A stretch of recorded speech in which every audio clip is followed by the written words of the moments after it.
your mobile phones or to put them in silent mode as we begin the sessions.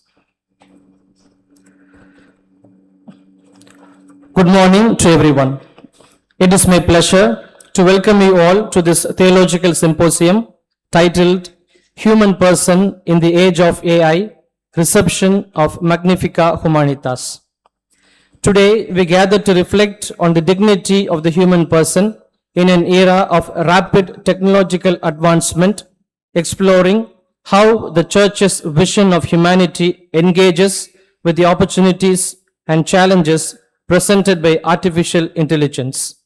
May this symposium inspire thoughtful dialogue, deeper understanding, and meaningful discernment. Welcome and thank you for being with us today.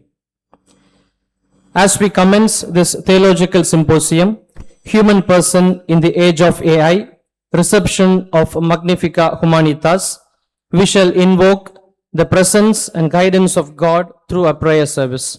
May this time of prayer dispose our hearts and minds to engage deeply with the theological questions before us and to seek ever more faithfully the mystery and dignity of the human person. I invite Brother Samuel to lead us into prayer.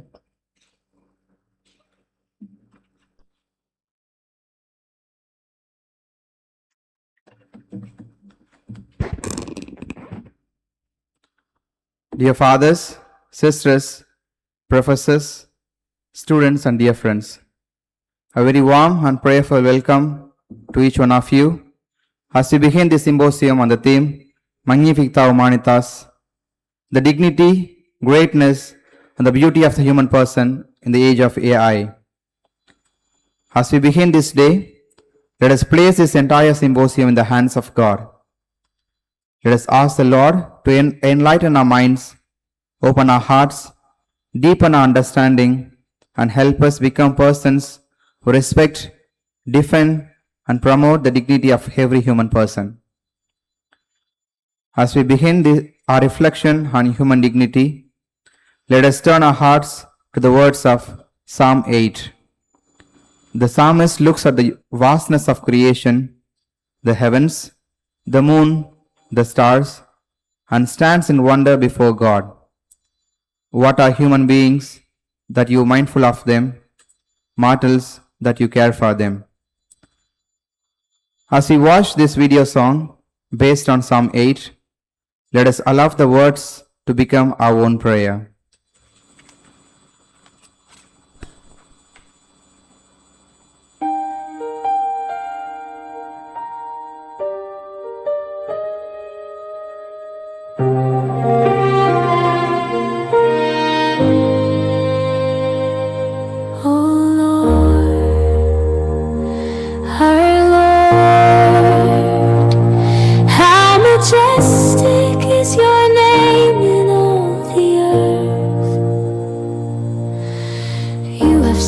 Your glory above the heavens, out of the mouth of babies and infants, you have established strength because of your foes, to still the enemy and the avenger. When I look at your heavens, the work of your fingers, the moon and the stars which you have set in place. What is man that you are mindful of him, and the Son of Man that you care for him?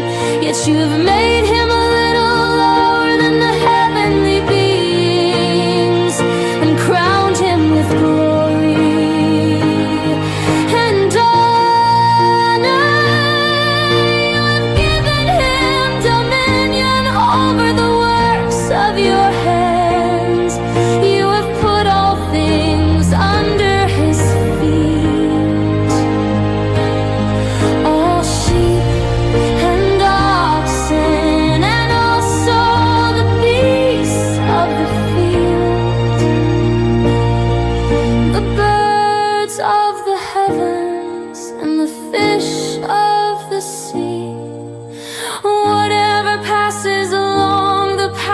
of the seas. Oh Lord, our Lord, how majestic is your name in all the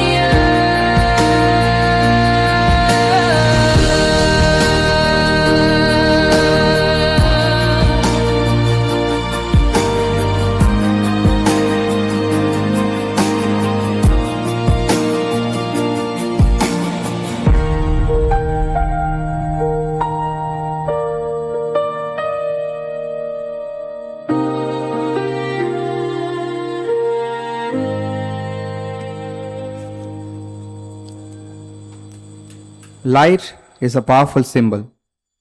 It represents truth, hope, wisdom, and the presence of God. As we light this lamp, may it remind us that we are called to bring light wherever human dignity is threatened by darkness. We now invite the following dignitaries to come forward and light the lamp. Reverend Father John Alexander, the Vice Provincial of the Province of Chennai. Reverend Father John Richard, the Principal and Director of Don Bosco Theological Center. Reverend Father Sahayadas Fernando, the Dean of the Faculty of Theology, Salesian Pontifical University, Rome. Reverend Father Vardhan, Professor of Philosophy, St. Paul's Seminary, Tiruchi. Reverend Father James Kumar, Professor of Moral Theology, Bangalore. May this light remind us, where there is ignorance, let there be knowledge. Where there is hatred, let there be love. Where there is discrimination, let there be dignity. May the light of Christ shine in our hearts and guide our symposium throughout this day.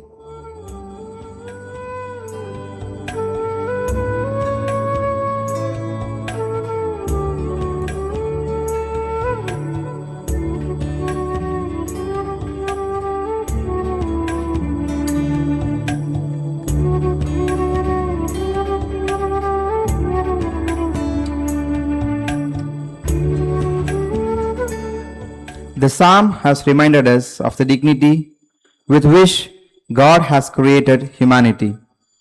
We now turn to the Word of God, which takes us beyond the present reality and gives us a vision of the destiny to which God calls the humanity. In the book of Revelation, we hear of a new heaven and a new earth. The reading speaks of a world where God will dwell with His people.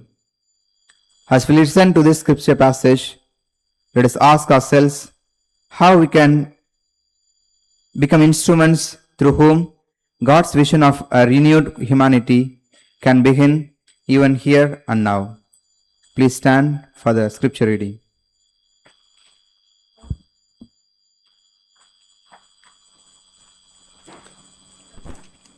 A reading from the book of Revelation, chapter 21, verses from 1 to 6. Then I saw a new heaven and a new earth.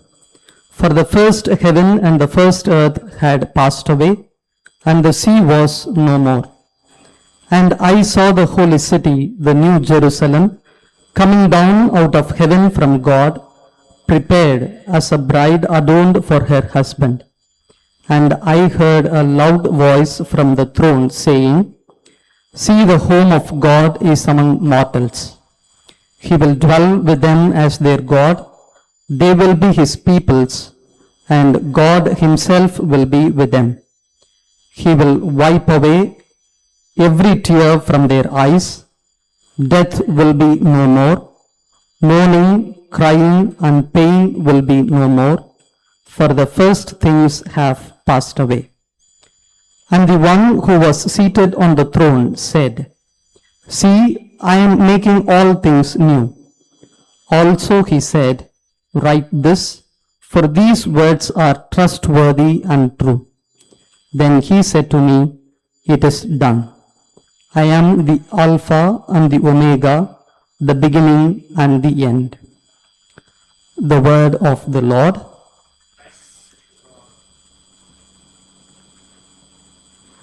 May I now invite for the Vice Provincial, John Alexander, to pray the inaugural prayer and invoke the blessing of God upon us.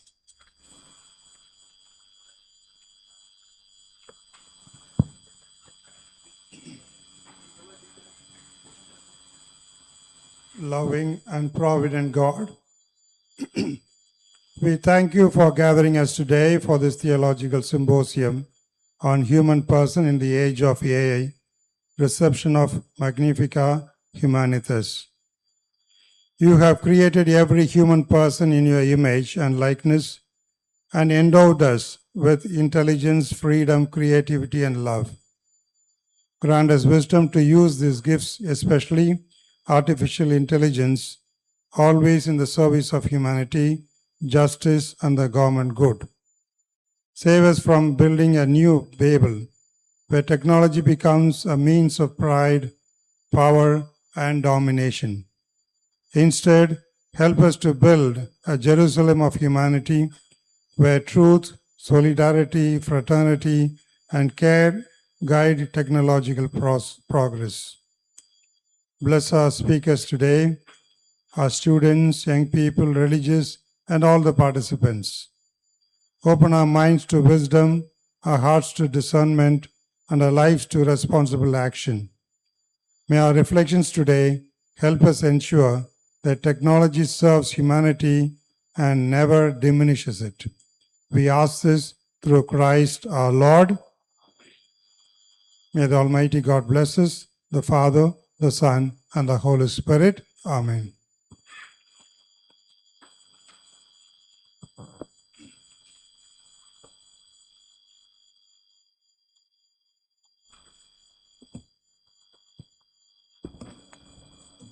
Thank you, dear Brother Samuel, for helping us recollect and for setting a spiritual tone to this whole day. A symposium of this nature is enriched by eminent persons and the presence of scholars whose intellectual vigor and theological insight fosters meaningful dialogue and deep reflection. It is therefore a fitting moment to extend a heartfelt welcome and express our gratitude to our distinguished speakers and honored guests whose participation lends significance to this academic gathering. I now have the privilege of inviting Reverend Father John Richard, Principal of DBTC, to formally welcome and honor our guests.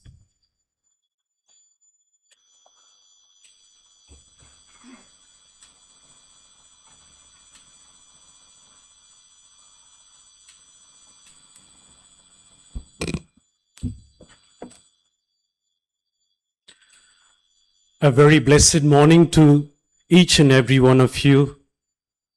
Dear brothers and sisters in Christ, here I stand on behalf of Don Bosco Theological Center, Kavarapete, to welcome each and every one of you to this year's Theological Symposium with the title, Human Person in the Age of Artificial Intelligence, Reception of Magnifica Humanitas.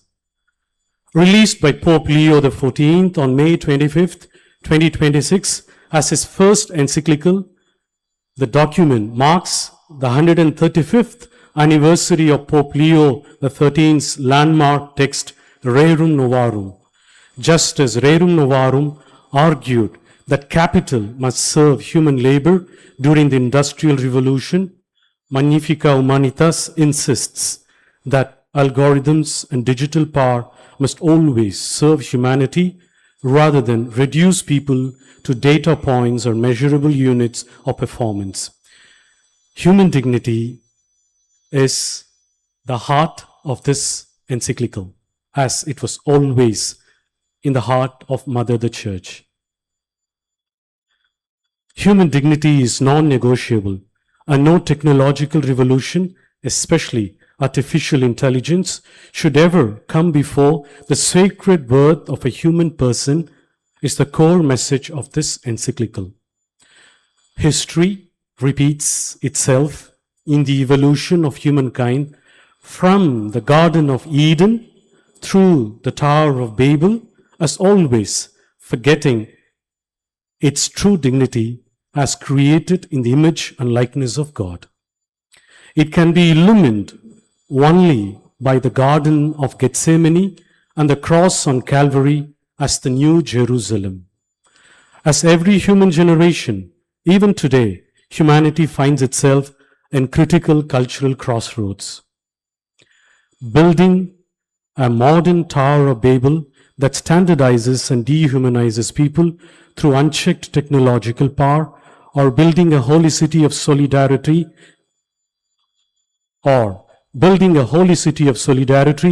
care, and the common good.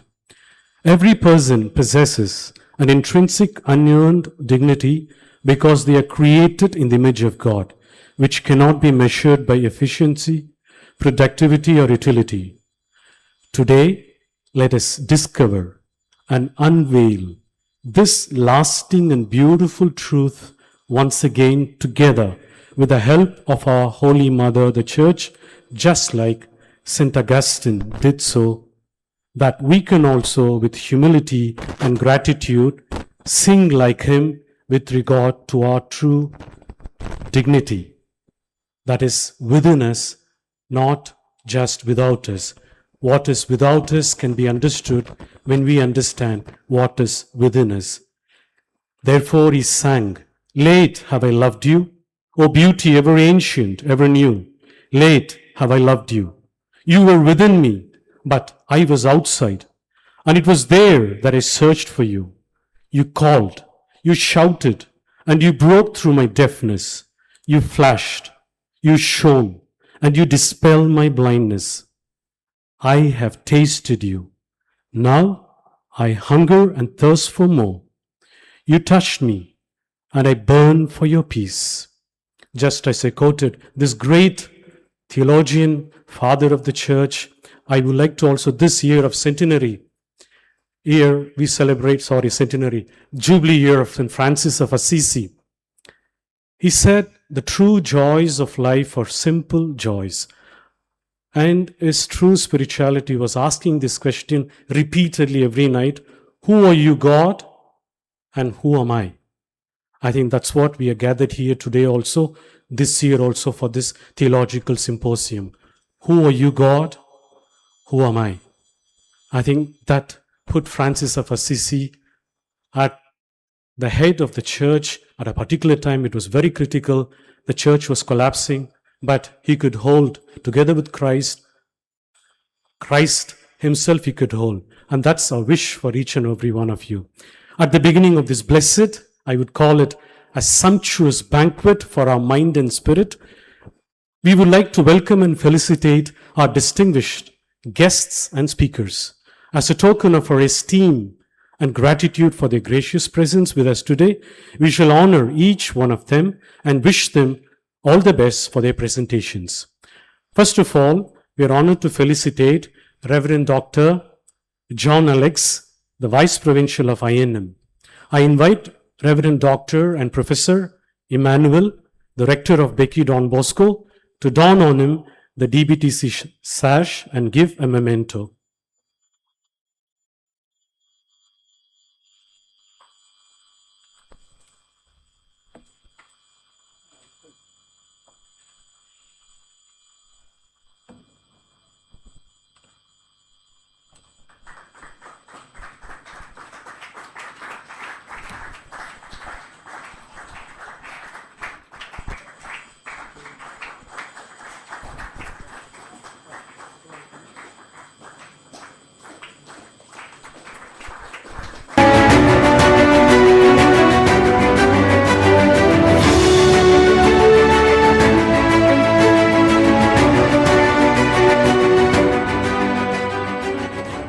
Father Arun, the Rector of the Provincial Communities here. Okay. Then we have Reverend Dr. Sagayadas Fernando, SDB, Dean of the Faculty of Theology, Salesian Pontifical University, Rome, and our keynote speaker. I invite Reverend Dr. and Reverend Father Anthony Sebastian, the Financial Administrator, Vice Rector of Becky Don Bosco, to don on him the DBTC sash and give a memento.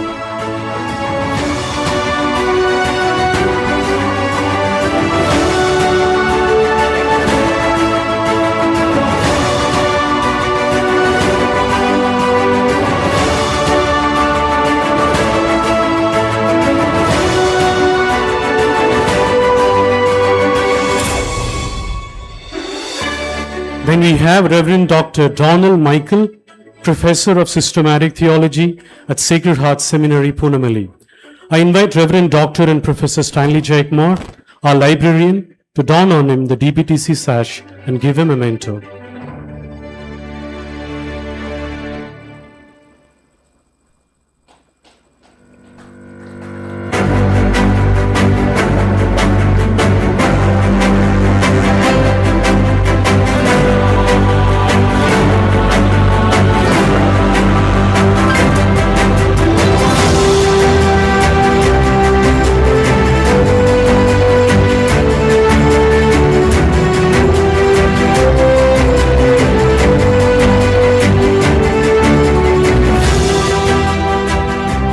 Then we have Reverend Father James Kumar, CSSR, Professor of Moral Theology, Coimbatore. I invite Reverend Professor Christopher Joseph, the Dean of Becky Don Bosco, to don on him the DBTC sash and give him a mentor.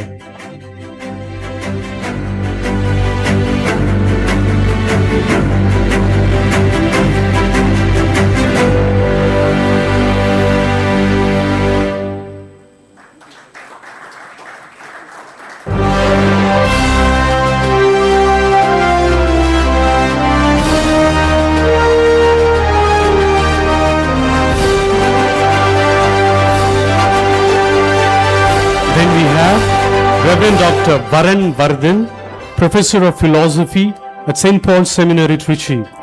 I invite Reverend Dr. and Professor Albert Kumar to don on him the DBTC sash and give him a mentor.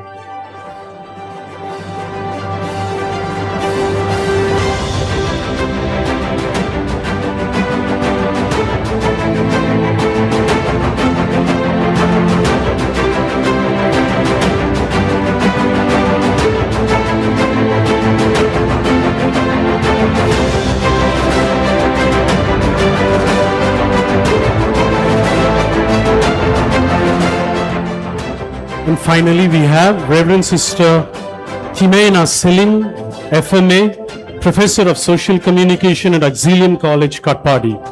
I invite Reverend Professor Suresh A. Subalan to don on her the DBTC sash and give him a mentor.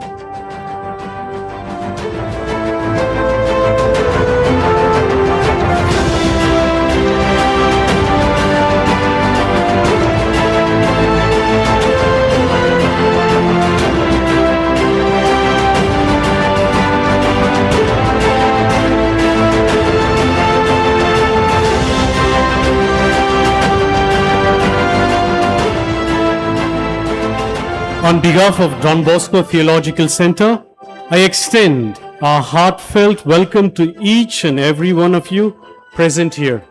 Dear brothers, sisters, and all the participants, special guests today, all of you, you are welcome. We are really honored by your presence.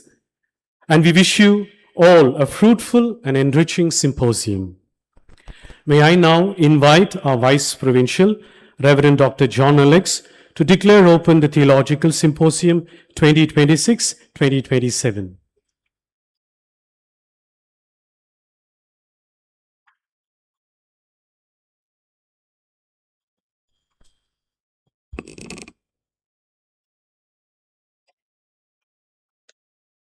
So, dear Father Rector, Father Emmanuel, for John Richard, the principal who gave a beautiful reflective welcome address, and other staff members of DBTC, our distinguished resource persons, for Sahayadas and others, dear fathers, sisters, professors, Salesian confreres, students of theology, it is my privilege and joy to formally declare open this theological symposium,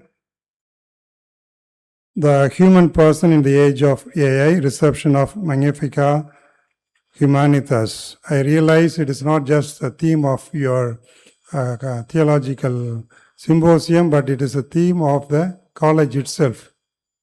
The motto of your college. What is your motto of your college? In Christ for the humanity. So it's only fitting that you organize this symposium. And I should appreciate every year you do this wonderful intellectual, theological exercise and coming together, inviting people And with, don't you worry about the numbers who turn up, but now with the modern technology, you can record it, and in social media, brothers are very good at it. Today itself, you can get 1,000 likes, okay, our participation in all that is happening. No, you just give a caption for each of the speakers and put it on social media. Your reach will be wider than just people coming for physical attendance here. Okay, so that is the power with which you can organize this particular. So at the outset, I would like to express my appreciation to rector, principal, and staff for making this symposium possible in a special way. I congratulate Lourdes Swami, Father Lourdes Swami, and our third year theology students. I like all the brothers, but third year students I especially like. Okay, that's because they have tried to impress us with a new uniform today. Okay, your energy organization, yesterday evening itself I saw them working very hard, are very visible, the beautiful backdrop, the lunch that is going there, the table at the back, and all these organizations is wonderful. I really appreciate it, and this is a formation. So besides the intellectual formation, it is not enough to be intellectually formed if you are not able to reach out and connect with people and young people. By choosing artificial intelligence, like human dignity, and Pope Leo's encyclical as the focus of the symposium, we are trying to read the signs of the times. As our article expects, you are good sons of Don Bosco. Now, always in tune with, so therefore my heart congratulations to the entire team of DBTC, the staff members, and the students who are participating in this. So in my view, this is not just an event in your calendar or in your academic program. This is a moment of kairos.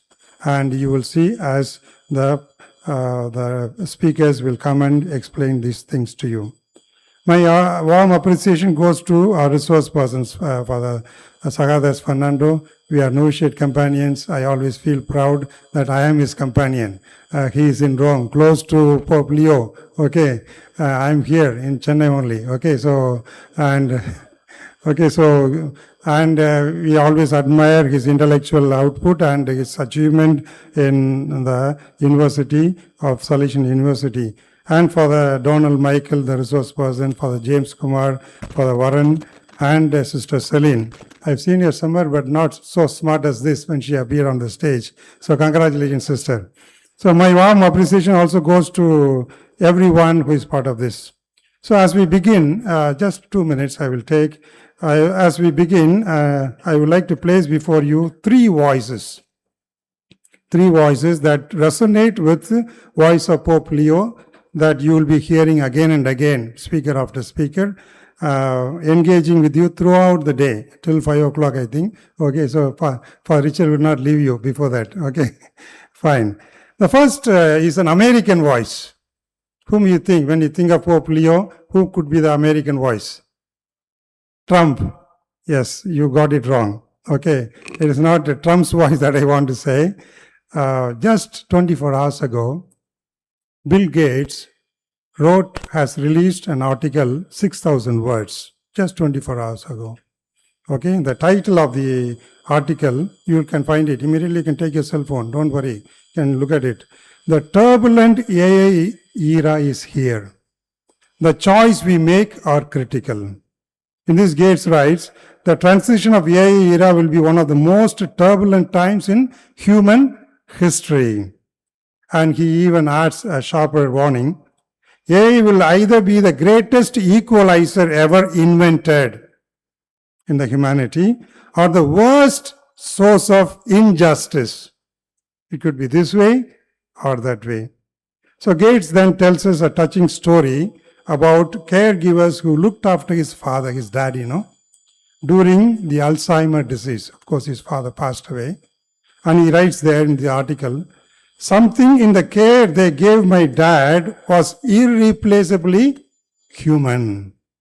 No robo, no artificial intelligence could or should do it. That is what he is saying as an important voice.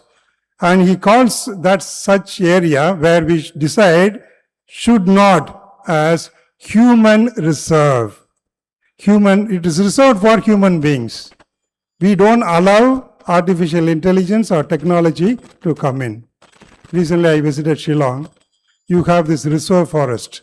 There in Shillong, they call it the sacred forest. And there is the myth or the story or a belief among all the tribal communities there that they cannot take anything from that forest. And if they take some, they believe also that something will happen to them. And similarly, there are so many areas that we need to reserve, and that is what the important voice of Bill Gates today. So that resonates with what speakers are going to tell you. The second voice is Mahatma Gandhi. Gandhi was not against technology, as some people know. When we think of Gandhi with few dress and no proper dress and that spinning wheeling mill and his advocate for village economy, etc., we think that he is against technology, but he is not. What is really, he says in Hindu Swaraj, already written in 1909, he wrote, what is really needed to make the world happy is not progress of machinery, but the progress of morality.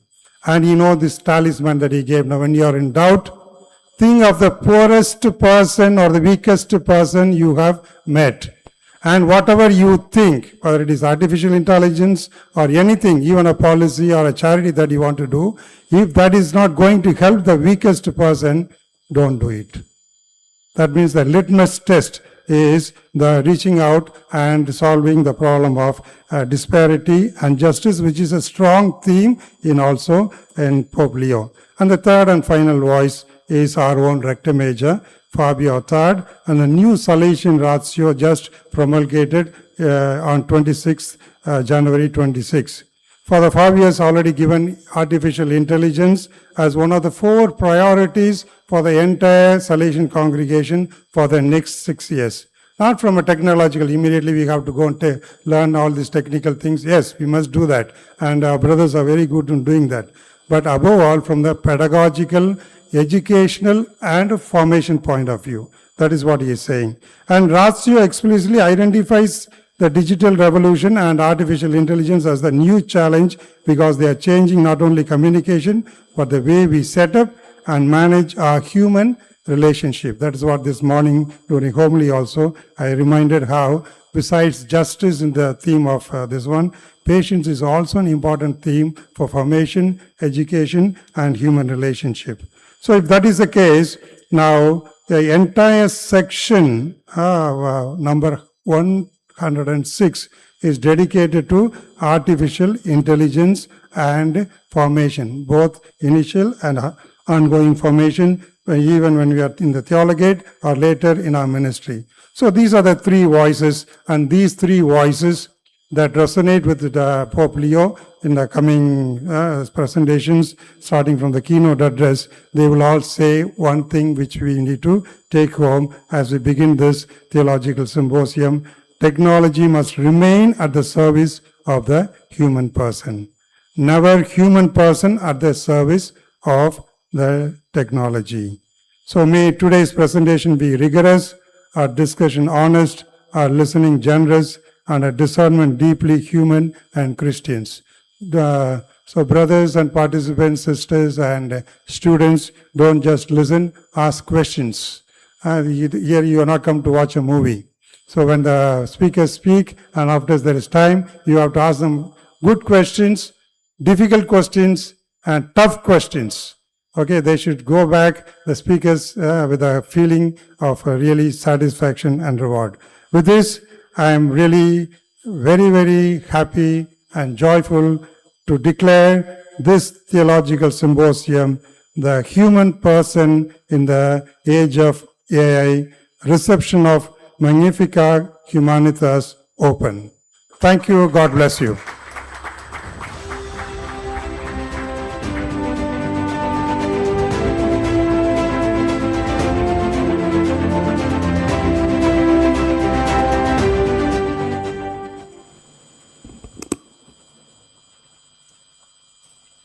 Thank you, Father Richard, our principal, for the gracious welcome and thoughtful felicitation of our distinguished guests, and a special thanks to Reverend Father John Alexander, the Vice Provincial, for declaring open the Theological Symposium. It's my honor to welcome Reverend Father Christopher, the Dean and Professor at DBTC, to introduce our keynote speaker, Reverend Father Sahayadas Fernando.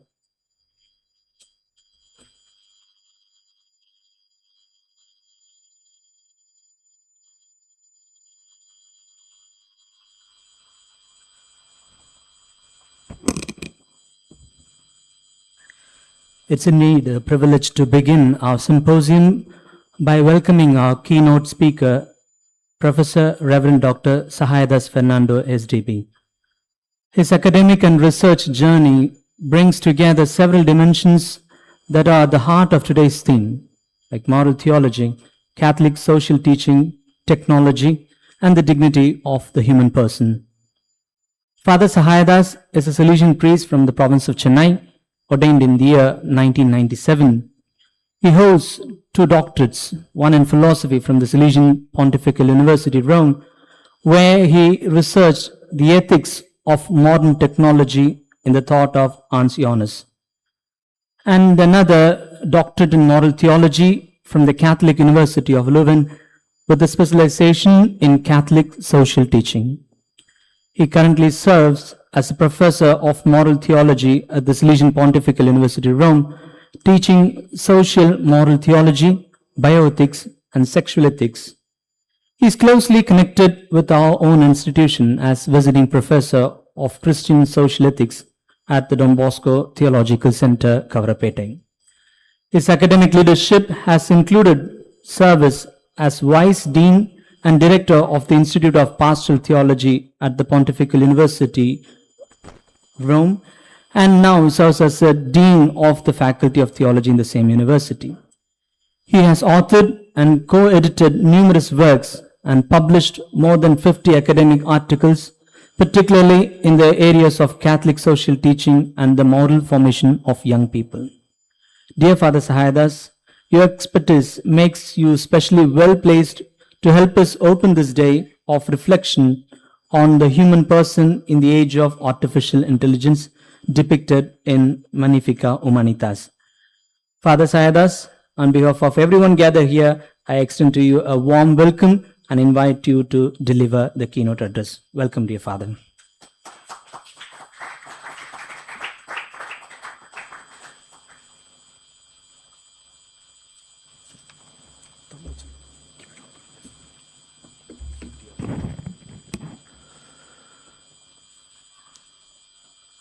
Good morning to one and all. First of all, thank you for inviting me to this Theological Symposium. I am taking part for the first time, even though I read about it in the annual report that I receive every year. And congratulations actually to the organizers, headed by the principal and Father Lourdes in particular, on organizing this symposium within a matter of 3 months from the publication of this encyclical. Many have commented on it, short articles, written very few reviews, but a theological symposium in a very detailed manner from 4 different perspectives is actually a great achievement to organize within a very short time. Normally, the reception takes a long time to understand a document, especially a social encyclical. Instead, the moment it was promulgated, I think the idea was already conceived in DBTC and they have taken it up. Therefore, really, congratulations on organizing this symposium. May I begin with a question? How many of you, answer me sincerely, how many of you have read the entire encyclical and not the synthesis given by ChatGPT or Gemini? Who has read the entire encyclical? Kindly put up your hand.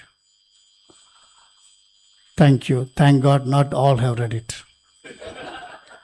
Because my keynote address, given my context, situation, and the time limit that I had, actually I chose to present the document in a very, very brief manner with the certain critical comments, giving some background, showing its relevance, and showing the important aspect of the document. And therefore, I begin with the invitation. The best way to know the document is to read it. So after this symposium, I kindly invite all of you to read the document at least once. Then you will know the depth of this document. Let me begin. So this particular keynote address I have rephrased it differently. I say it as a context, relevance, and the pathways in the age of artificial intelligence. So my focus is on the encyclical. Okay. At the end, I will comment from the perspective of the ethics of modern technology. You know that from the proclamation of Inter Magnificam, the degree that was promulgated in the Second Vatican Council, actually opened a new phase with regard to the relationship between the Catholic Church and the modern social communications. It has not always been so friendly in the era previous to the Second Vatican Council. And we know that the Church has taken this field very seriously. And you can see it, be it for example, every year there is a World Message for World Communication Day. And there are many documents, small and big, with regard to social communication. So it's a sign that the Catholic Church has seriously engaged itself or continues to engage itself with modern social communication. As it developed, took on various forms, from simple print technology to television or radio or internet, or even now the artificial intelligence, the Church has always reflected critically on this development. It has appreciated, it continues to appreciate its contribution to humanity and social development.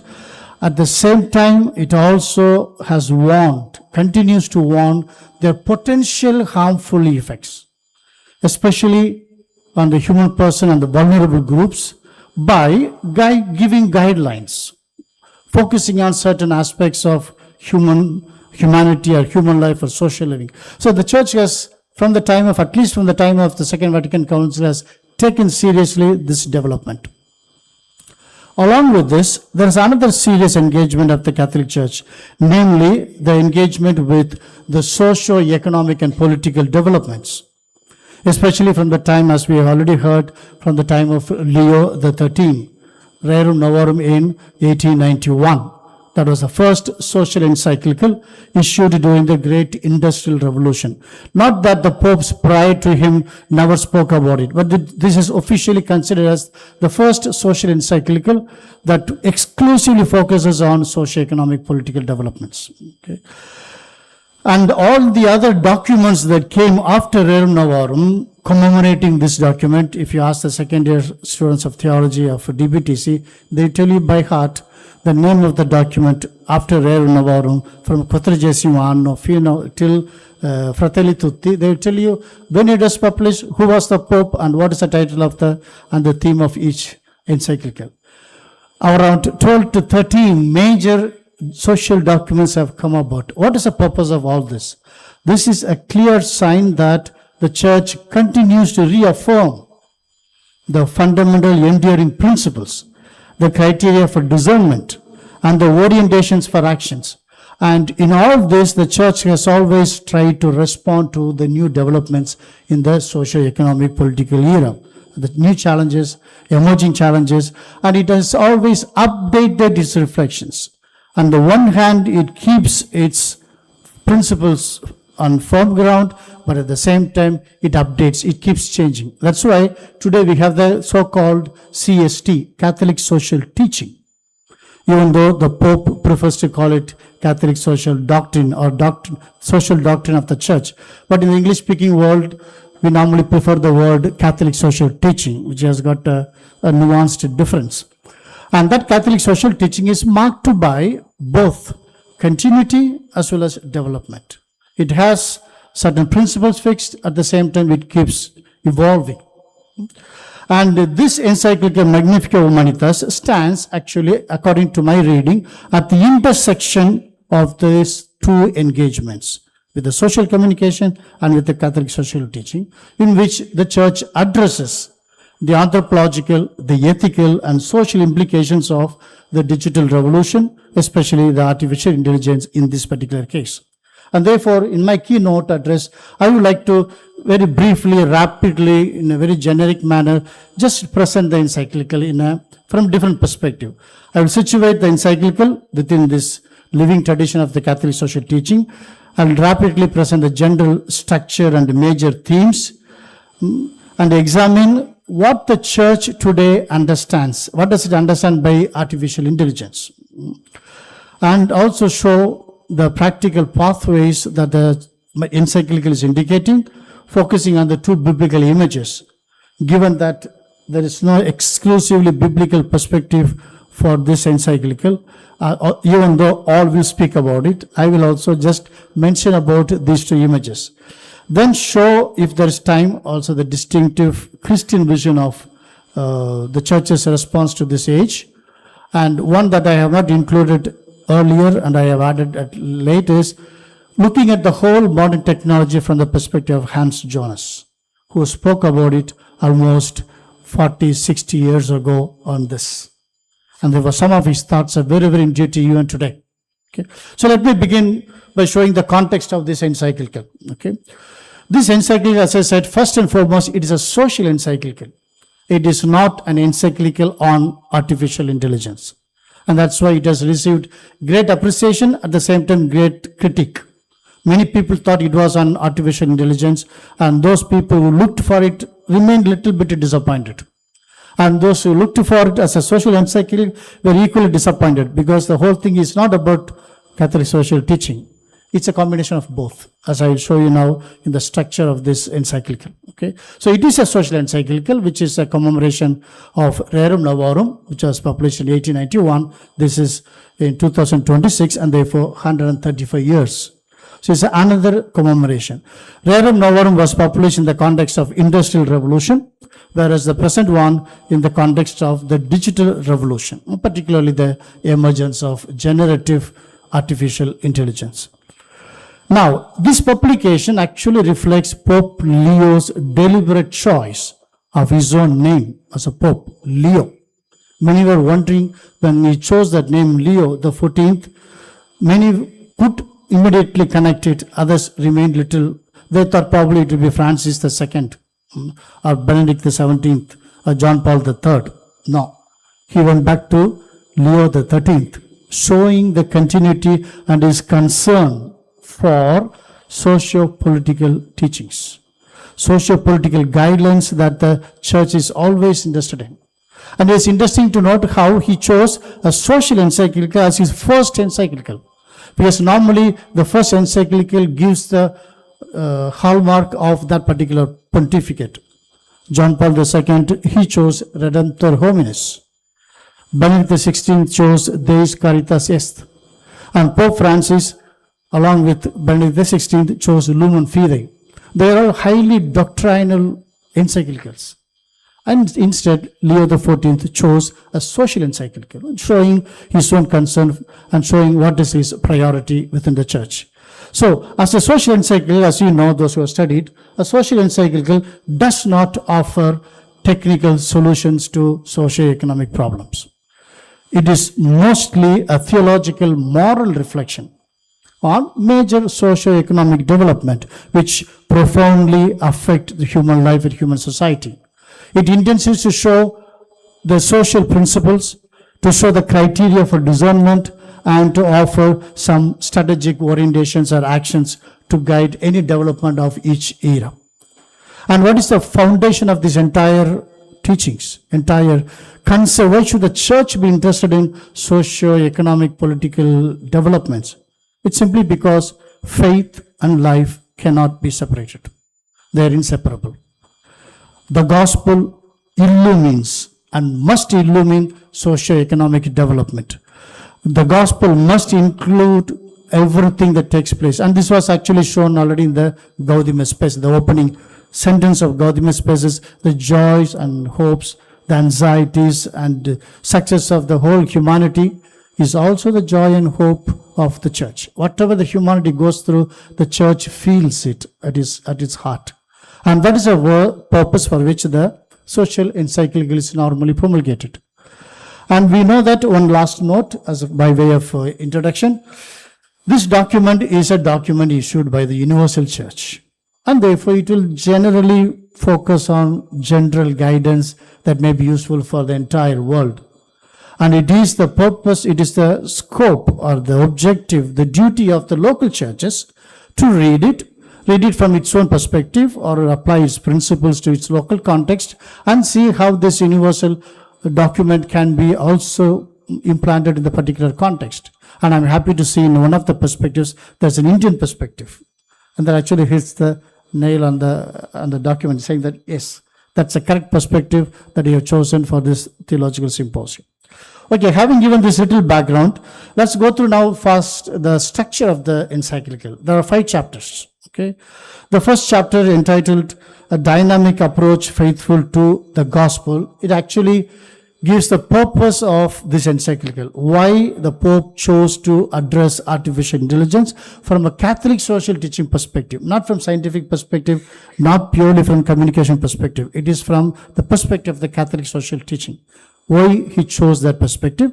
And this chapter gives a wonderful, in my opinion, a wonderful summary of all the major social documents, showing at every paragraph 1 or 2, 3 insights of that document issued in that particular context for today. That's a wonderful, for those who are familiar with the Catholic social teaching, it's a wonderful summary. And the second chapter presents the fundamental principles. Once again, I go back to the third years and second years who attended my classes. They will know by heart all the fundamental social principles. Okay. Maybe one note that I can add with regard to these principles is a new principle that is added to this encyclical, the principle of social justice. Even though this principle is found in many of the manuals, generally it is not considered in the social documents of the church. It is only indirectly used. And that's very interesting to see this novelty. But a bit unfortunate that the document has not given sufficient, it has not included what is traditionally included in the list of social principles, namely the preferential option for the poor. The Vatican II, this has entered into the manuals. But unfortunately, this principle is not there, though the ideas and preference and concerns of the poor are present indirectly or directly inside the document. Having seen the first 2 chapters dedicated purely to the Catholic social teaching for the age of AI, the third and fourth chapter focus on the modern technology. The third chapter, entitled Technology and Dominance, the grandeur of humanity in light of the promises of AI, examines this new communication technology that is coming up. And if you notice the title, the focus is not on AI. The focus is on the grandeur of humanity, human dignity. That is always at the center of this reflection, in which he explains what is this technology and how it develops. The fourth chapter is about safeguarding humanity. Once again, the focus is not on artificial intelligence. It is at a time of transformation that has come about due to AI. The focus is once again how this grandeur of humanity that is being questioned today can be safeguarded even at the time of transformation. And therefore, it shows certain areas of concern where this can be promoted, like, for example, the truth, the dignity of labor, freedom, and responsibility. Each of these points is actually well developed in the encyclical, and therefore it's worth reading it. And the fifth chapter applies all these reflections to the military use of AI, which is one of the most crucial points today that we have. AI is not simply used in preparing birthday cards and greeting cards. It is prepared also, it's very much used in the military today. And therefore, he shows how today there's a growing, prevailing culture of domination, power, that normalizes war, that normalizes limitless, senseless violence against humanity. In contrast to this civilization of power or culture of power, the Pope presents a civilization of love, built on certain ideas which I will take it up a little later. Okay? And it concludes with a wonderful little conclusion on a kind of a spirituality that we need today for the AI era. A spirituality that is built on 4 pillars: faith, charity, hope, and prayer. And it concludes with the example of Mary's Magnificat. You know that whenever the Pope gives a talk, when he gives a discourse or gives a sermon or writes a document, the moment he mentions Mary, we are sure we are towards the end of the document. And here also we have the typical respecting the tradition of bringing Mary as an example, her Magnificat as an example for today's spirituality in the era of AI. So, having given this background, given this structure, now I would like to enter into the how the church looks at AI in this document. Okay, naturally, the church accepts that there is no one definition of artificial intelligence, because the moment you finish the definition, another definition will come. Okay, AI is so fast developing; it's very difficult. Okay, very difficult exactly to say what is artificial intelligence. Instead, he wants to show what artificial intelligence is, how artificial intelligence is different from human intelligence. Both differ in their fundamental visions. And therefore, I prefer to present the church's vision of artificial intelligence from four perspectives, or four layered reading into this. Namely, first of all, the church realizes that there is AI. And there are many of us in this world, still we have not gotten to that. We are living in an AI era which is deeply and profoundly shaping who we are, not simply what we do. It is shaping our daily life, our decision making, our collective imagination. Everything that we do today is being shaped by artificial intelligence. And therefore, in this document, rather than giving a scientific or sociological or a communicative definition of AI, the Pope prefers to give a Christian vision of artificial intelligence in the light of the gospel and in the light of the Catholic social teaching. And it says from the beginning, new technologies are not inherently evil. Let's get that into our mind, because many of us, we still think the church is against modern technology. It is not. New technologies are not inherently evil, but at the same time, they are not ethically neutral.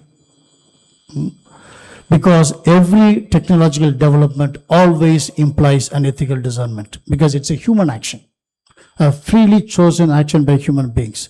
Therefore, these technologies that are transforming our life, and the Pope actually gets into the heart of the modern technological reading by other philosophers like Hans Jonas, who would say technology is intrinsically ambivalent.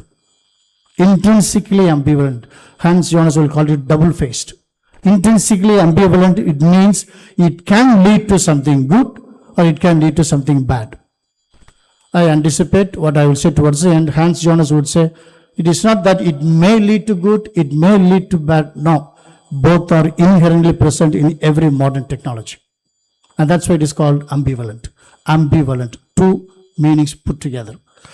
And having said this, that the church is aware of what is happening, it also gives a positive vision of this AI. And therefore you will find in many paragraphs that you can see this new emerging technology as a gift from God. It is actually something that speaks well of the human being, the grandeur of humanity. And indirectly, if you go to ultimate reason, it is God. It's God's gift of creation. And therefore, these scientific, technological developments and discoveries are talents that are entrusted to humanity. And therefore, they can give lots of opportunities for its development, for the good of the humanity. It contains many opportunities that I may not present here, because you are well aware of all these improvements that have been taking place in the field of education, communication, work, innovation, socio-cultural, economic development, and even including religious beliefs. AI is improving and has given us a lot of potentialities, including the background that is there. It has got an AI touch. With the certain symbols that are used here, immediately you can find out that there is an AI touch behind it. Also my slides. Okay. The one who has helped me to prepare these slides has entered into this era very fully. And he has made the best use of it. But let us not forget the third point, the potential risks. It is not that they are dangerous, but they contain certain risks inside. Namely,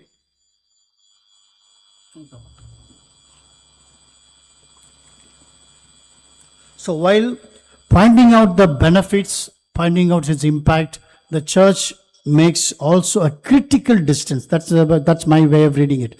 It takes a critical distance from an unrestrained development of modern technology. Critical distance means you realize that modern technology is not merely a tool. They are not merely softwares. They are not merely instruments. They are not morally neutral. May be good, may not be good or bad. No, it's not neutral like that. NCL identifies major risks behind, potential risks behind AI development. I just chose some of them, okay, not all of them. For example, the first major risk is the fact that all these resources are in the hands of a few people, few individual agents, multinational companies, and they are not with the governments. And that is one major risk. And these people will always design, finance, regulate, and control its development according to their own interest. And one of the major interests is the profit. They are not worried about the moral implications. And being concentrated in the hands of few people, it can foster new forms of dependency. It can promote exclusion of the vulnerable people. It can manipulate. It can promote inequality. It can even distort the truth. One of the major victims of AI is actually the truth. The reels that we see every day, how do we know that they're actually fully correct? Maybe partially correct. But we will never know the full truth behind it. Who generates it? For what purpose is generating it? We will never come to know. Then on the psychological level, we know that a constant digital stimulation can encourage immediacy. Immediacy means you want to know immediately everything. As Father John said, if you want to know what Bill Gates says, open the cell phone and find out. This is an immediate research, immediate search for what you want to know. It can also produce distraction, fatigue, boredom, and reduce the capacity for deep reflection, particularly among young people. The church is aware of it. Excessive and easy access to instant answers can weaken a human capacity for questioning, inquiry, critical thinking in the search for truth.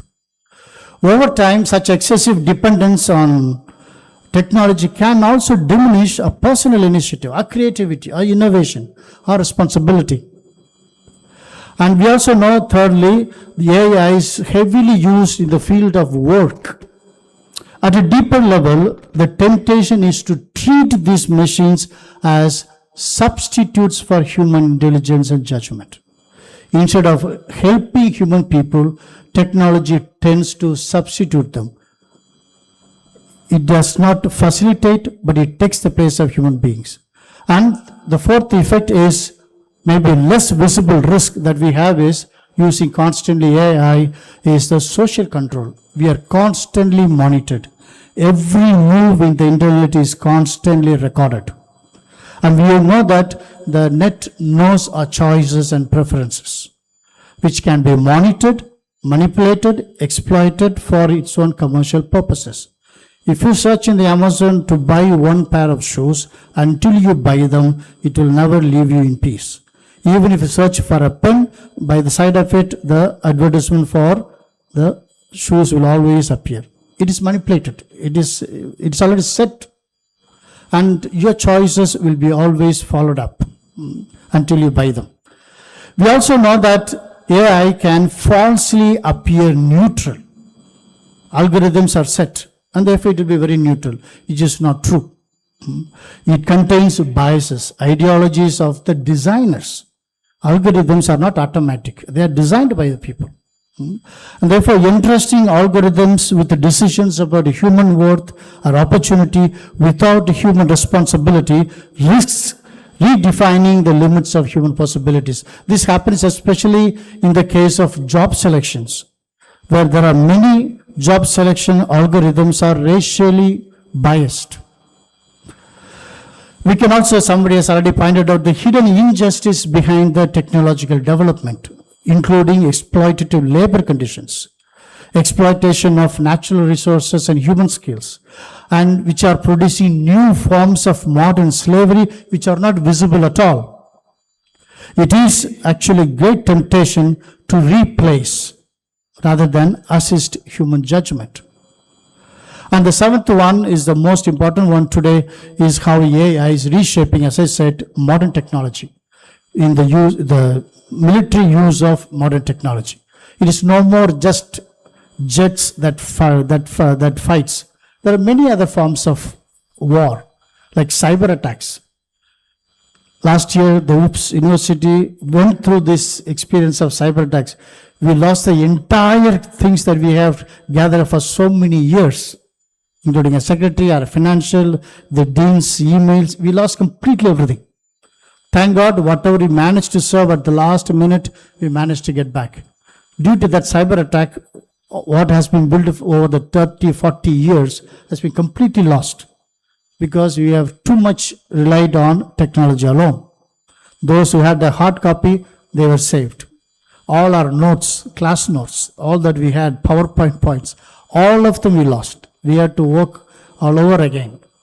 And this is another war at the government level, at the military level. It has become another use.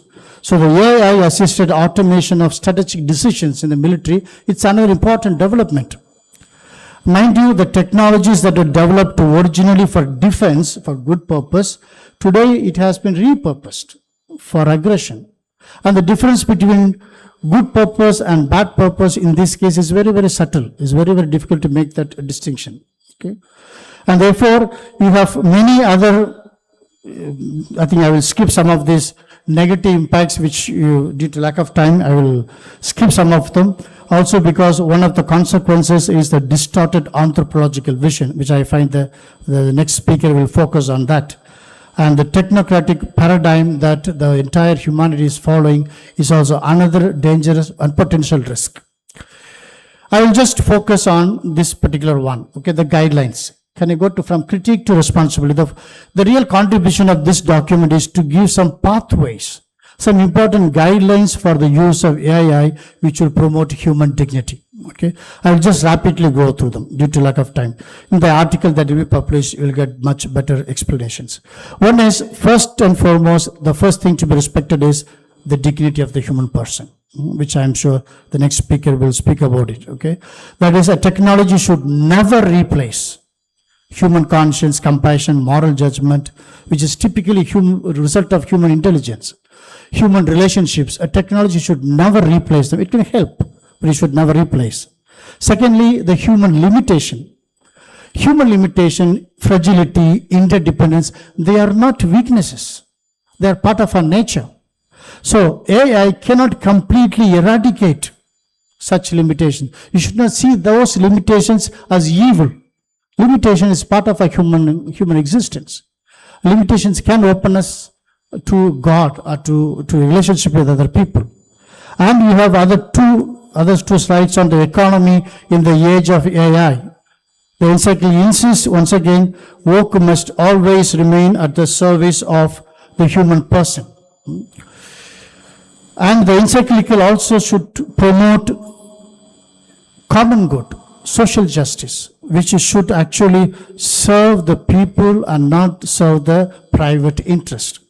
Okay, due to lack of time, I'll skip the entire thing. You have the notes, you can read it by yourself. I'll just go to the last one, okay, namely Hans Jonas. Can you please go to the slide on Hans Jonas towards the end? Okay, Hans Jonas is a German-American philosopher. Already in the 1960s, so that is 60 years ago, he has warned of this. What we are speaking today in this encyclical is already present in many of the publications of Hans Jonas, what he called the ethics of modern technology, which requires a new ethics of responsibility. There we find some of what is modern technology. When you use the word technology, actually what do you mean by that? Can you just pass on? Okay, modern technology, first and foremost, it's a novel power, an unprecedented power, a power which humanity never had it. And therefore, this has to be treated as a new power that is changing the nature of our human action, the way we live, the way we act, the way we relate. That's the first thing. Secondly, technology is not merely tools. Technology is a process that governs who we are, governs and influences what we do. And this modern technology is fundamentally ambivalent. As I said, it's double-faced. The good possibilities and the bad possibilities are inbuilt into the technology. It is not that some use it for good, some use it for bad. No, both are already inbuilt into it. That is because modern technology is cumulative in nature. That is, modern technology, one builds on the other technology, and it is irreversible in nature. You will never go back to the former forms of modern technology. You will never go back. No one will ever sell the present cell phone, get the older model. Never. Nobody gets that. It is cumulative, it is irreversible in nature. And therefore, even if it is invented for good purpose, the evil purpose will eventually become more powerful. The bad effects will always overpower the good ones. It might sound a little negative, but if analyzed critically, that is the fact. And therefore, the speed of the technological development is so fast that actually you have no time for self-reflection on that development. You keep moving with the development. You never reflect. A theological symposium like this gives an opportunity to sit, reflect on what is happening. And you also find the relationship between means and ends of modern technology is fluid. Now, every technology is a means, we say, for a particular end. Cell phone is a means, it's a tool for speaking. But do we use a cell phone for speaking today? We use the cell phone more than speaking for many other things. So what is the means, what is the end? You have a fluidity there. You are not very clear about it. And then you also have the quasi-compulsive aspect of progressive technology. The technology is so compulsive, you just cannot but fall into it. That's a typical nature of human technology. You just cannot but use it. Once you begin to use a smartphone, you will never ever give up that. Even if you come to know all the evils behind it. You will never give up. It's a quasi-compulsive nature of modern technology. It actively pushes the human beings to more and more. You always become more and more, use it such a way that the technology almost becomes the master of its maker. It is the tool that becomes the owner of the one who is owning it. That's the nature of modern technology. And therefore, you must realize that increasing automation, that we speak in the terms of work, but it can apply to all areas, that automation will slowly replace human beings unless the human beings takes up the responsibility of guiding it. And that's one of the key aspects of this encyclical, which promotes responsibility at various levels to different human dignity. I'm sure the speakers who will speak after me will enlighten more on each of these aspects that I have presented, which are found in the notes that you have. You will find more explanations in the article that will be published. Thank you for your patient listening.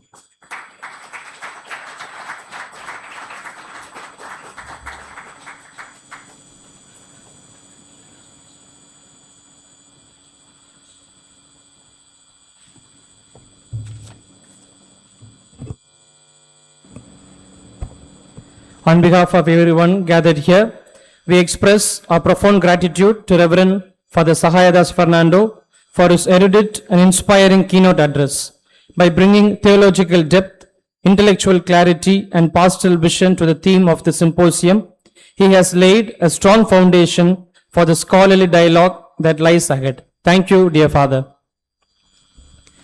We now begin the first academic session of our symposium entitled Magnifica Humanitas, an Anthropological Perspective. This session invites us to examine the theological understanding of the human person, a foundation that is indispensable for any meaningful engagement with the opportunities and challenges of the age of artificial intelligence. We are privileged to have Reverend Dr. Donald Michael, Professor of Systematic Theology, Sayre Seminary, Pundamalli, as our resource person for this session. This session will be moderated by Reverend Father Stanley J. Kumar, SDB, Professor and Librarian at Don Bosco Theological Center. I now invite the moderator and the speaker to take the session forward.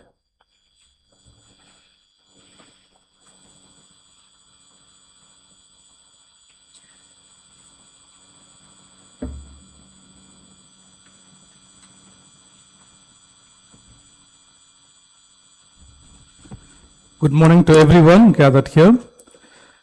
It's my pleasure to introduce Reverend Dr. Adekalam Donald Michael, the first speaker of today's symposium. He is a priest of the Diocese of Kumbakonam who combines together scholarship in diverse disciplines.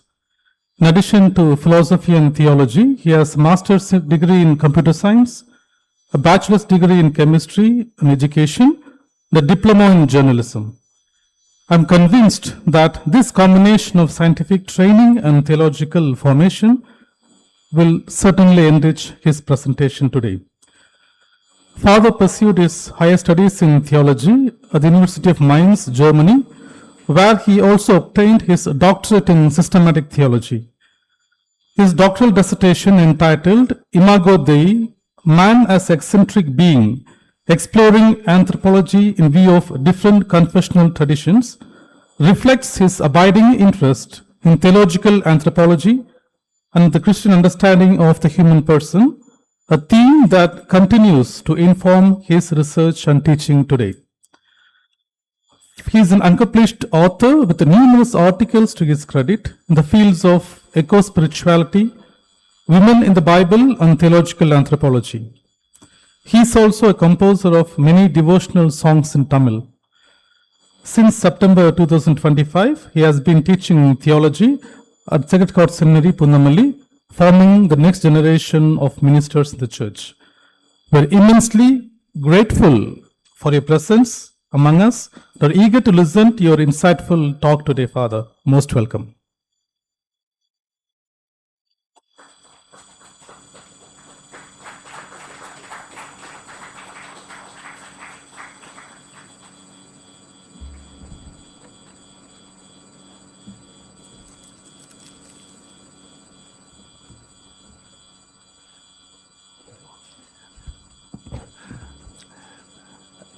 Respected Vice Provincial and respected organizer Lodusami and moderator Stanley and every brothers and sisters, Guten Morgen.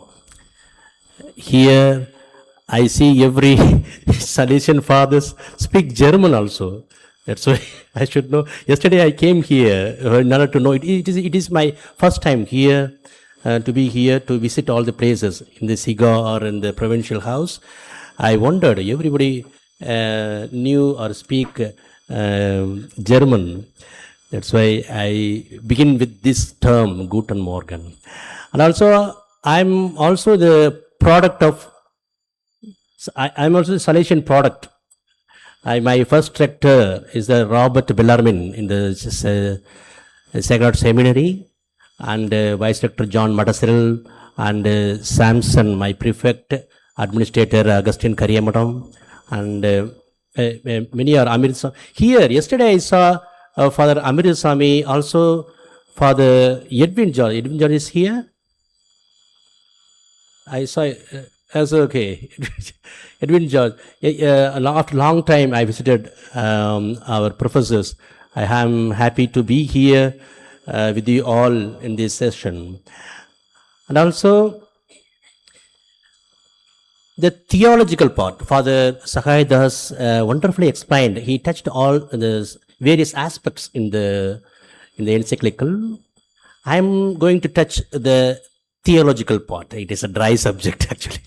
Theological part. Some and the other speakers will touch the moral aspect or practical theology or political, socio in this aspect. I'm going to elaborate the theological aspects, theological anthropology. It contains normally the dogma, the faith aspect. The other, in comparison with, I have to compare the other theology also. For example, the moral or practical theology or canon law or church history, they rely more on reason. But the dogmatic theology, we rely more on faith, the faith aspect. But we explain it in the systematically, reasonably, in this way. Now, the theological anthropology.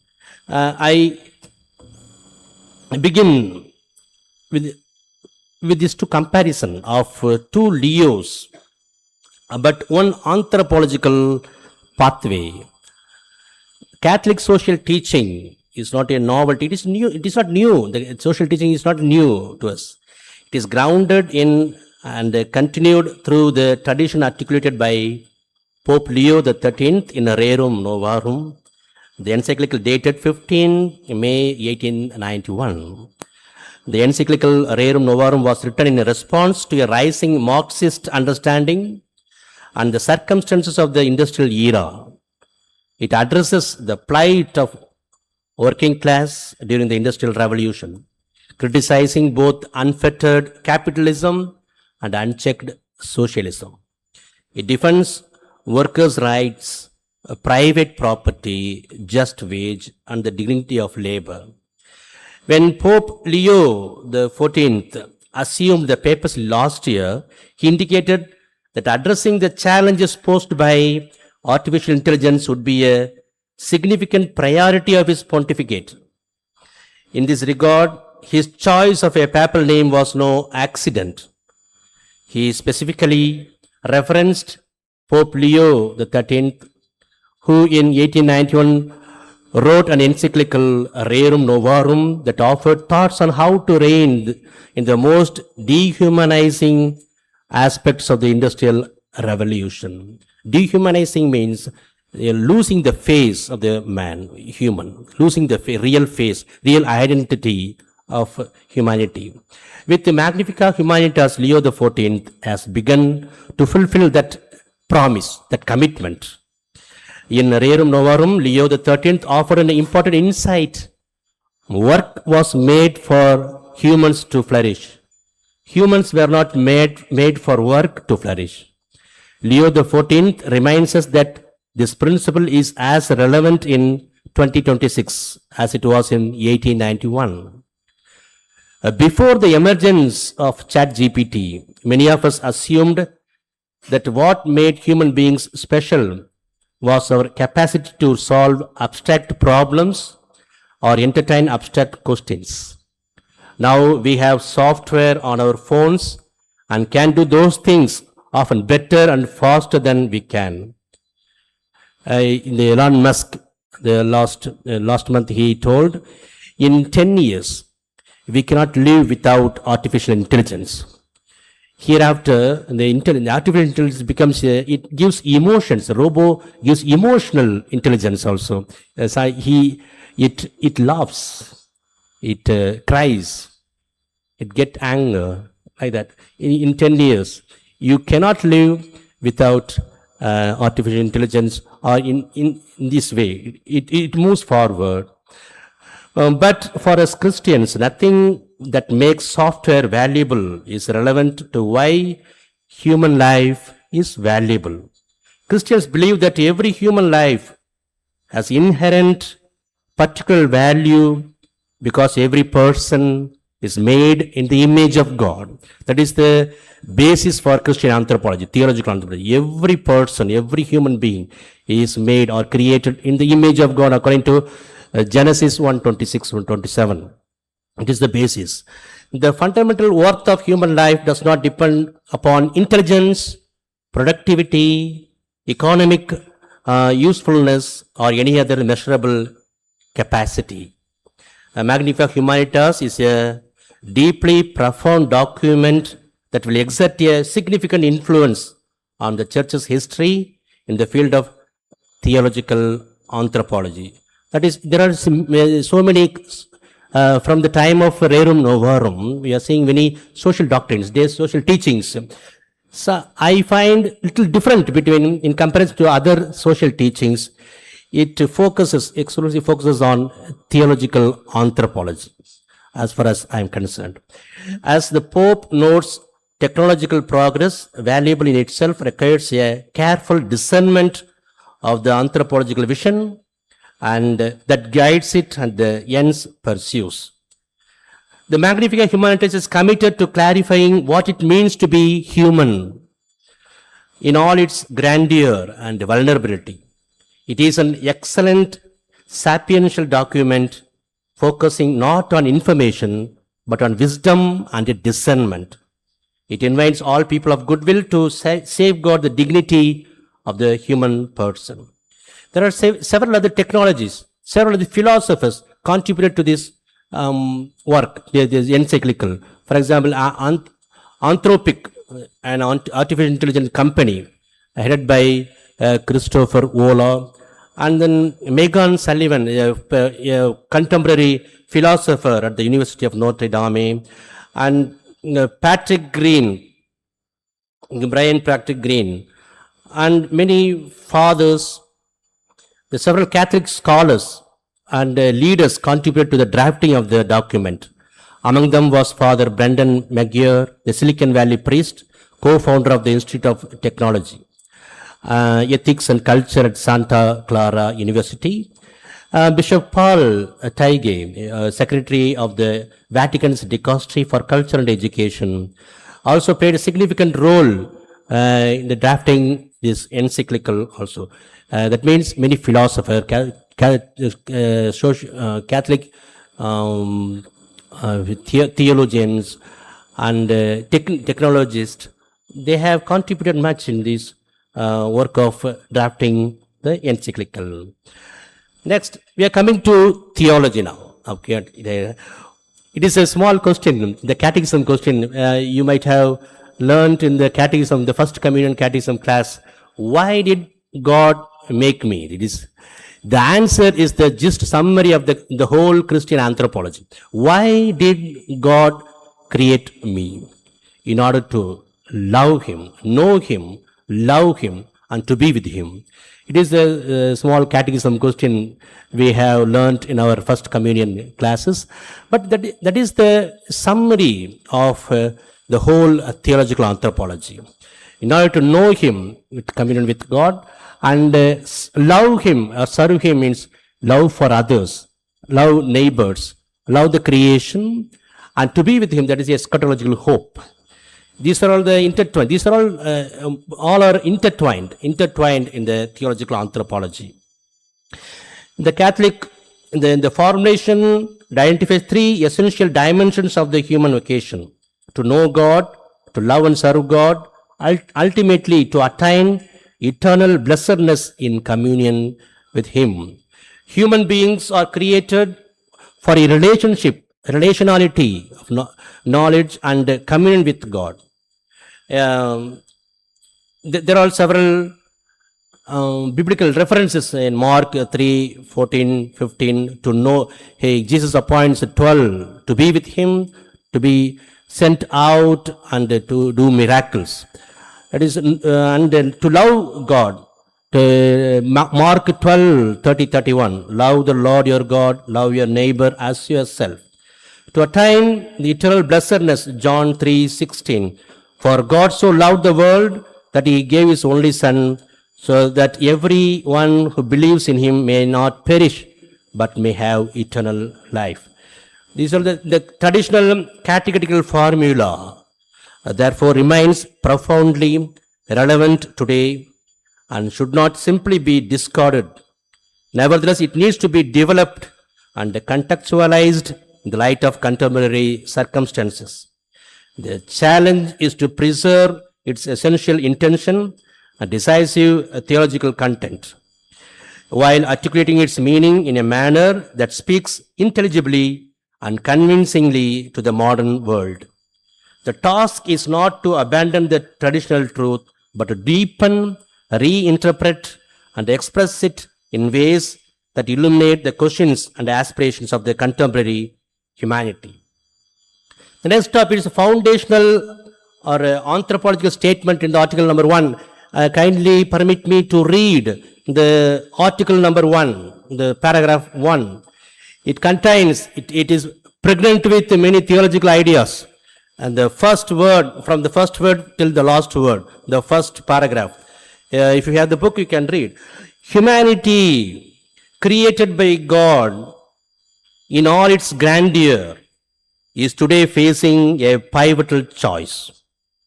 In this first word itself, humanity is created by God, the first one. Second one, humanity is created by in all its grandeur. Here I mean, humanity is created in the image of God with dignity.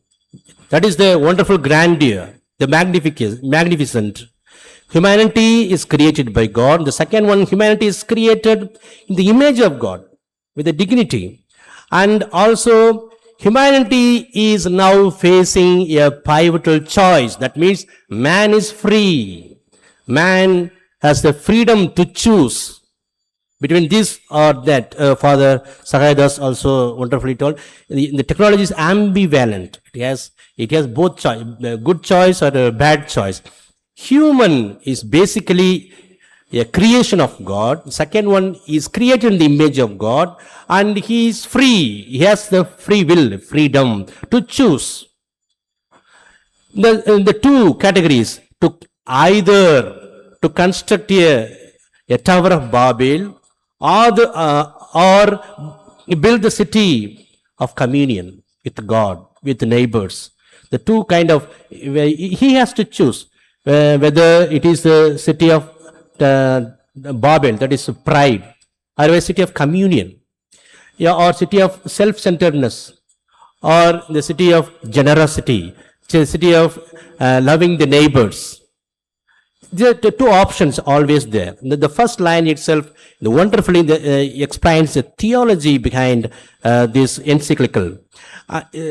Also, again, it says each generation inherits the task of shaping its own era. That is task. Genesis 1st chapter, the 26th, God created in the image of God, man created in the image of God. Second, male and female he created in the image of God. The third, he has given the man or the human a task to multiply, be fruitful, dominion over, subdued over, right? It's a task. Everyone has the duty to shape our own era, our own time. It is a task. In the form of provided dignity of every person is safeguarded. In this, justice is promoted. Fraternity is made possible. The first line itself wonderfully explains. The first one is God, the human is created by God. God is the author. God is the creator. The second one, in the image of God. Image of God, I am able to communicate with God. What is image of God? It is, I am able to communicate with God. I can reason out. I am free. It is we are like God. We are like God. What is the difference between the serpent told, the Genesis 3rd chapter, the serpent told, you can eat this fruit. You can find whether it is good or evil.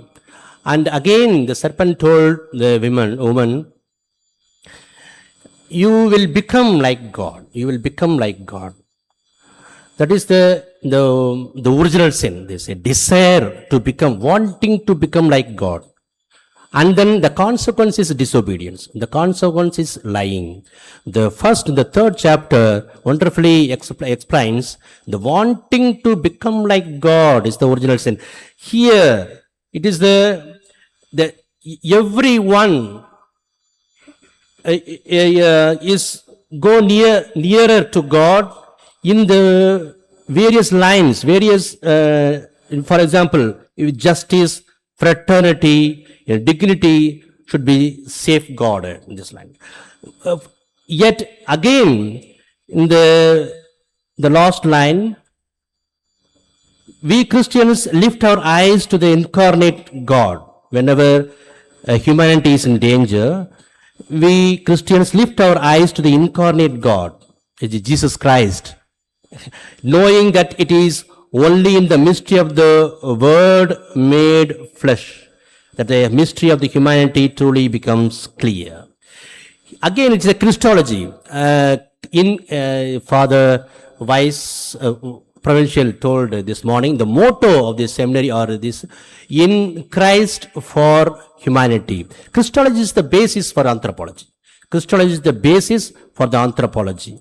And again, it says, in Jesus Christ, this humanity in its grandeur becomes the way and the truth and the life. opening the path for each of us to grow toward fullness.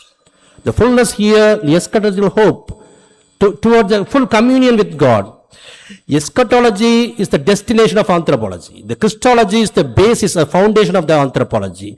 All these eschatology, Christology, or anthropology, they are all intertwined. The first paragraph itself, Pope Leo explains the theological part of the background of this book or in this encyclical. The first divine author. God is the author. God is the creator.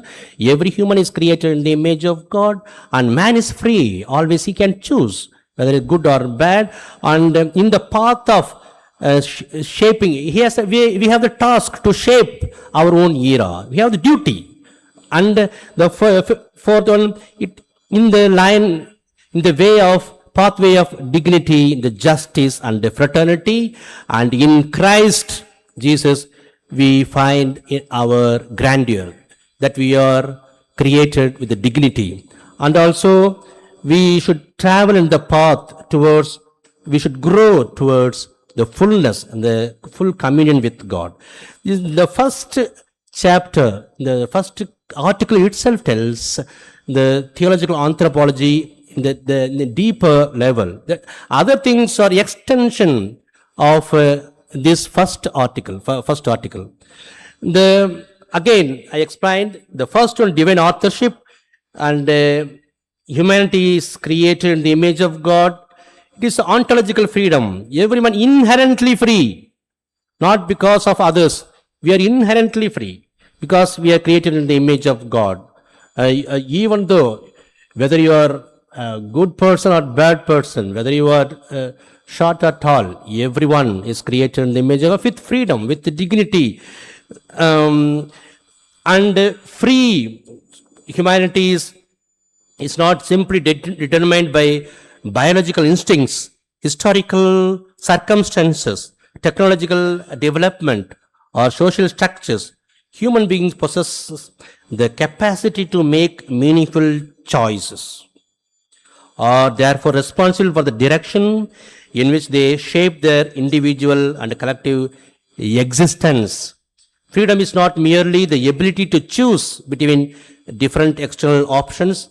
At a deeper level, it belongs to the very constitution of the human person. Human person are capable of self-determination, moral responsibility, because they possess reason and freedom. Authentic freedom is fulfilled when it is oriented toward truth and goodness.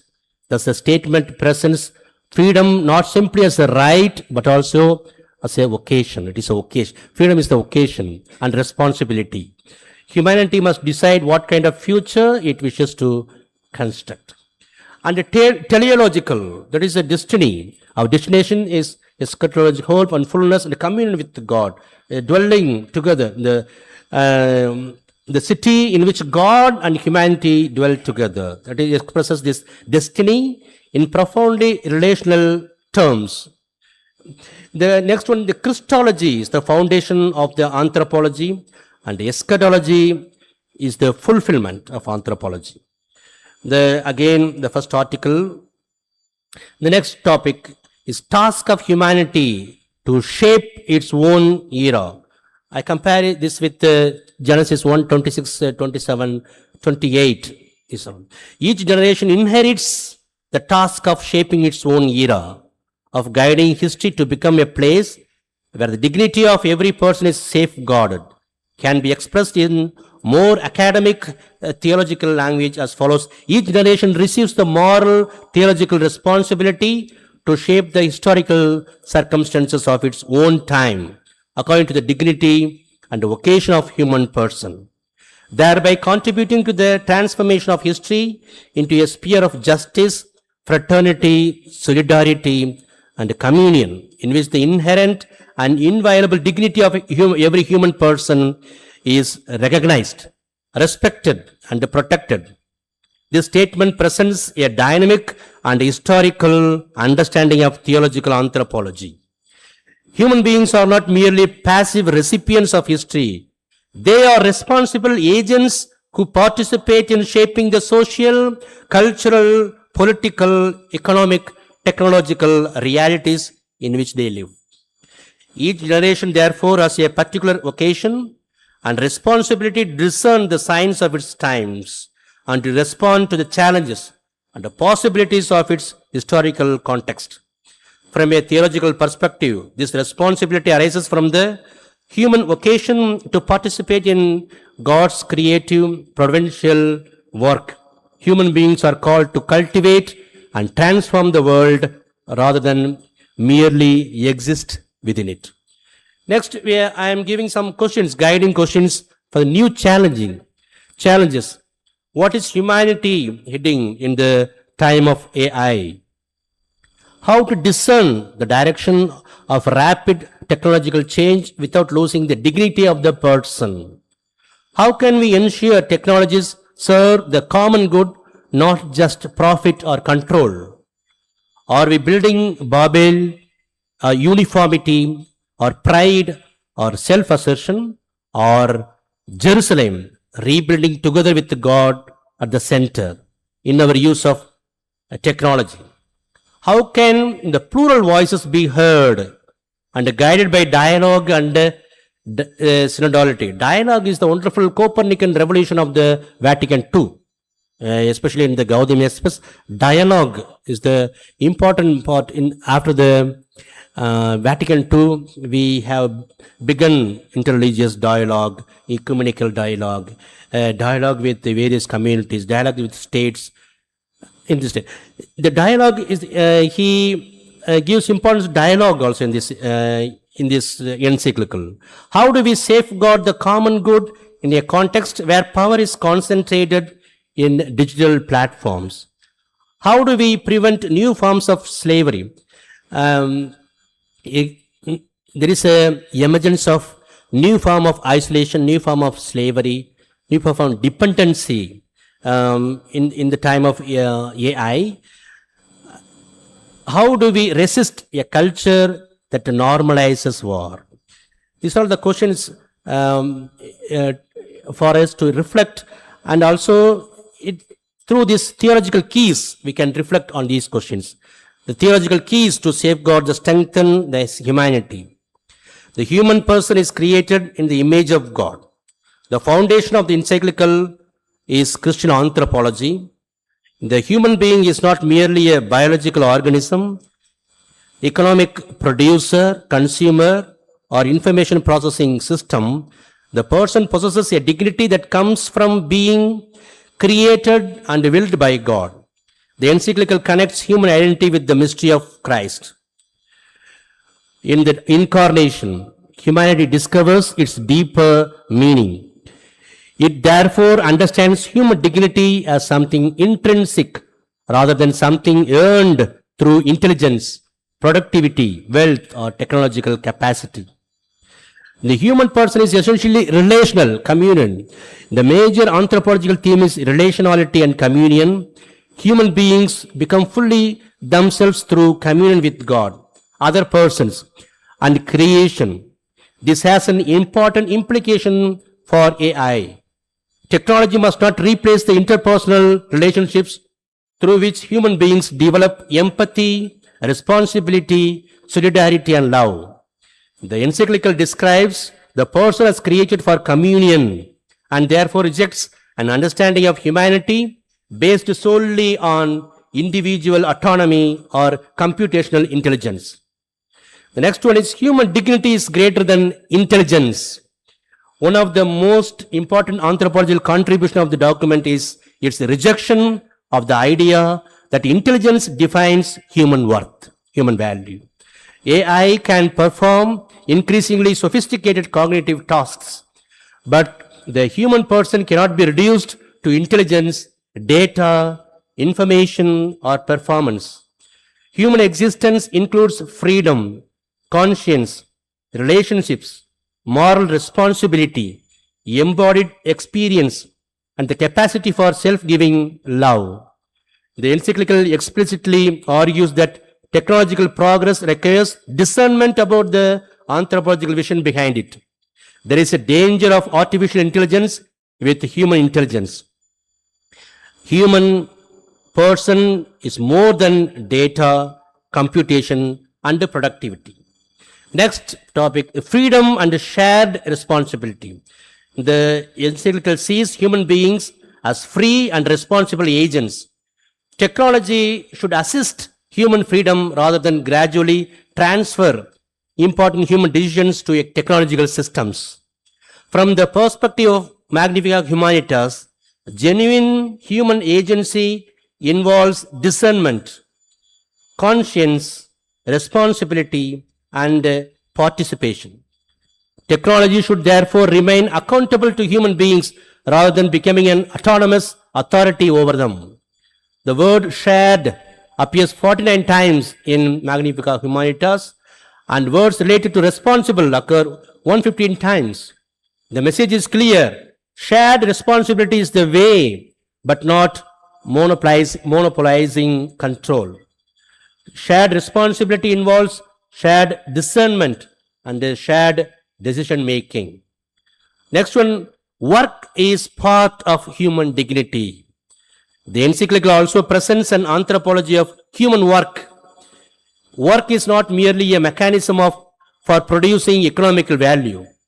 It contributes to human development, participation in society, responsibility, and personal dignity. Work is dignity, work is responsibility, work is participation in the society. This is particularly important in the context of AI and automation.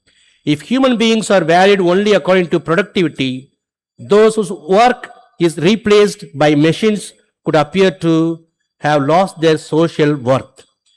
The encyclical therefore challenges a purely economic anthropology in which I produce, therefore I am. Like Descartes, the French philosopher, cogito ergo sum, I think, therefore I am. In the Frankfurt, I saw in one hotel, one restaurant, I eat, therefore I am. Likewise here, today's concept, I produce, therefore I am. Produce, I give, I contribute, therefore I am. Actually, human worth, the dignity precedes economic usefulness. The encyclical recognizes the danger that human beings may be valued according to efficiency or better performance. Work itself can lose its human and relational character. Okay. Because of the AI. The human person is oriented toward transcendence. There is the encyclical offers an important critique of transhumanism. And the artificial intelligence can while away or take away all our limitedness. The human beings certainly a desire to transcend their present limitations, but Christian anthropology interprets this desire differently from technological enhancement. The document asks where authentic human transcendence is found. Its answer is not technological self-divinization, but grace and communion with God. It is a real transcendence. Human fulfillment ultimately comes through participation in God's creative work, through Christ, rather than through the technological elimination of human limitations. The next is vulnerability is the catalyst for human growth. Our finitude or our limitedness, our suffering, it is the catalyst for, they say, wherever there is persecution, there Christianity grows. Whenever, without persecution, there is no growth of Christianity. Likewise, in vulnerability, we find ourselves. We find God. We know God. A genuinely Christian anthropology begins not with the powerful, but also with those who are vulnerable. AI-driven economic and social transformation can disproportionately affect workers, the poor, and digitally excluded communities. A preferential option for the poor emerges very strongly in Magnifica Humanitas in indirect way. Not in a directly, there is no the reference of this word, but this preferential option for we can infer through these words. And the Pope invites us to adopt the perspective of victims, take a strong stand on behalf of the vulnerable and victims. And encyclical speaks about the beauty and the grandeur of humanity, shining its vulnerability and woundedness. Finitude opens us recognizing the face of God and others. In vulnerability, suffering, failure, we can recognize the inviolable dignity of every human person. Next one, the last one, the culture of dialogue and the civilization of love. Again, I say, dialogue is the Copernican revolution of Vatican II, especially in Gaudium et Spes. The encyclical revives and encourages this dialogue between the states, between the communities, between the faithful. There is an urgent need to shift from the culture of power to a genuine culture of negotiation, culture of dialogue. Dialogue and diplomacy become the standard means of resolving conflicts. In rejecting the mindset of violence, interreligious dialogue plays a decisive role. The civilization of love is built not through grand gestures, but through the faithful and persistent actions of ordinary people who choose goodness over violence, hope over despair, and peace over indifference. Every person has a responsibility to contribute to this transformation according to their circumstances. We are called to resist hatred, cynicism, lies, and indifference. We should promote truth, justice, compassion, dialogue, reconciliation. Even our words matter. Again, the encyclical says, disarm the words. Not only the disarm the words. How to use our words? By rejecting hostile, dehumanizing speech and speaking with truth, charity, and respect. We can help disarm the world and they become instruments of peace. Thus, the civilization of love is formed through countless small acts of fidelity, justice, mercy, and care that gradually transform society and bear witness to the light of Christ.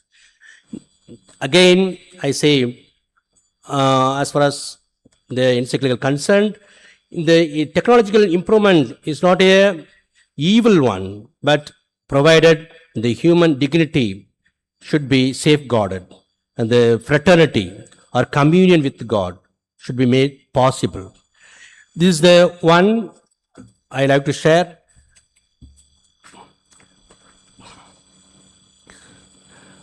Again, I end. It is a serious talk. The theology is little dry subject, but I end this with in a lighter moment. A Salesian priest decided to learn artificial intelligence because they are for their work is for the youth ministry. They have to learn many things in order to attract the youth. He bought a computer, enrolled in a course, and was very excited about becoming an AI expert. One day, while he was practicing, his computer suddenly stopped working. So he took it to a computer repair shop. The shopkeeper examined it and said, "Father, don't worry, I will repair it." The Salesian priest left the computer at the shop and went away. But days passed, then weeks passed, and the priest never came back to collect it. The shopkeeper waited patiently. Finally, after several weeks, he happened to meet the priest on the road. "Father, you forgot something." The priest looked puzzled. "What did I forget?" "Your computer. You left it with me for repair weeks ago. Come and take it. Then you can continue learning artificial intelligence in order to be intelligent, so that you can become more intelligent." The priest smiled and replied, "Oh, my son, I don't need intelligence anymore. I have become a provincial." Thank you, one and all.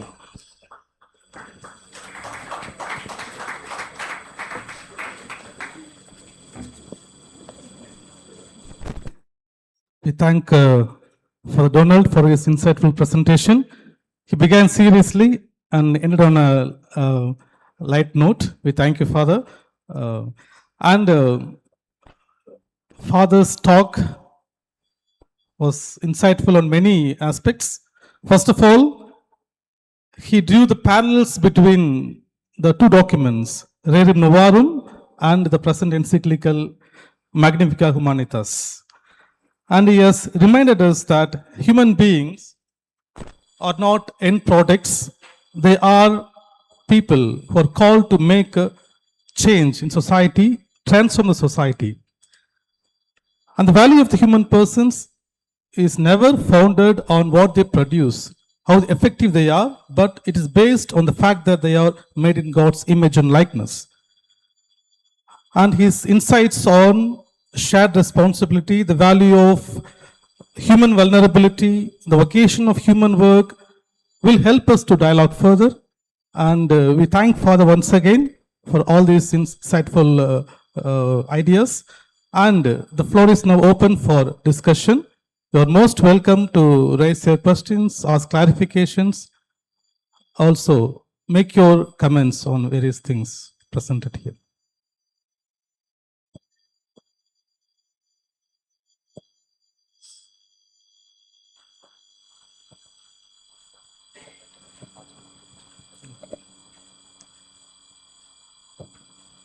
I think you will have small chits of paper in your files. You can write your questions and pass it on. You can also raise the questions in the floor. Yeah.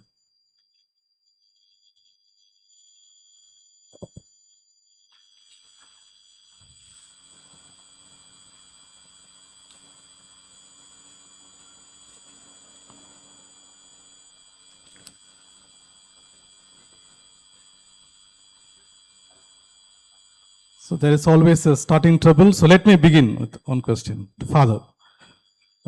Father, we are moving from the age of AI to the age of AGI, they say, artificial general intelligence. No, the difference is this. AI focuses on one particular task, but AGI will focus on multitasking. So they are moving towards creating humanoids which can replace human beings. They can play chess, they can run like Usain Bolt. Then recently there is a robot that even beat the record of Usain Bolt. So what is your take on this? Will it affect or seriously hamper human dignity? And is it possible at all to developing AGI?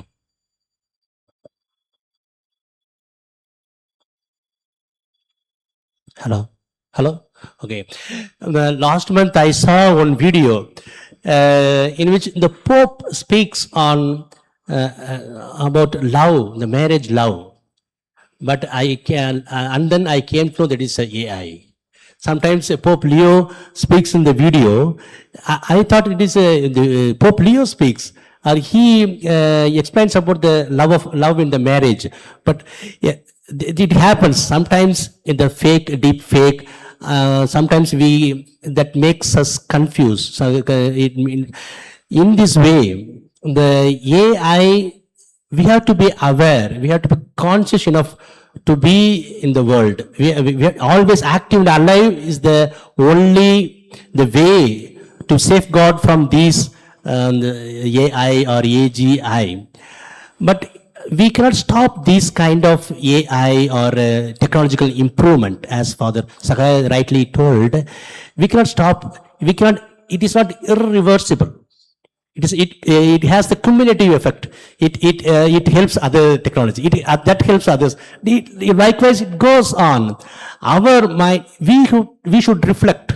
That's why every seminary has the meditation time, half an hour every day, in order to reflect on ourselves and how to move on. In this kind of reflection, self-reflection is very important in the age of AI or AGI.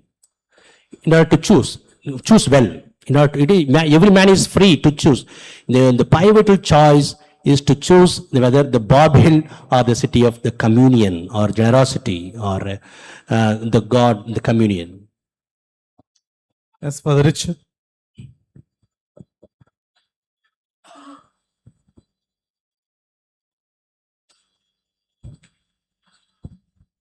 So this question is more of a clarification. It's addressed to both of you, the keynote speaker, as well as you, Father, because it's the anthropological perspective.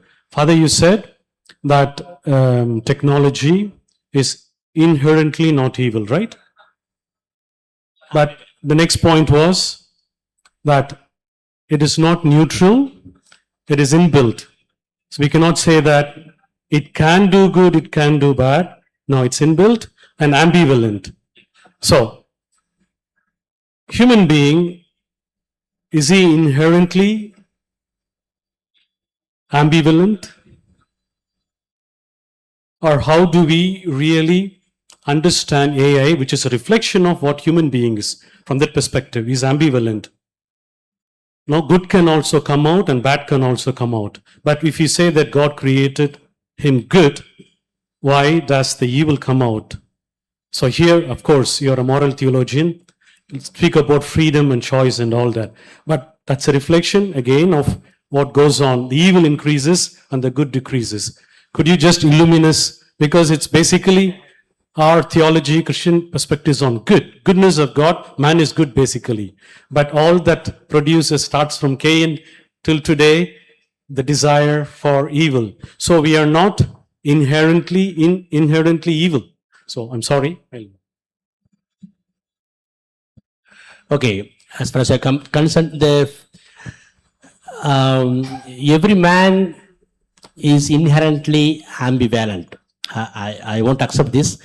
Every man has the freedom. Every man has the freedom.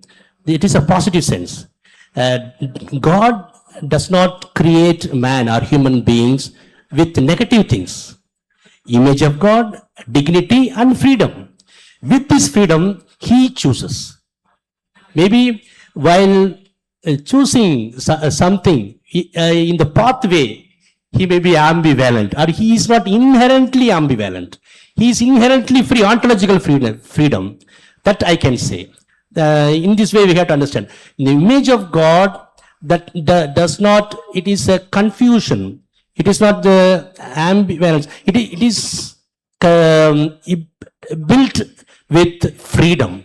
With the freedom, the Adam chooses, or the woman chooses the tree, or the wanting to become like God, a desire to become like God. In this way, every man is created with freedom. In the pathway, maybe he may be ambivalent. That I can say. Father. Okay. I think, in my opinion, modern technology is a reflection of the human person.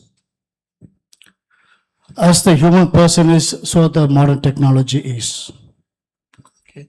And therefore, the human freedom that God has given to human beings is so good and bad that the freedom can go against himself, the one who is using the freedom.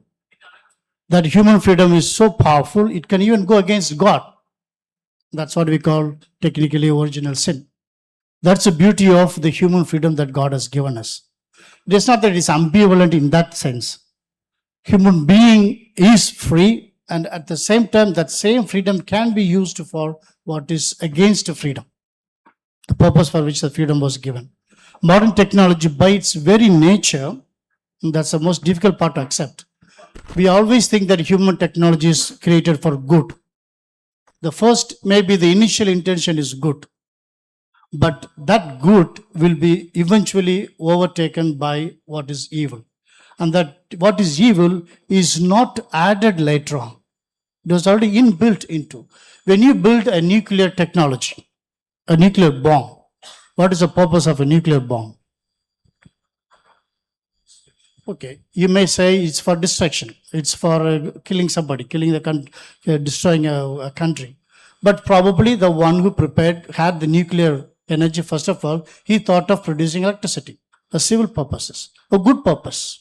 There are many countries who have nuclear power for good purposes. But that can also lead to creation of a nuclear bomb is eventually later that was added, or that possibility was already inherent in the very idea of a nuclear bomb. So modern technology in that sense is very different from older forms of technology. Older forms of technology is a static power. Modern technology is a process. It's an accumulative power. It will go on increasing. It will never come back. And that cumulative power reveals the fact that it is inherently good and it is also inherently evil. It is not that I will use it for good. Yes, you can use it for good. But the possibility of using it for bad is not invented by you. It was already there. That's what distinguishes a modern technology from a traditional technology. And that can be applied also for the human person. Thank you. We have some questions from the audience. To Father Sagaidas, how can the church safeguard the dignity of human life at conception when AI and emerging reproductive technologies increasingly mediate the generation of life while preserving the sacred unity of marriage and the personal self-gift of husband and wife? You want me to repeat? Yes, Father, you can have it read.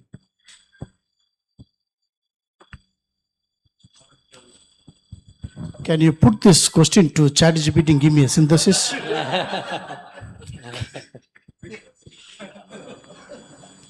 So how can the church safeguard the dignity? That's the purpose of this symposium, okay?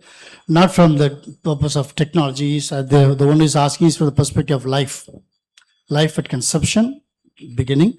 When AI and emerging reproductive technologies, like it can be surrogate motherhood. You have the latest Tamil film on surrogate motherhood, Vishwanathan and Sons. Okay, so the emerging reproductive technologies and increasingly mediate the generation of life while preserving the sacred unity of marriage and the personal self-gift husband and wife. This is some question that calls for a summary of 2-3 theological disciplines. Okay. But I think, jokes apart, I think AI is being used even for bioethical issues.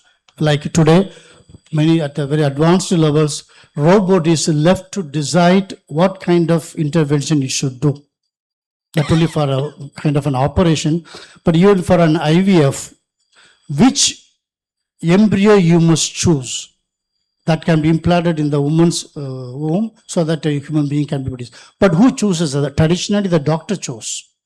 According to his combination of the sperm and the egg, he knows which can survive better, which will have better possibilities of survival, of conception. But today, AI can not only give a suggestion of which one will survive, has a higher possibility, it can even tell you what kind of human being you want. That combination is possible today, due to AI. You want a black eye or a blue eye? You want a black hair or white, golden hair? All these genetic possibilities are today possible. AI comes in. So where does the dignity of marriage, the self-giving of husband, the church is very clear on this. Any technology that enables to complete the human reproductive act is welcome. Any technology, including AI technology, which substitutes the human act of procreation is immoral. That one principle can be very helpful. Any technology that facilitates, helps to complete, to carry out the human reproductive act between the husband and wife, thus married people, one man, one wife, male and female. So any act that, any technology that helps to enable, facilitate this action is welcome, morally acceptable.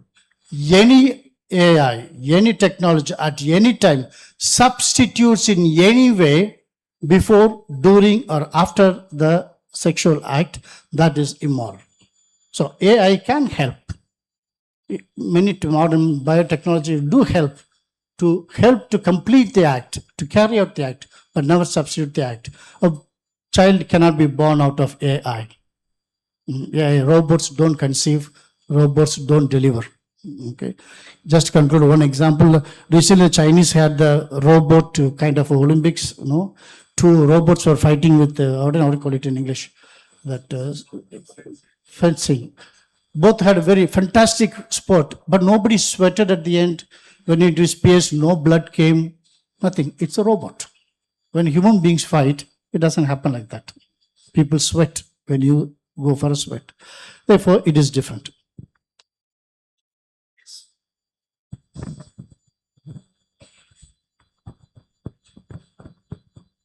So we have few more questions, but you can ask the speakers in break time. So for lack of time, we will conclude this session. And we thank once again the speaker Donald for his presentation. And thank you, dear audience, for your active participation. Thank you. A heartfelt thanks to Reverend Dr. Donald Michael for his insightful presentation and to Reverend Dr. Stanley Jayakumar for his able moderation and guidance of the session. At this juncture, we shall pause for a brief coffee break, and we expect your presence as we resume the proceedings shortly. So, 11:40 we will be back. So 20 minutes break. Yeah, thank you. Dear friends, Dear fathers and brothers, on information, I will be till evening. I will be here. You can discuss with me also. If you want to ask questions in the personally, you can ask. I can be illuminated also. Thank you. dear fathers, brothers and sisters, small announcement. A symposium without a bookstall is incomplete. So we have books for sale behind. They're authored by students and staff members of DBTC. You're most welcome to go through them and buy them for your own personal reading, research on various topics in theology. Thank you so much. They are at offered price. Discount prices are offered for today especially. for a tea, you can go down to on the left, you will have your tea served.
Dear participants, we humbly request you to be seated in your places.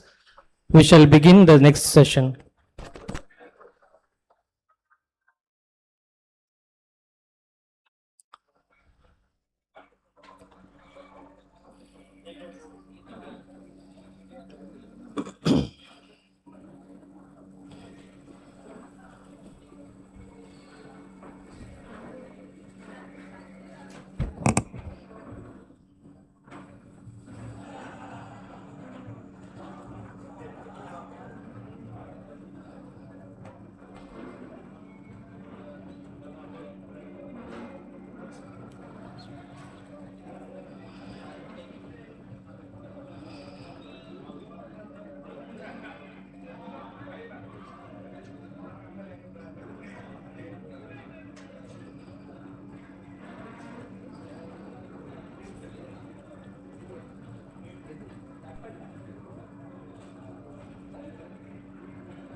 Raymond.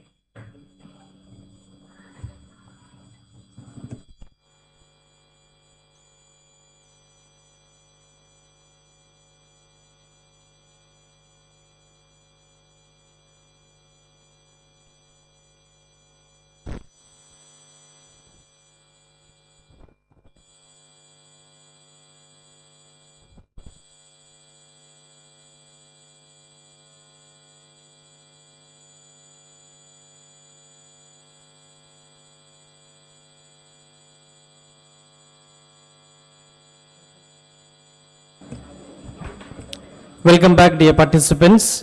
Let us move on to the second session of a symposium titled Magnifica Humanitas, Moral and Social Teachings Perspective. This session seeks to illuminate the ethical and social dimension of the human person through the insights of moral theology and the Church's social teaching in the context of the age of AI. We are truly grateful to have Reverend Dr. James Kumar, CSSR, Professor of Moral Theology as our resource person, with Reverend Dr. Emmanuel Madichetti, SDB, Rector and Professor at DBTC as the moderator. I now request the moderator and the speaker to guide us through the proceedings.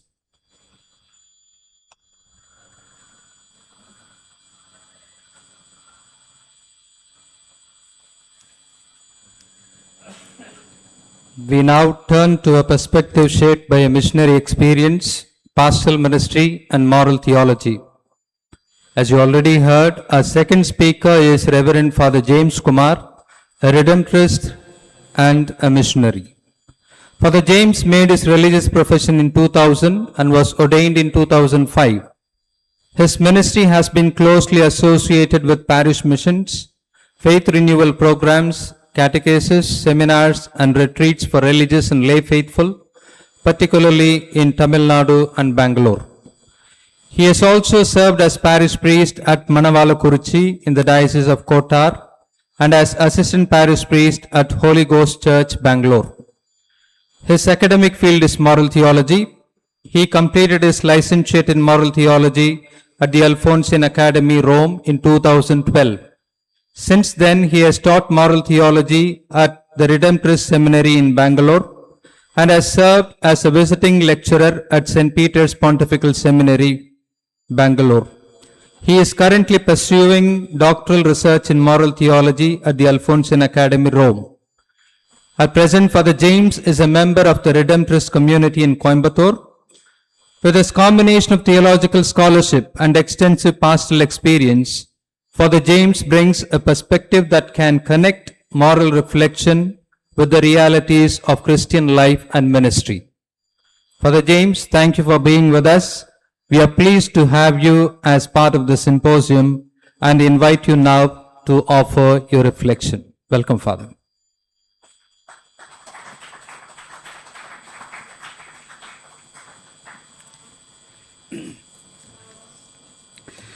Good morning, Reverend Fathers, Reverend Sisters, brothers, and all the participants. Thanks for the invitation that was extended to me by this institute, and also a welcome note by Father or the brother who introduced me as a doctor. I'm not it. I'm still a compounder. I'm just pursuing still. Thank you for the opportunity. And in the campus that has got a technical institute, we are talking about a technology. It's apt that we are reflecting on this particular document, Magnifica Humanitas. From the moral and the social teaching perspective that I take on. The Catholic Church, first and foremost, affirms scientific progress at every stage of human history. We have moved from agrarian society to an industrialized society where machines played a major role. The history proves that we have slowly and steadily progressed through advancement in inventing new machines and technology, which has influenced all areas of our life. At the wake of this third millennium, we have entered into a digital world which has soon become AI enhanced. Pope Francis calls it a technocratic paradigm that transforms human weakness and frailties to possibilities. In his apostolic exhortation, Laudate Deum, Pope Francis states, artificial intelligence and the latest technological innovations start with the notion of a human being with no limits, whose abilities and possibilities can be infinitely expanded thanks to technology. Yet, at the same time, the Church has not failed to identify the possibilities of risks involved in these developmental mechanisms. We see this in a way Pope Francis observes and warns as he says,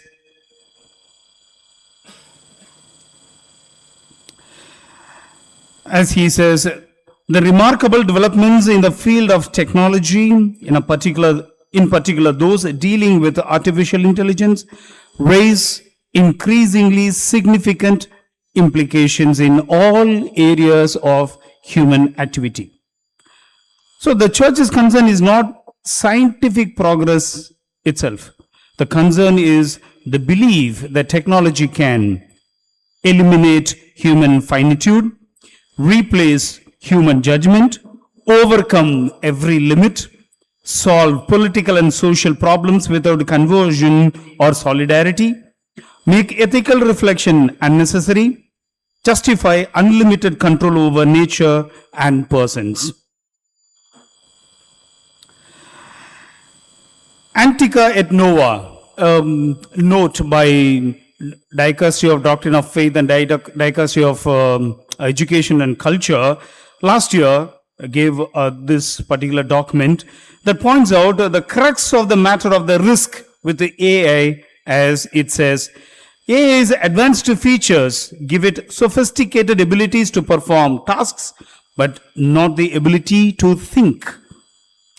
The Church uses the term intelligence analogically. AI can perform tasks associated with intelligence, but it does not possess the complete personal reality of human intelligence, which includes conscience, freedom, moral responsibility, embodied experience, relationality, openness to truth, capacity to love, spiritual transcendence. Therefore, AI should be understood not as an artificial form of human intelligence, but as a product of it. Pope Leo XIV expressed his conviction to the International Catholic Legislators Network. Last week he states that we must remain vigilant in this regard, lest innovation become another vehicle for ideological or economic colonialism. Magnifica Humanitas, that is discussed in the symposium, is classified with the Catholic social teaching because it applies the church's enduring social principles to a new historical reality, that is artificial intelligence and digital power. Its central question is not simply what AI can do, but does this technology promote the dignity of every person, protect the vulnerable, strengthen participation and solidarity, and serve the common good? What happens to the human person when technological power becomes capable of making decisions, monitoring behavior, transforming labor, and concentrating wealth and power? The historical context, I think it's well placed already, but just want to begin with that as well. The social encyclical Magnifica Humanitas by Pope Leo XIV emerges at a historical moment in which human society is increasingly shaped by smart technologies, digital connectivity, and artificial intelligence. Human civilization, as far as the available historical record reveals, has passed through a long succession of historical ages, each characterized by significant developments in human knowledge, social organization, technology, and forms of communication. In the contemporary period, humanity appeals to be entering yet another transformative phase, what may appropriately be described as the age of artificial intelligence. This emerging era is characterized by the rapid development, deployment, and integration of AI technologies into an expanding range of human activities, including communication, education, healthcare, industry, governance, commerce, and everyday social interaction. The development of AI can also be situated within the broader framework of Fourth Industrial Revolution, marked by the convergence of digital, physical, biological technologies and unprecedented levels of automation, connectivity, and intelligent data processing. It's within this rapidly changing technological context that Magnifica Humanitas must be read. The document, therefore, assumes a particular perspective. It does not address technology merely as a collection of tools or technical innovations, but raises fundamental questions concerning human dignity, responsibility, freedom, social relationships, justice, work, and the common good in the age of increasingly mediated by intelligent technologies. The central question is no longer simply what technology can do for humanity, but what kind of humanity technology is helping to create.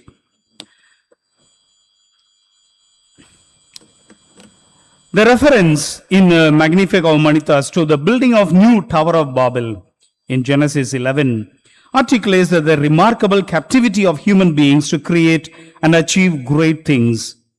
Yet the construction of the tower was rooted in the pride and acclaim of self-sufficiency that rejected any reference to God. Consequently, human efforts were disrupted, communication became confused, and mutual distrust emerged.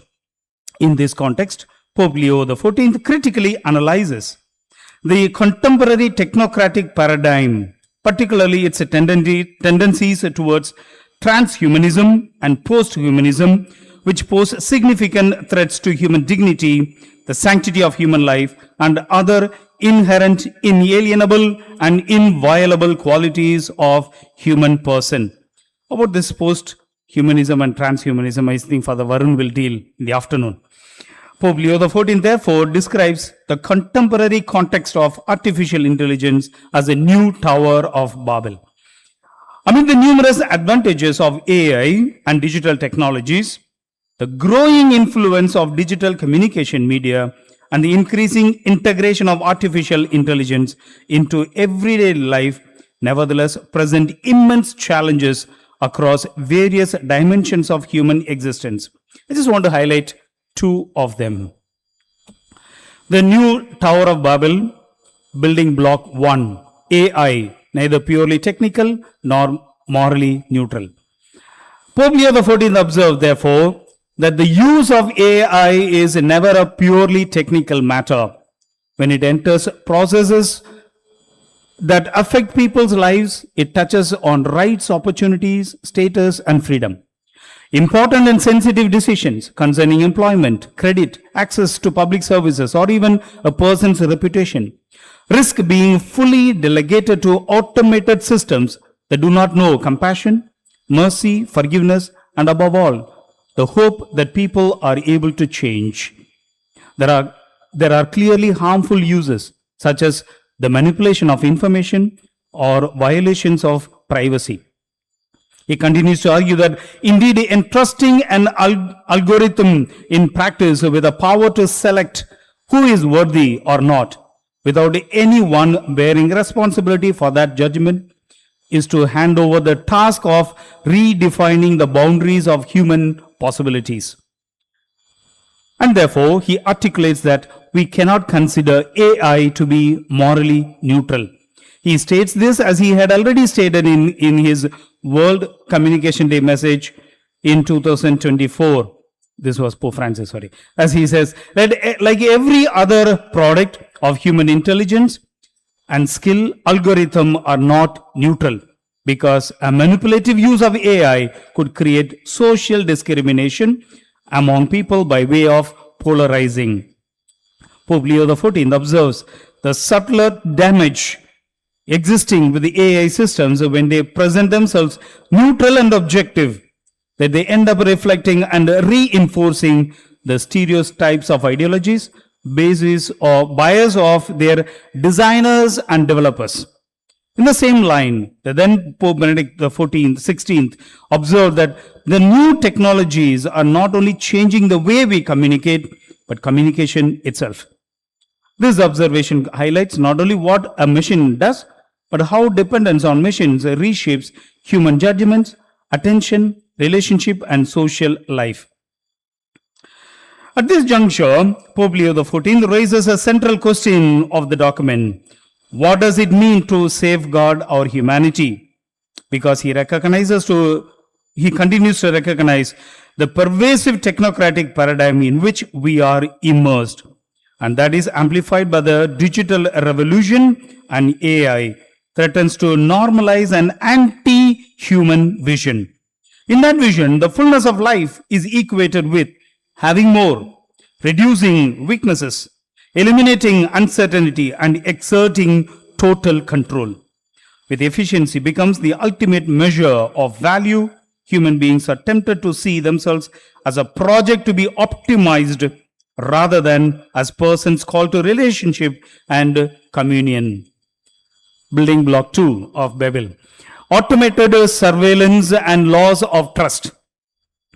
Automated surveillance is the technologically mediated and algorithmically assisted process of continuously and systematically collecting, processing, analyzing, classifying, and predicting information about individuals or groups, often without direct or continuous human observation.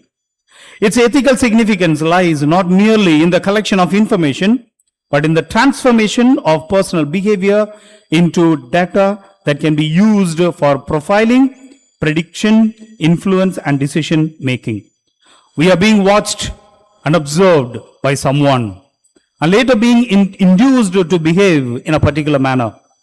This automated surveillance functions like a modern day panopticon. Okay, this panopticon is a watchtower in a prison. It's something like that, you know. Where is it? Yeah. I think, have I gone ahead? Okay, I didn't change anything. Yeah. This is a panopticon tower, a kind of a watchtower. The prison cells there. The prisoners cannot see the guard, but the guard can look into every cell. So it is just to discipline and make sure that nothing bad takes place, and there is somebody to watch over constantly. So you don't know whether the person is watching you or not, but there is a person, or you are being watched. Taking this image, Michael Foucault, a French philosopher, used this concept as a powerful metaphor for modern disciplinary power that can really, if someone knows that I am being watched, I am being looked at, then our way of behaving will be better as it is. And it's for the purpose of disciplining and bringing out a better behavior. But this digital panopticon, now that with this, the traditional surveillance by human person or even CCTV camera, that's now gone. Whereas the automated surveillance, that's what I call digital panopticon, uses artificial intelligence, computer vision, a smart sensors to monitor spaces, take activities or process data in real time without continuous human supervision. Automated surveillance can induce monitoring keystrokes every time we are scrolling or typing. Screen activity, we are watching, when you look at a reel, the short videos, the time that you spend, it's a 15 to 20 seconds video. Some video you push it fast, some video you hold it for more than 5 to 7 seconds. It knows that you are interested in that video and similar video. And if you are, let us say, there's a exercise, let us say, okay, some exercise video, you happen to, I want to reduce my tummy. Let us see what are the exercises. After that, you will get more exercising videos. With that person are similar. So something, a cooking video you happen to see, will be a lot of, as father was saying in the morning, in Amazon, you order for something, and you will get, until you order. And they also will say, like you, there are so many other persons who have bought similar product also. Why don't you look for it? So they make you kind of, you have been watched. Every stroke, every presence, they call that digital footprint. Yeah? Our digital footprint is not erased. So the facial expression, communication, or time spent on particular tasks, we have been observed of everything. The person whose data is collected may not even know what is being collected, when it is being collected, who is analyzing it, what algorithm is processing it, what conclusions are being drawn, how long the data will be retained, or what decisions will be made out of it. We don't know anything, but it is being processed. Shoshana Zuboff, a social psychologist, argues that the digital platforms can take human experience and transform it into behavioral data. She describes a private human experience as a source of raw material for computational processes. Accordingly, the question moves from what did this person do to what this person likely to do. This therefore leads us into a graver moral issues related to autonomy, freedom, human dignity, and control over one's own identity. Okay. We move from here to the next section. So therefore, just to this building blocks of Babel I took from here. Therefore, Pope Francis says, instead of building a Tower of Babel, that we need to start building the reconstruction of Jerusalem temple. Instead of building a new Tower of Babel, the Supreme Pontiff invites us to join hands in the reconstruction of Jerusalem today, just as the people of Israel did along with the prophet Nehemiah when they returned from the Babylonian captivity. However, Pope Leo XIV affirms that the task of building the reconstructing the Jerusalem temple in our time must place our relationship with God at its center. Our rule must be the acceptance of human limitations as a natural and positive reality, and should be characterized by shared responsibility and a language characterized by the gospel. Just want to highlight here what St. Paul says in 1 Corinthians 10:23. All things are lawful, but not all things are beneficial. All things are lawful, but not all things are build up. I just want to slightly reword it. All things are possible, but all things are not morally right. Keeping this in our mind, so as Pope Leo XIV invites us to join hands in rebuilding this, reconstructing this temple of Jerusalem, what are the building blocks that he invites us to build upon, with which he wants to build upon? There are various principles as the building blocks. I just want to highlight few of them. Centrality of the human person. Beautifully, Father has already touched upon it. The centrality of the human person, being created in the image and likeness of God, having the breath of God, being redeemed by the precious blood of Jesus by his paschal mystery, as inherent, inalienable, inviolable human rights, human dignity, and human sanctity. And this inherent gift of God is not to be rendered to the other out of one's own generosity. It's not out of my generosity that I respect the other, that I render this sanctity and dignity to the other. It's my duty. It's my duty to recognize, because it is been given by God to that person. The second building block is solidarity. By solidarity, we understand that each with one's brothers and sisters is obliged to contribute to the common good of society at all levels. Solidarity presumes a mutual interdependence among the members. Principle of solidarity is a firm and persevering determination to commit oneself to the common good. That is to say, to the good of all and of each individual, because we are all really responsible for all. Those who are better off should feel responsible for the weaker and be ready to share with all they possess. Those who are weak, for their part, in the same spirit of solidarity, should not adopt a purely passive attitude, just receiving and receiving and receiving alone, but while claiming their legitimate rights, should do what they can for the good of all. Therefore, solidarity means moving from being self-centered to the other-centered, but without neglecting the self. This means an attitude of human-centeredness.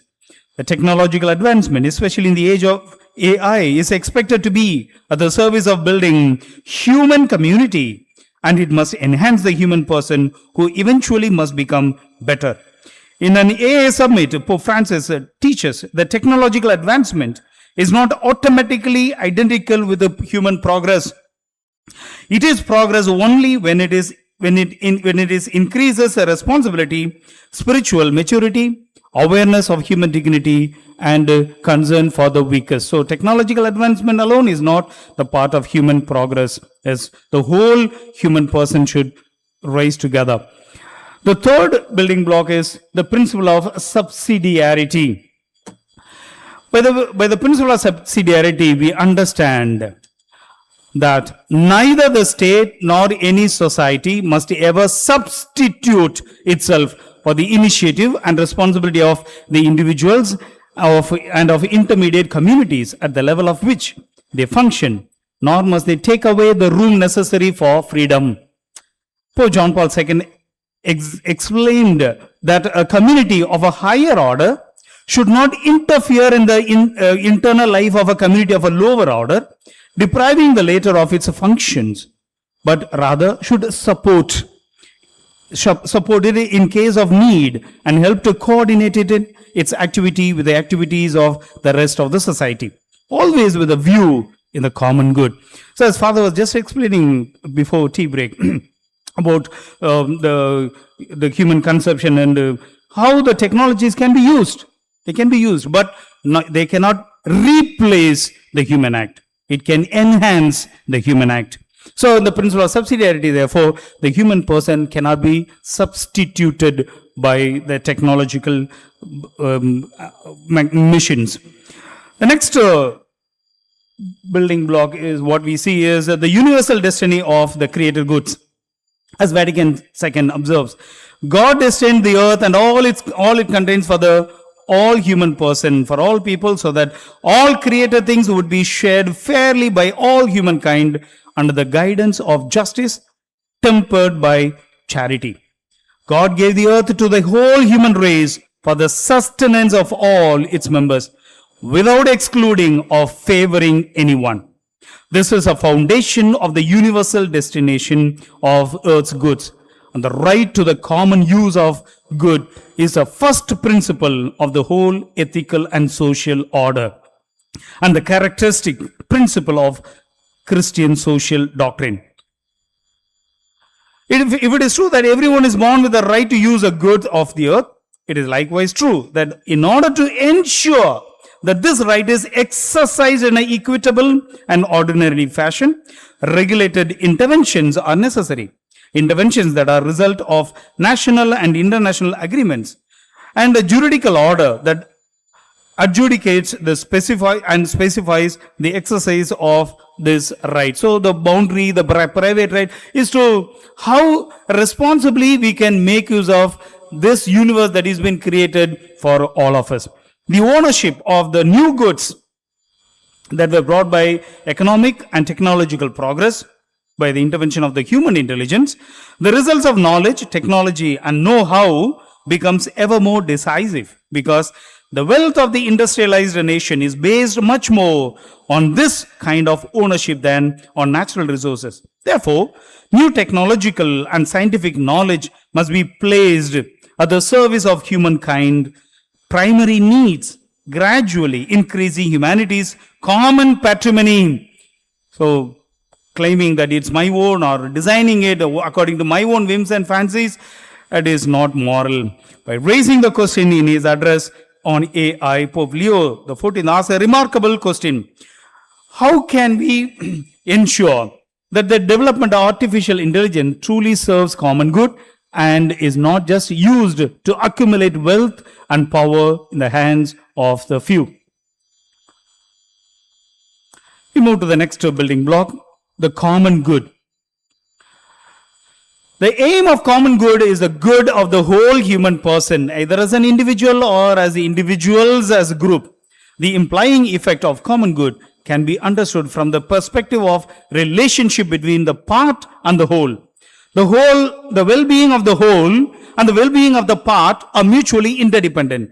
Therefore, one's service to the common good doesn't diminish one's individuality and one's dignity and sanctity. Rather, it enhances one's capacity to become a matured person who is healthily interdependent and enhances one on the journey in being a full human person. In Magnifica Humanitas, Pope Leo XIV warns against technological visions that promise liberation from every human limitation. Progress that produces unlimited upgrades for some while leaving whole populations without basic necessities is contrary to the common good. The true fulfillment involves freedom, responsibility, mutual care, solidarity, and respect for the dignity of every person. Having these building blocks, the moral principles on which the social teaching of the church stands, Pope wants us to build or reconstruct the New Jerusalem temple. There are two dimensions or two areas that we are going to build as themes. One is the respect for the dignity of the human labor. The dignity of work finds its source in God, who blessed it and gave it to humanity as a divine command till the earth and care for it. Work confirms the profound identity of men and women created in the image and likeness of God. In the tradition of the church, work, it's human labor, is seen not as opus servile, the work of a servant or a slave, but as an opus humanum, a human work. And the church tends to hold all its various expressions in honor. The work finds its first dignity because God revealed himself as a worker. 6 days he worked, the work of creation, and rested on the seventh day. Therefore, the human labor originates in God, the Creator. Church interprets the work represents a fundamental dimension of human existence as a participation not only in the act of creation, but also in the act of redemption. The Paschal mystery is a redemptive work of Christ, and therefore by our human labor we are not only being co-creators but also be co-redeemers. The to and fro of work is a human person. The person who is working is a human person. The beneficiary of a human work is also a human person. So the from address and the to address is the human person.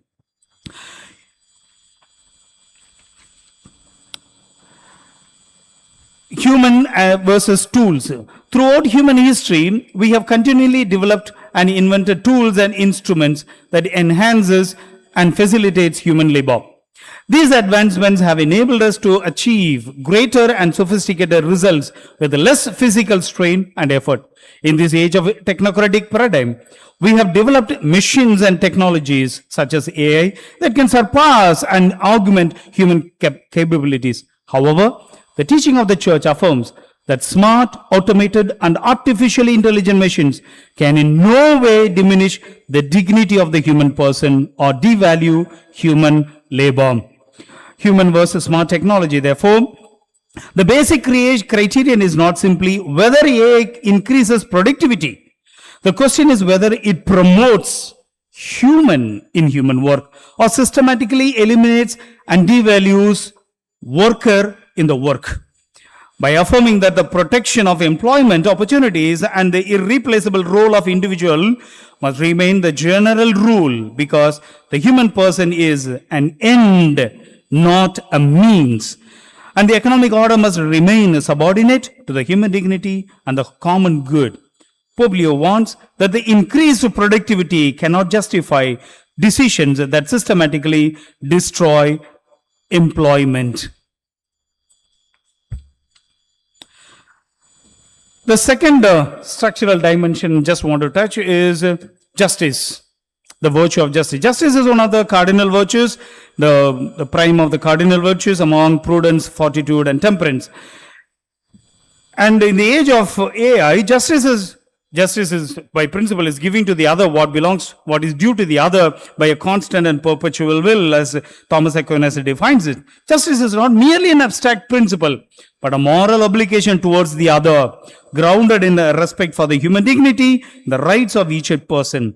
This understanding becomes particularly significant in the age of artificial intelligence, as AI increasingly participates in the decisions and affect employment, education, healthcare and finance, communication, surveillance and access to information. The question of justice is no longer confined to human relationship. It also concerns the design, deployment and governance of AI systems. Who receives the benefits of AI? Who bears its risk? Are decisions fair and non-discriminatory? Are human rights protected? And ultimately, does AI serve the human person and the common good? Or does it reproduce and intensify existing inequalities? The third structural dimension is public and moral responsibilities. Catholic social teaching does not treat AI governance as a purely technical or administrative matter. It asks who possesses technological power, how that power is exercised, and whether it is directed toward the common good, especially among governments, institutions, and policy makers. Just want to raise few questions to respond, to highlight few points to the responsibility of the government. Protect the fundamental rights, privacy, equality, and human dignity in the use of AI. Establish a proportionate regulatory framework for high impact and high risk applications. Require transparency, accountability, impact assessment, and avenues for appeal where AI affects people's rights or opportunities. Prevent excessive concentration of technological power and protect the public interest. Ensure that digital infrastructure, education, and AI benefits are not restricted to privileged population alone. Promote national and international cooperation, because AI systems and their effects frequently cross boundaries. The second point I want to highlight to the developers and the technology companies. Recognize that every design choice embodies a vision of the human person from the scriptural perspective or divine perspective. Include affected communities and vulnerable groups in assessment and governance. Identify who is responsible for consequential decisions rather than allowing responsibility to disappear into an algorithm. Build transparency, responsibility, and attention to affected communities in the development process. Test systems for foreseeable harms, bias, and discriminatory outcomes. Avoid business models that depend upon manipulation, excessive surveillance, or the exploitation of vulnerable. Accept accountability for the social consequences of technological systems. And finally, to the citizens, some of the points that need to be highlighted. Develop digital literacy and ability to question, verify, and critically evaluate AI generated information. Use AI in a way that respects truth, privacy, and dignity of others. Resist the reduction of human relationship to the technological convenience. Participate responsibly in public debate concerning the governance of AI. Having reflected on all this, just want to conclude with a few questions that we can raise how AI should be discerned in this area of human person, common good, justice, solidarity, subsidiarity, universal destination of goods, work, freedom and privacy, truth, responsibilities. When we answer these questions, we can know whether we are using AI in a more moral and responsible manner, or in fact the AI is using us. Let me conclude here. Conclusion. From the new Tower of Babel to the reconstructed Temple of Jerusalem, technology in the service of human flourishing. The Second Vatican Council recognizes it is a responsibility of everyone involved in communication, not only journalists, but also producers, designers, distributors, operators, critics, and others who shape public communication. They must ensure that their economic, political, artistic, and technical choices do not oppose the common good. The successive documents kept the same spirit. The moral contribution of Magnifica Humanitas is not a rejection of artificial intelligence. It's a call to place AI within a larger moral horizon. The church's question is ultimately anthropological and social and moral. What kind of humanity are we building through the technologies we create? The answer cannot be measured by computational power, efficiency, or economic growth alone. A genuinely humane technological development must make room for dignity, freedom, truth, work, solidarity, justice, fraternity, and care for the vulnerable. It must ensure that technological power remains accountable to the human person and directed toward the common good. The image of Nehemiah provides an appropriate conclusion. The future of AI is not built by a single corporation, government, scientist, or policymaker. Like the rebuilding of Jerusalem, it requires shared responsibilities. Societies and engineers, workers and entrepreneurs, educators and legislators, civil authority, faith communities, and ordinary citizens each have a part of the wall to rebuild. Thus, the central moral question of Magnifica Humanitas may be expressed as follows. Will artificial intelligence help us become more fully human, or will it allow technological power to define what it means to be a human? While one cannot deny the fact that creative intelligence of humanity is a gift that can alleviate suffering and open up new possibilities, but it must remain ordered toward the common good, justice, the care for the vulnerable, and creation. The church is therefore convinced that the world does not need an artificial intelligence that diminishes their humanity. Rather, it needs human intelligence enlightened by wisdom, political authority, guided by conscience, and technological innovation directed by charity. Only then will artificial intelligence become not a rival to humanity, but a servant of a common good. Thank you.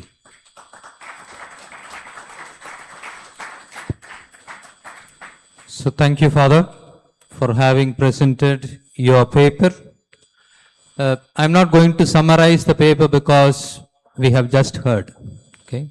So now kindly, any of you has any question to ask, you may lift your hand. In the meantime, others can keep writing. Okay. We have roughly 15 minutes plus.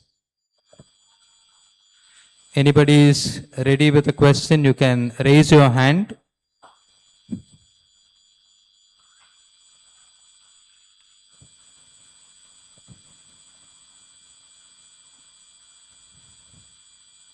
Yes, to Father Vincent. Can you give the mic to Father Vincent?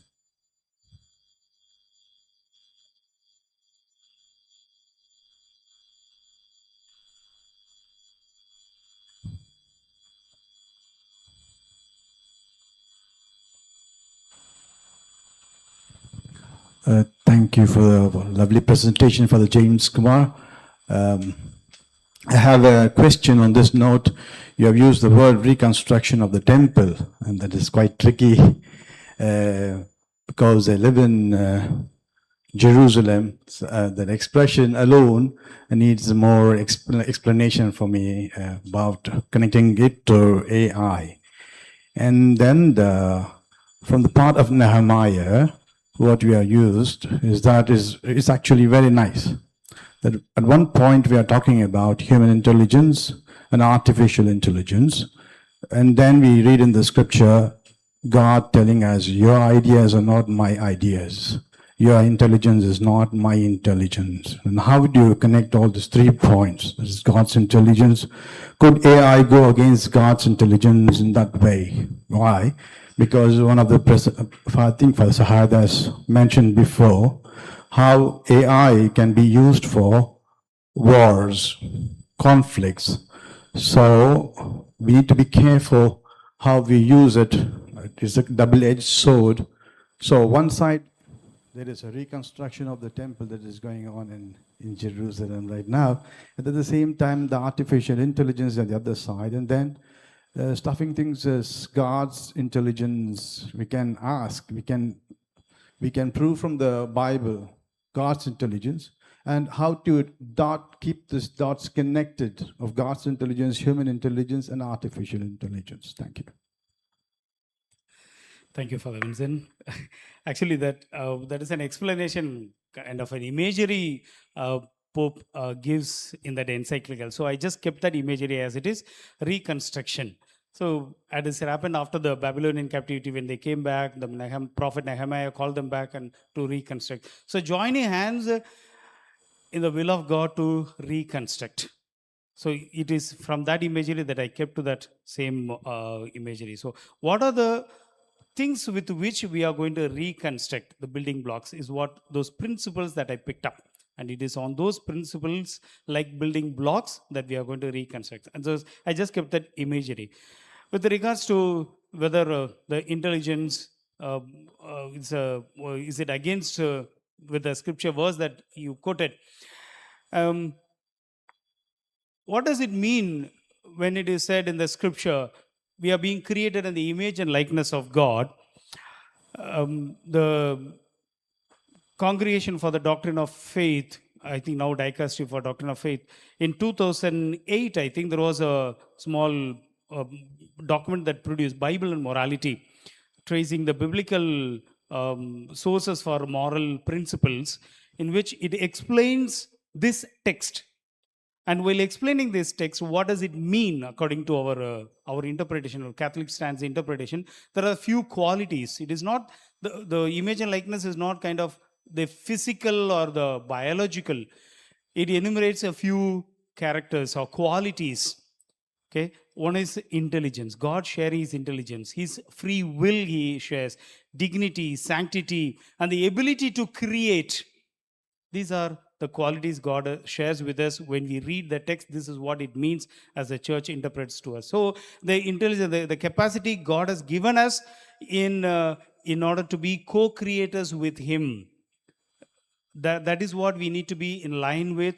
These principles, these moral principles that are being touched, they are core moral principles. Let's call the objective moral norms, universal objective moral norms that are written in our hearts.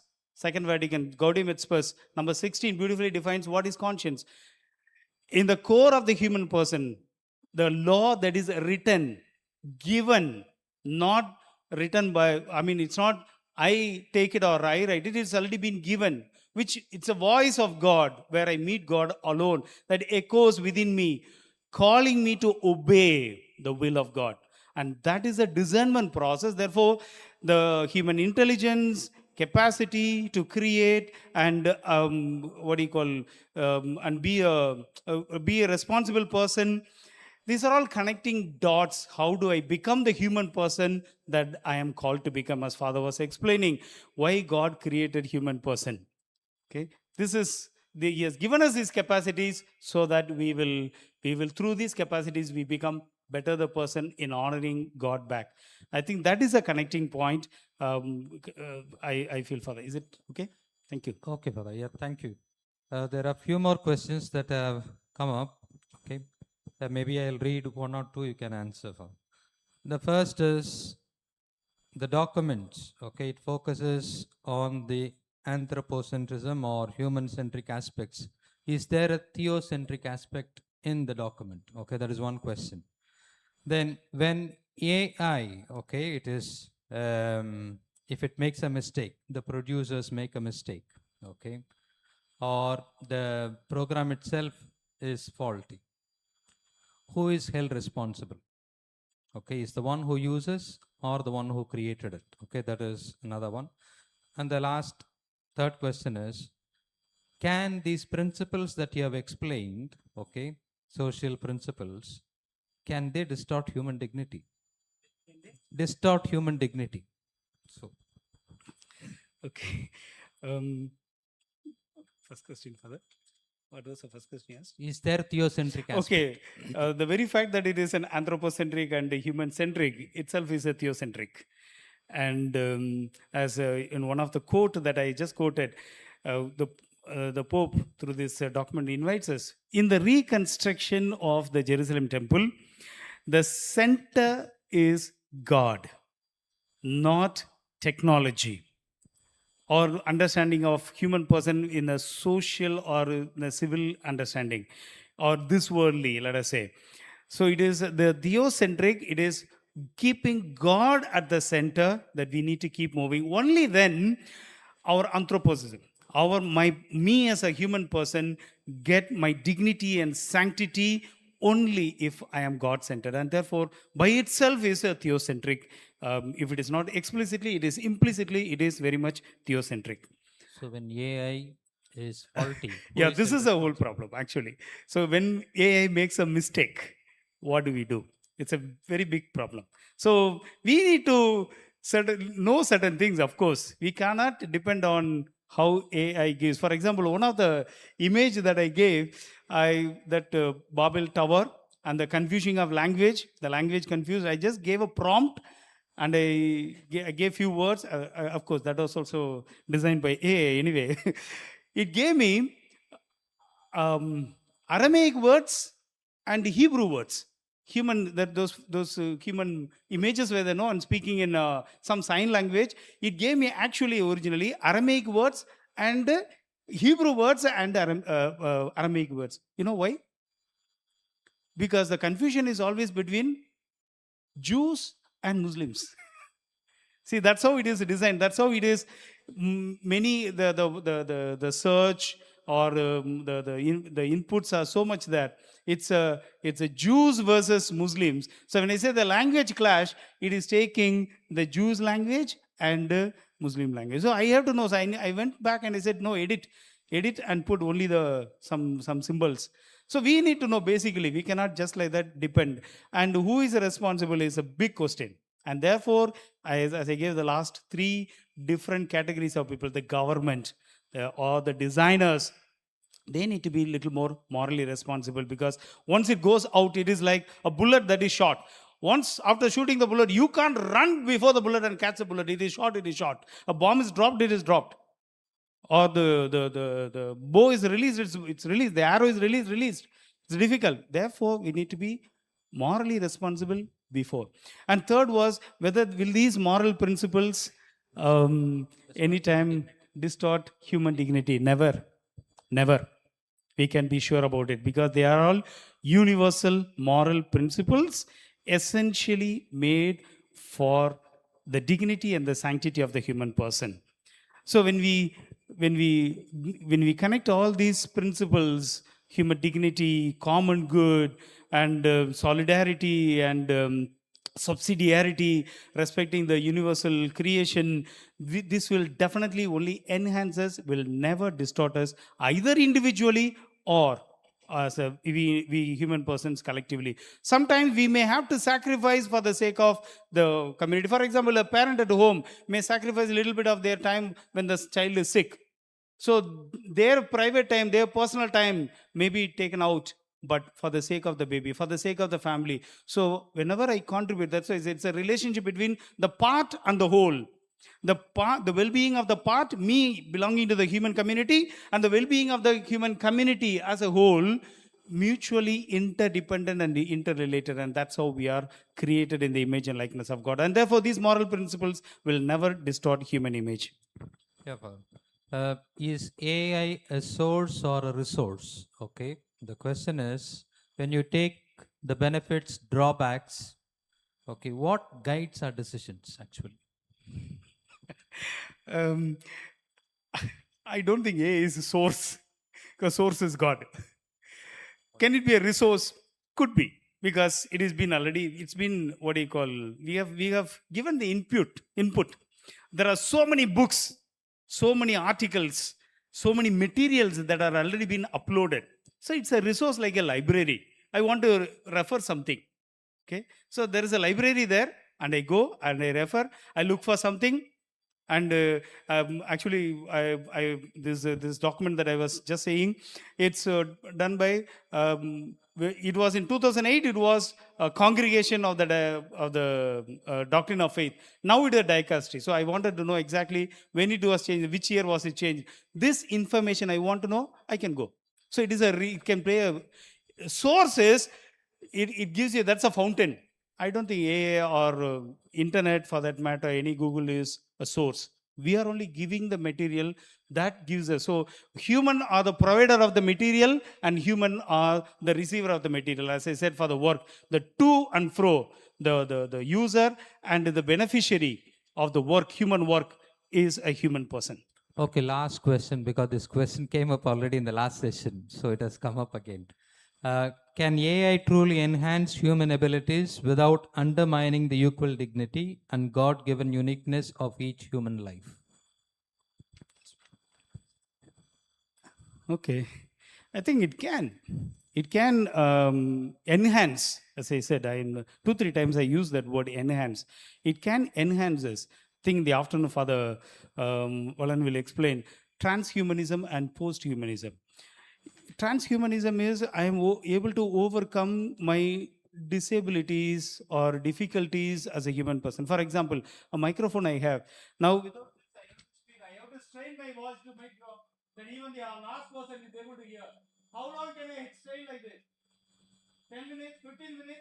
But with a microphone, without any much effort and strain, I can do that. This is enhancing my vocal product so that you are able to hear and I am not a strain. So it enhances me.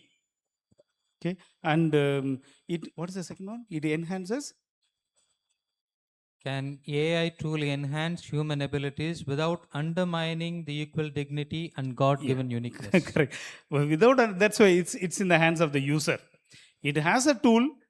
That's why again and again it came that now Pope, the church says it is not morally neutral, because it in itself has got an issue of polarizing, discriminating. How do I use it? So in itself it has elements of destruction, unfortunately. So how do I use it? So it can enhance my human person, my human dignity and sanctity. How do I use it is the issue now. I think. So Is thank you. Is it okay? Yes, sir. Hand is up. Okay. Yes. On last question. Yes.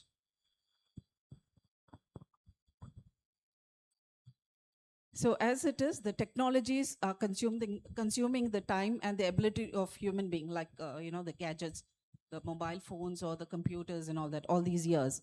But with the introduction of AI, human being will lose its patience. Definitely human being are going to lose its patience, because everything is going to be very fast, which means there is no time, there's no patience for the human being. So it would cause chaos. So what the question? It'll cause a chaos and restlessness and irritation among the younger generation and the older one, because there will be a huge gap now. Definitely there's going to be a huge gap, because everybody cannot adopt to the technology, the modern technology. So the question, what are the questions? So I'm saying it is a disadvantage to human being, majority. Disadvantage. You are stating it is a disadvantage. Yes, yes. Okay.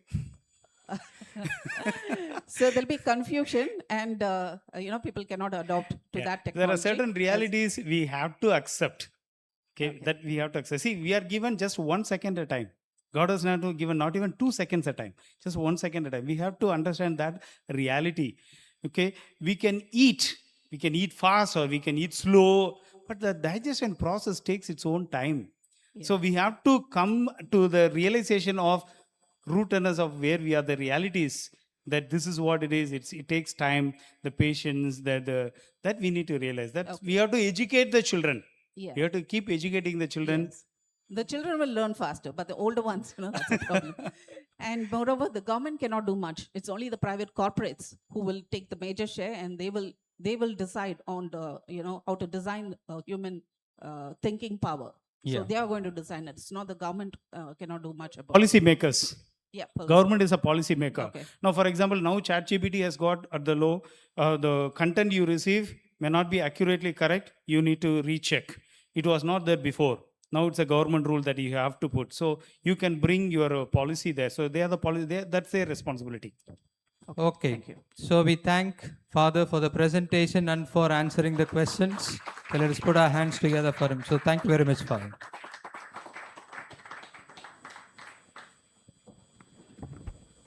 We are truly grateful to Reverend Father James Kumar, CSSR, for his insightful presentation, which has enriched our understanding of Magnifica Humanitas from the perspective of moral theology and social teaching. Our sincere thanks to Reverend Father Emmanuel Medicetti for moderating this session. Dear friends, we shall now break for lunch. May this time of refreshment and fellowship renew us as we continue our symposium with renewed enthusiasm. We are expected to be back in the hall by 1:30. Thank you.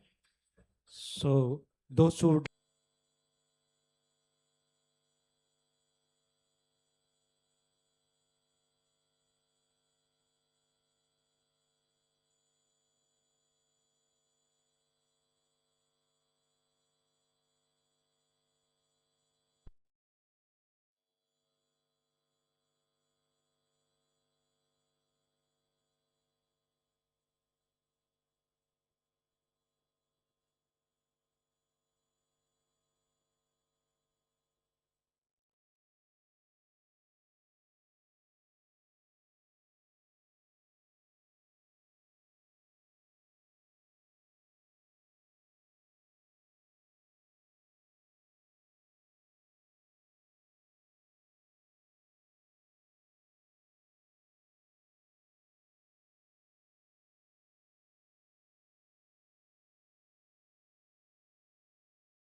Dear brothers and sisters, I want to thank all of you for being here today, for your interest.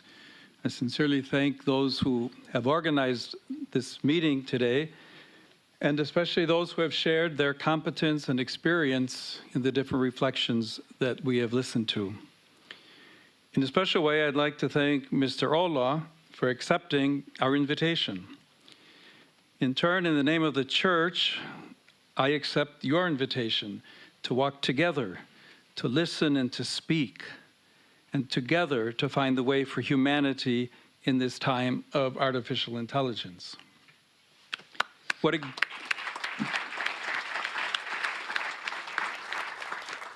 a great sign of hope it is that with our differences, we can listen to one another.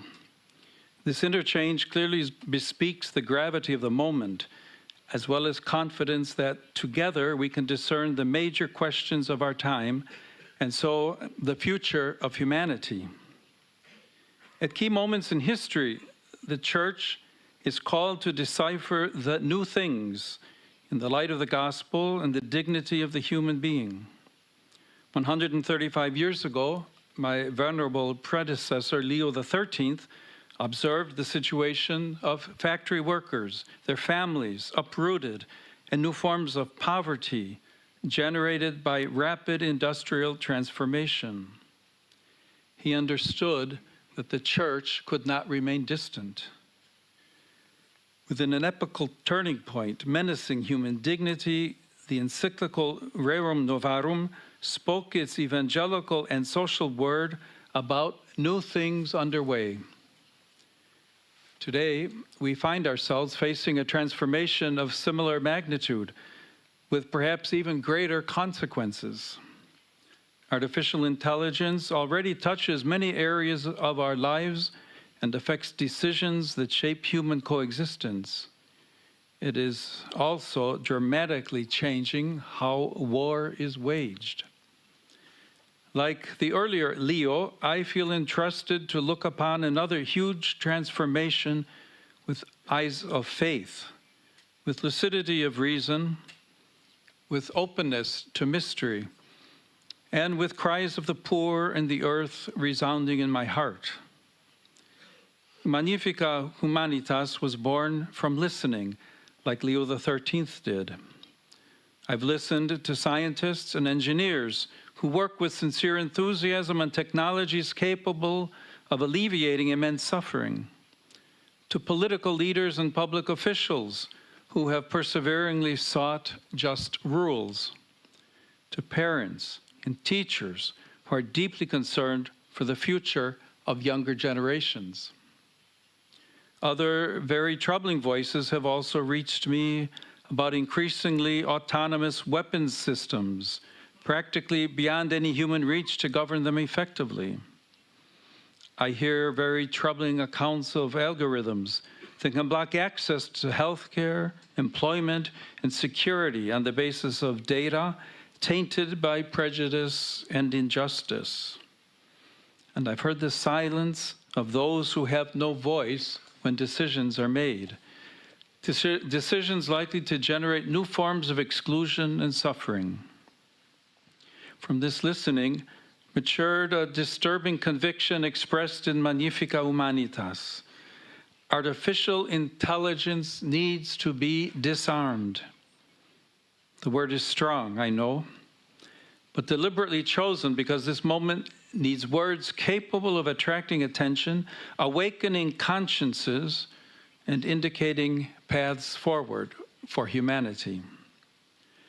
The Church has long been working for nuclear disarmament, aware that every great technical power can affect people's lives, and so must be accompanied by adequate moral discernment and public control. Nuclear disarmament remains a service to peace and the dignity of the human family. In a similar sense, artificial intelligence now demands to be disarmed, freed from logics that turn it into an instrument of domination, exclusion, and death. Like nuclear energy, it must be at the service of all and of the common good. Decisions about technology must never be separated from conscience and responsibility. Let us not sleep as others do, admonished the Apostle Paul, but let us keep awake. Such vigilance is necessary today. Peace, not merely the absence of war, is justice at work. But when technology weakens our critical sense, peace itself is at risk. Disarming, however, is not enough. We must build. The word build reminds me of my years as a missionary in Peru. In 2017, torrential rains and floods struck the north of the country. Many families saw their homes swallowed by mud, and many roads too. There I learned that rebuilding does not mean simply replacing what has been destroyed. It means repairing bonds, restoring trust, and reawakening hope in the future. Moreover, no one rebuilds alone. In Magnifica Humanitas, I recall the biblical prophet Nehemiah. Before the ruined walls of Jerusalem, he gathers discouraged people to bring about rebirth. The image of walls does not legitimize closures or divisions, but invites each and every one to do their part. Brick by brick, a more just coexistence takes shape, capable of safeguarding the dignity of all. Nehemiah's effort speaks to our time. Artificial intelligence can be a construction site of history from within a horizon of communion in which technical progress learns to serve human life. Let each builder choose with care how to build, warned St. Paul. He does not fear the work site, rather he warns against building without solid foundations. Let's not fear artificial intelligence, but constantly keep the question of the human in play. We cannot be careless with our most powerful technical instruments. True development, says St. Paul VI, always concerns each man and the whole man. Each means that no person can be left at the margins of digital transformation. Whole means that no one can be reduced to productivity, to cognitive performance, or to mere data. The person bears within him or herself a freedom, an interiority, and the vocation to love and worship that no machine can replace or block. Only with such an integral vision can artificial intelligence be directed toward the common good. Only together, those who design systems and those affected by them, richer countries and poorer ones, institutions and individuals, power centers and peripheries, will we be able to build a future not for a privileged few, but for the entire human family. This is the civilization of love, which St. Paul VI spoke and which St. John Paul II so forcefully proclaimed as a horizon to seek together. It's not a naive dream, it is a direction. It is the path that Jesus Christ opens within history. For this reason, the Church wishes with humility and frankness to be part of conversations on artificial intelligence. We do not possess the technical answers, nor do we seek to displace those with expertise. But we bring a wisdom concerning the human that our present time desperately needs. Every person is unique and irreplaceable, a free and intelligent subject with a conscience, capable of seeking God, serving one another, and caring for our common home. I therefore invite all members of the Church and of the human family, let us learn to listen to one another, face the present challenges with courage, and cooperate in building a more human and fraternal society. From this launch of Magnifica Humanitas, please take with you a commitment to stay awake and as artisans of hope to keep on building the worksite of our time. May the Spirit of the risen Lord sustain our work together. I entrust each of you to our Mother Mary. Her Magnificat sings of the greatness of God who uplifts the lowly.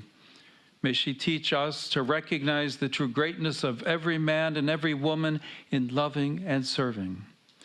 May the Lord make fruitful the great enterprise that today we entrust to his grace, letting the civilization of love mature in history. And upon all of you, I heartily invoke God's blessing.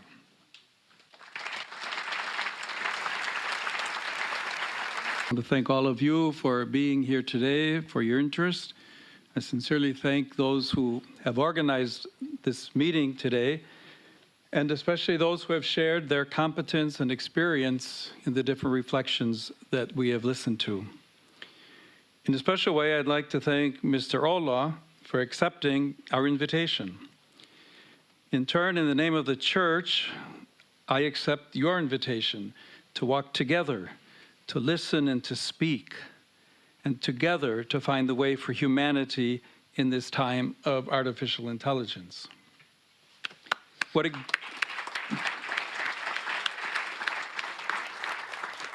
What a great sign of hope it is that with our differences, we can listen to one another.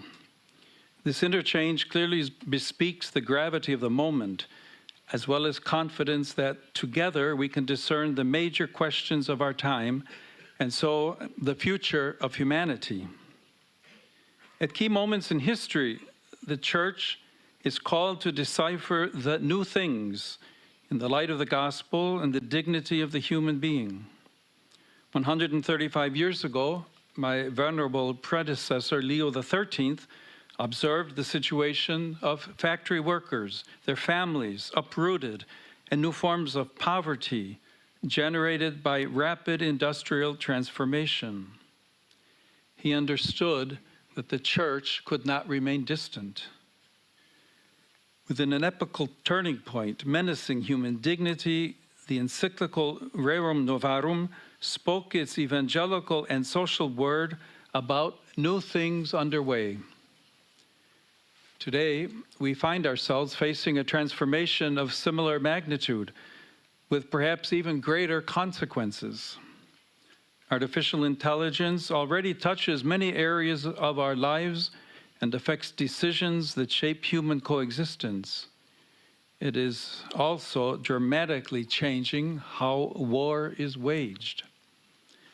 Like the earlier Leo, I feel entrusted to look upon another huge transformation with eyes of faith, with lucidity of reason, with openness to mystery, and with cries of the poor and the earth resounding in my heart. Magnifica Humanitas was born from listening, like Leo XIII did.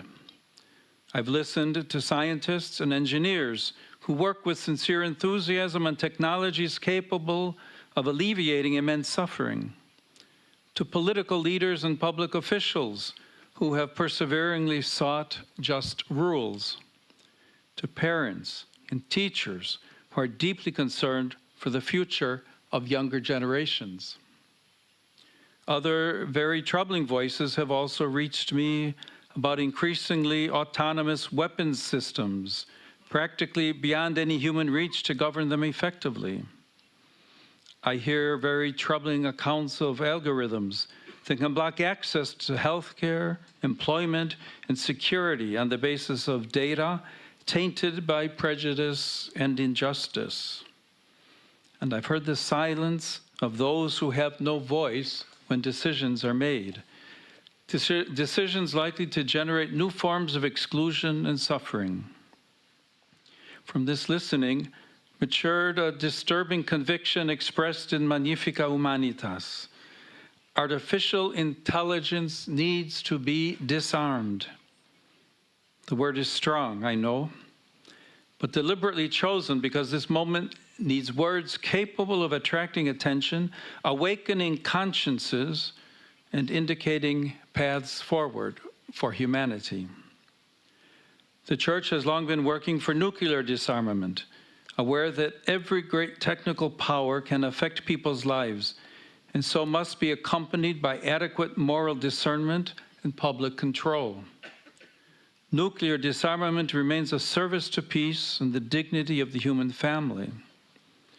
In a similar sense, artificial intelligence now demands to be disarmed, freed from logics that turn it into an instrument of domination, exclusion, and death. Like nuclear energy, it must be at the service of all and of the common good. Decisions about technology must never be separated from conscience and responsibility. Let us not sleep as others do, admonished the Apostle Paul, but let us keep awake. Such vigilance is necessary today. Peace, not merely the absence of war, is justice at work. But when technology weakens our critical sense, peace itself is at risk. Disarming, however, is not enough. We must build. The word build reminds me of my years as a missionary in Peru. In 2017, torrential rains and floods struck the north of the country. Many families saw their homes swallowed by mud, and many roads too. There I learned that rebuilding does not mean simply replacing what has been destroyed. It means repairing bonds, restoring trust, and reawakening hope in the future. Moreover, no one rebuilds alone. In Magnifica Humanitas, I recall the biblical prophet Nehemiah. Before the ruined walls of Jerusalem, he gathers discouraged people to bring about rebirth. The image of walls does not legitimize closures or divisions, but invites each and every one to do their part. Brick by brick, a more just coexistence takes shape, capable of safeguarding the dignity of all. Nehemiah's effort speaks to our time. Artificial intelligence can be a construction site of history from within a horizon of communion in which technical progress learns to serve human life. Let each builder choose with care how to build, warned St. Paul. He does not fear the work site, rather he warns against building without solid foundations. Let's not fear artificial intelligence, but constantly keep the question of the human in play. We cannot be careless with our most powerful technical instruments. True development, says St. Paul VI, always concerns each man and the whole man. Each means that no person can be left at the margins of digital transformation. Whole means that no one can be reduced to productivity, to cognitive performance, or to mere data. The person bears within him or herself a freedom, an interiority, and the vocation to love and worship that no machine can replace or block. Only with such an integral vision can artificial intelligence be directed toward the common good. Only together, those who design systems and those affected by them, richer countries and poorer ones, institutions and individuals, power centers and peripheries, will we be able to build a future not for a privileged few, but for the entire human family. This is the civilization of love, which St. Paul VI spoke and which St. John Paul II so forcefully proclaimed as a horizon to seek together. It's not a naive dream, it is a direction. It is the path that Jesus Christ opens within history. For this reason, the Church wishes with humility and frankness to be part of conversations on artificial intelligence. We do not possess the technical answers, nor do we seek to displace those with expertise. But we bring a wisdom concerning the human that our present time desperately needs. Every person is unique and irreplaceable, a free and intelligent subject with a conscience, capable of seeking God, serving one another, and caring for our common home. I therefore invite all members of the Church and of the human family, let us learn to listen to one another, face the present challenges with courage, and cooperate in building a more human and fraternal society. From this launch of Magnifica Humanitas, please take with you a commitment to stay awake and as artisans of hope to keep on building the worksite of our time. May the Spirit of the risen Lord sustain our work together. I entrust each of you to our Mother Mary. Her Magnificat sings of the greatness of God who uplifts the lowly. May she teach us to recognize the true greatness of every man and every woman in loving and serving. May the Lord make fruitful the great enterprise that today we entrust to his grace, letting the civilization of love mature in history. And upon all of you, I heartily invoke God's blessing.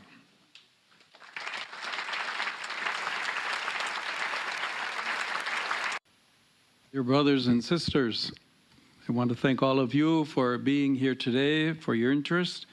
I sincerely thank those who have organized this meeting today, and especially those who have shared their competence and experience in the different reflections that we have listened to. In a special way, I'd like to thank Mr. Ola for accepting our invitation. In turn, in the name of the Church, I accept your invitation to walk together, to listen and to speak, and together to find the way for humanity in this time of artificial intelligence.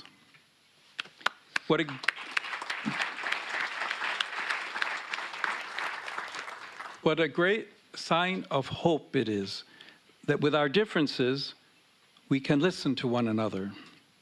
This interchange clearly bespeaks the gravity of the moment, as well as confidence that together we can discern the major questions of our time, and so the future of humanity. At key moments in history, the Church is called to decipher the new things in the light of the gospel and the dignity of the human being. 135 years ago, my venerable predecessor, Leo XIII, observed the situation of factory workers, their families uprooted, and new forms of poverty generated by rapid industrial transformation. He understood that the Church could not remain distant. Within an epochal turning point menacing human dignity, the encyclical Rerum Novarum spoke its evangelical and social word about new things underway. Today, we find ourselves facing a transformation of similar magnitude, with perhaps even greater consequences. Artificial intelligence already touches many areas of our lives and affects decisions that shape human coexistence. It is also dramatically changing how war is waged. Like the earlier Leo, I feel entrusted to look upon another huge transformation with eyes of faith, with lucidity of reason, with openness to mystery, and with cries of the poor and the earth resounding in my heart. Magnifica Humanitas was born from listening, like Leo XIII did.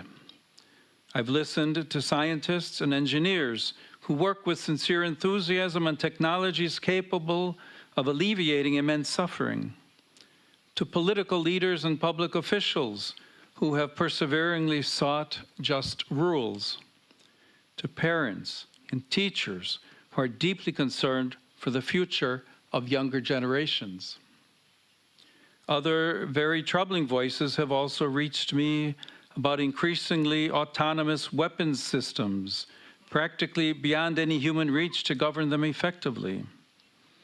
I hear very troubling accounts of algorithms that can block access to healthcare, employment, and security on the basis of data tainted by prejudice and injustice.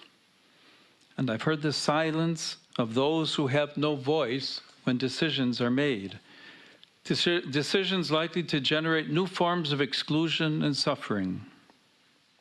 From this listening matured a disturbing conviction expressed in Magnifica Humanitas. Artificial intelligence needs to be disarmed.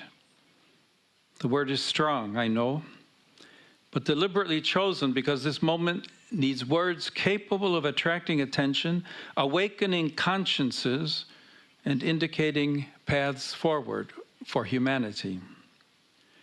The Church has long been working for nuclear disarmament, aware that every great technical power can affect people's lives, and so must be accompanied by adequate moral discernment and public control. Nuclear disarmament remains a service to peace and the dignity. English is not only a professor, teacher, pastor, but father, doctor. Also in education, we will find they are the targeted ones. They are the most affected. So it's like a visual treat for you, just to see things, the symbols used, the colors, all these things. So that will make us alive, I prepared exclusively slides only for that. Second, because I don't actually much support the slide presentation talks like. Second one is the whole materials is with you, the whole material. So not concepts, phenomenal ascent into governance into the last election surprised everyone. It surprised me. Till now, I am not got out of that shock and surprise. Okay, how it happened, what is happening, what is going to happen, all these things. The past, the present, and the future, I do not know. We know that there are many reasons, the 60 years of Dravidian politics and parties, the two leaders, major Dravidian leaders, their death, and naturally there was a vacuum created, and beautifully people wanted a substitute, and they gave this substitute. Why did not they go for other substitutes, right? The The Nam Tamil Iyakam was there. That could be a substitute. Or the communists, beautiful ideology they have. Why they did not go for that substitute? Why only this substitute? Why change only from this particular factor? No. Then we need to see, that the inborn craze for hero worship in the Tamil mindset, that I would say, and maybe because of that only, the CJP protest did not much function here in this place, maybe we could say. And this hypothesis can be made still more stronger by the fact that the long-awaited movie, the last movie of the CM, Jananayan's release during those days of that protest. So many, thousands of youngsters are protesting, and here thousands of youngsters are not caring about that nationwide protest, but they are celebrating this one. So these are the various ways we can know the Gen Zs played a very significant role in all these political movements of India recently. So be it CJP uprising or the TVK revolution, we could see the main work was done by digital means, right? The CJP's Instagram birth, that is the birth, from there only they started. But what they did, they immediately jumped into action by their on-site presence in the Jantar Mantar and made a nationwide revolt. TVK social media operation and their election campaigning by Insta Reels led to the guerrilla attack on the TN Dravidian Stockhold.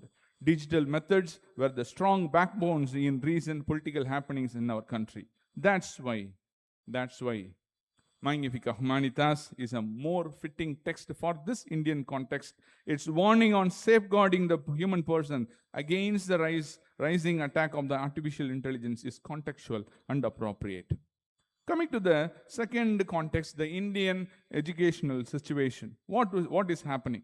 We know the last 10 years, the last 10 years, like 1 decade, introduction of various entrance exams, inhuman ways of treating the examinees, rewriting the Indian history, religiously biased syllabuses, Hindutva ideologues in the committees, unwary manipulation of historical artifacts in the textbooks, and crueler than these being the changing of the educational policy itself, or many of the changes, which we have witnessed. These are all only tip of an iceberg, while many hidden agendas are unknown to the public eye. So here we find the unruly introduction of the AI to the humankind has contributed to all these things. I read an article in which they are arguing about the Indian educational system, and it says, AI poses a fundamental threat to education because it enables the students to outsource the very intellectual activities through which their minds are cultivated. They are not able to take notes. They are not able to summarize the things. They no more listen to the classes. They means all of us, okay? And AI, what it does, basically, it kills our critical thinking. Reading and writing skills are much at stake. We don't write at all these days. We don't think at all. We submit all those things to ChatGPT. We just give a prompt. For that prompt only we think. Afterwards, it thinks for us. So what is happening is education is failing in its very fundamental purpose of cultivating the human mind. And the still more surprising thing is the NEP 2020, the National Education Policy, promulgated by the BJP-led government.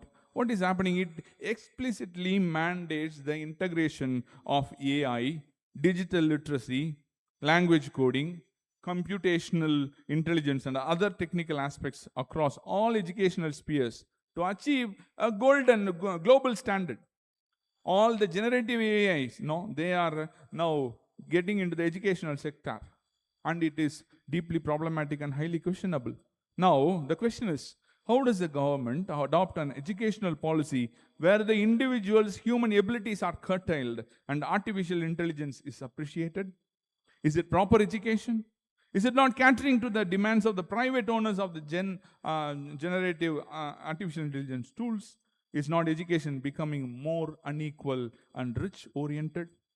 Yes. Magnifica Humanitas directly addresses all these questions.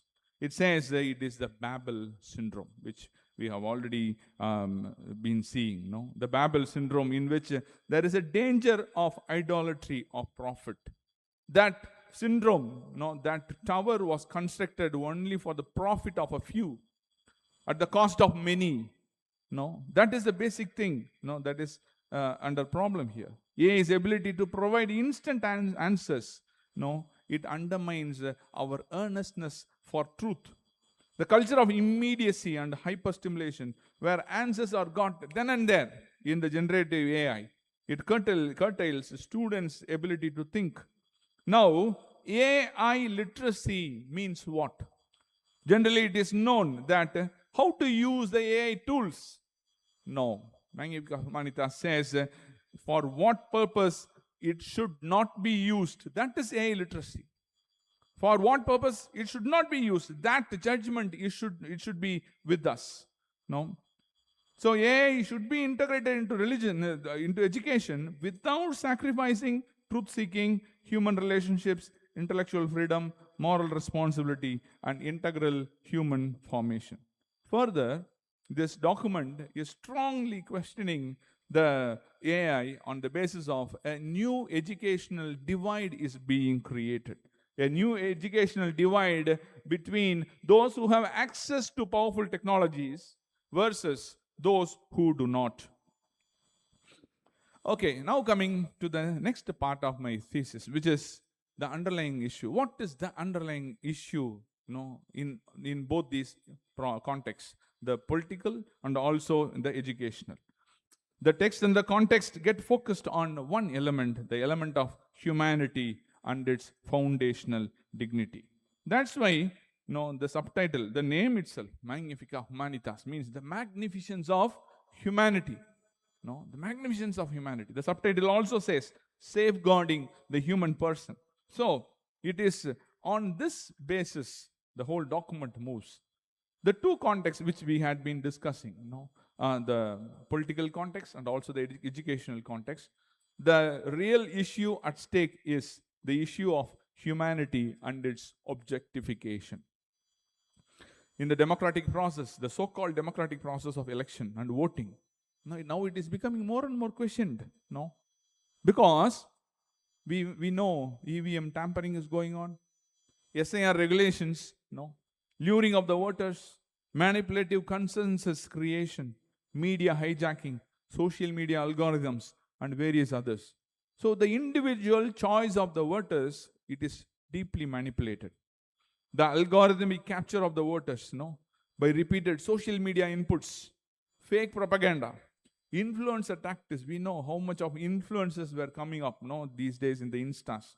News channels swaying, strong propaganda movies, all these things. It is said, of course, hypothetically, that there are companies employed by the political parties to monitor such social media activities of the people and use their interests to influence them. This is what is called in a very technical name as algorithmic governance.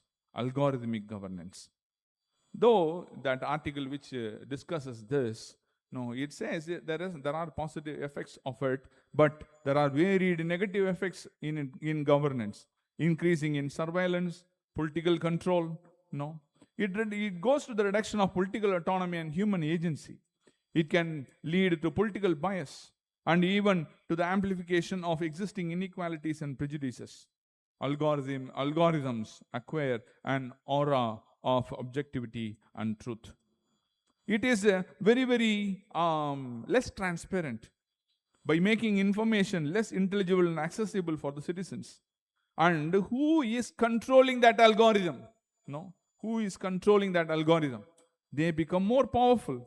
They make political decisions on our behalf, and we become just objects. We are made use in that whole process.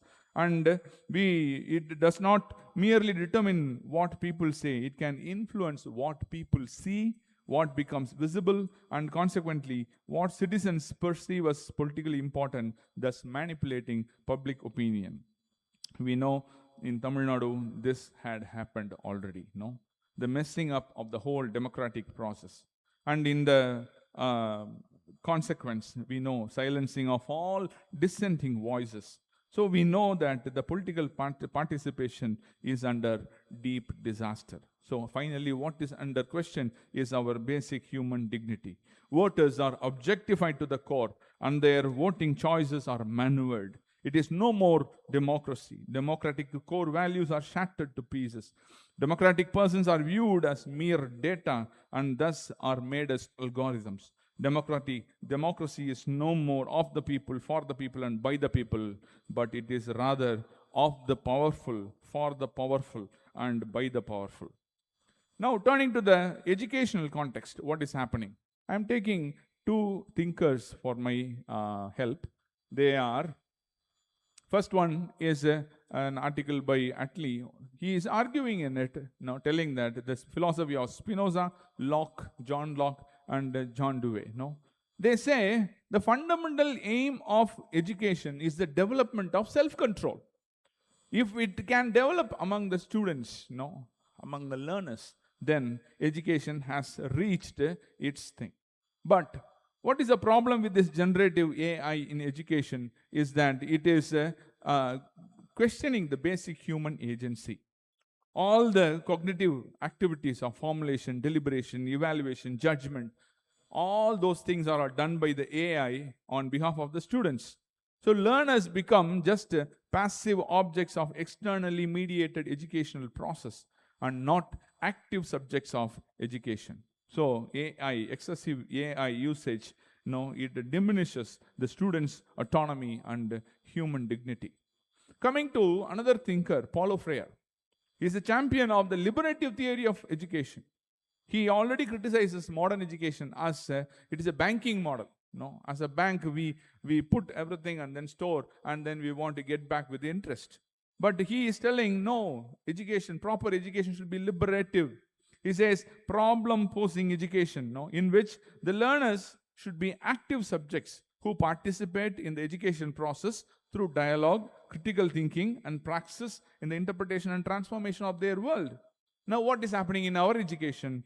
This education, the student risks becoming not the subject of education, but as the recipient or consumer of machine-generated knowledge. So, what is happening is, again, the objectification and dehumanization. It is exactly this is termed as transhumanism and posthumanism. Already in many of the papers, this term was told, and they all said, Varan will look after that, Varan will look after that. Now it is up to me to look after what is this, transhumanism and posthumanism. What is, you please turn to that page, transhumanism and posthumanism. I will read fast because these are all very technical issues which need to be better grasped in letters. Transhumanism. Transhumanism is primarily an enhancement-oriented and techno-optimistic movement. It argues that human beings should use science and technology to overcome or radically transform their biological limitations. These transformations may eventually produce beings that are significantly different from present-day humans, the post-humans. So, in one word, I will just say that it is a transitional human, transhuman. What it aims at is, it aims at enhancing the human beings. And it is telling that the human beings, you are not fully okay, so we will enhance you. So it has its application in health, increasing the lifespan, increasing the memory, intelligence, cognitive abilities, or improving the physical capabilities, or even moral capacities, and biotechnology, nanotechnology, information technology, cognitive science, all these, they just aim at, it is a big movement actually, big movement. It has its effects already in many of the Hollywood movies. You will find human beings given more powers, by technology. Now we know about this Marvel Studios, this Iron Man, one who is having all these external figures like which in one button, all these red thing comes, metal comes, and then he works. Actually, that is enhancing the humanity, enhancing human beings. That is called transhumanism. Now, post-humanism, what is it? It is still more greater danger. It is post-humanism is less about making humans better or more about questioning what we mean by the word human. Human means what? By humanity, what we understand. It is a critical approach to humanism. Rather than merely enhancing humans, it questions traditional assumptions about human identity. And it is challenging all these dual approaches that we have: human versus animal, nature versus culture, male versus female, mind, bodies, subject, object, all these things, organism versus machine. Technology. Now, what is happening is post-human. It is imagining humanity in which machines can replace humanity. That's why we have given here as the substitute for humanity. So the last line of that portion, we will find it emphasizes human-machine hybridity and fluid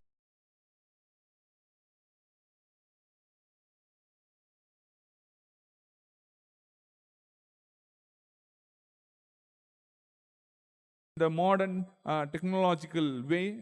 There are so many articles in support of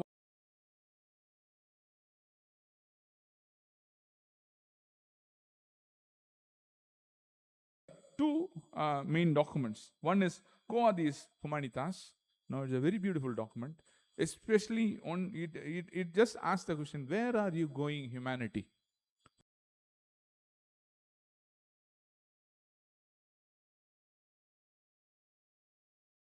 Commission has given this thing. It says that both are contrary to the Christian anthropological approach. While transhumanism remains anthropocentric in its pursuit of technologically enhanced humanity, post-humanism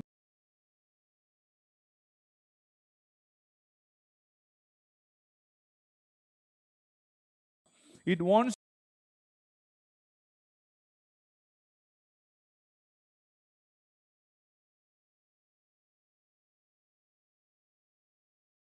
that is very, very problem.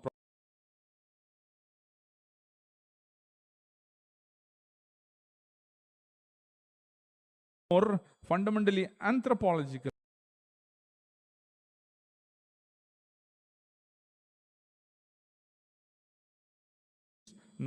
But it challenges the assumption that technology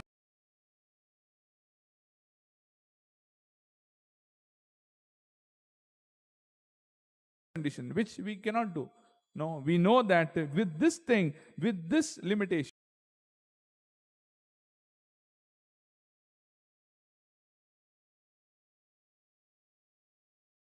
in this process,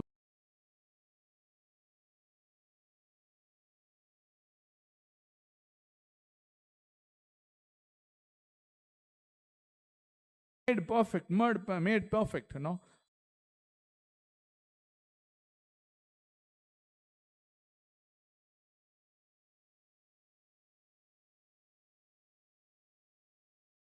Human beings are trying or in a process in which we want to make all our limitations and imperfections perfect.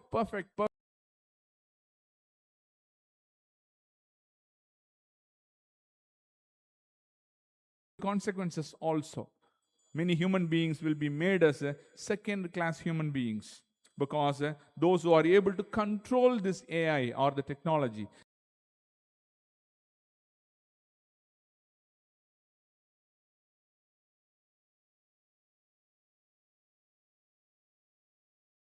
that's why the Christian humanism, the response, enters into the scene. Now coming to the last part of my argument, which is the response. I am taking two chapters of our encyclical, the chapter 2 and chapter 4. Of course, chapter 2 was already presented in the anthropological perspective, in which he was giving all the various dimensions of the human dignity. But right from all those things, for our context, what we can take? Our context is the political and the educational. and especially from the underlying issue, the problem, the basic problem of dehumanization and human objectification. When human beings are treated as objects, what the encyclical wants to give to us. The first one is on human dignity. Human dignity is basically ontological. That's what the argument of the paper is, argument of the encyclical is. It is ontological. It is, we are formed in the image and likeness of God. If that be the case, political dehumanization and educational objectification of persons are ontologically wrong. They are not simply morally wrong. They are not simply politically wrong. They are ontologically wrong, okay, and anthropologically faulty. The second one is Christian anthropology is rooted in the Trinitarian God, of course, the likeness and image of God, thus making a relational aspect as its foundation, a relational aspect. If that be the case, and even the event of incarnation says that the self-giving love of Christ becomes our model. If that be the case, political participation is meaningful in democratic governance, and interrelationship among citizens and students is to be the primary.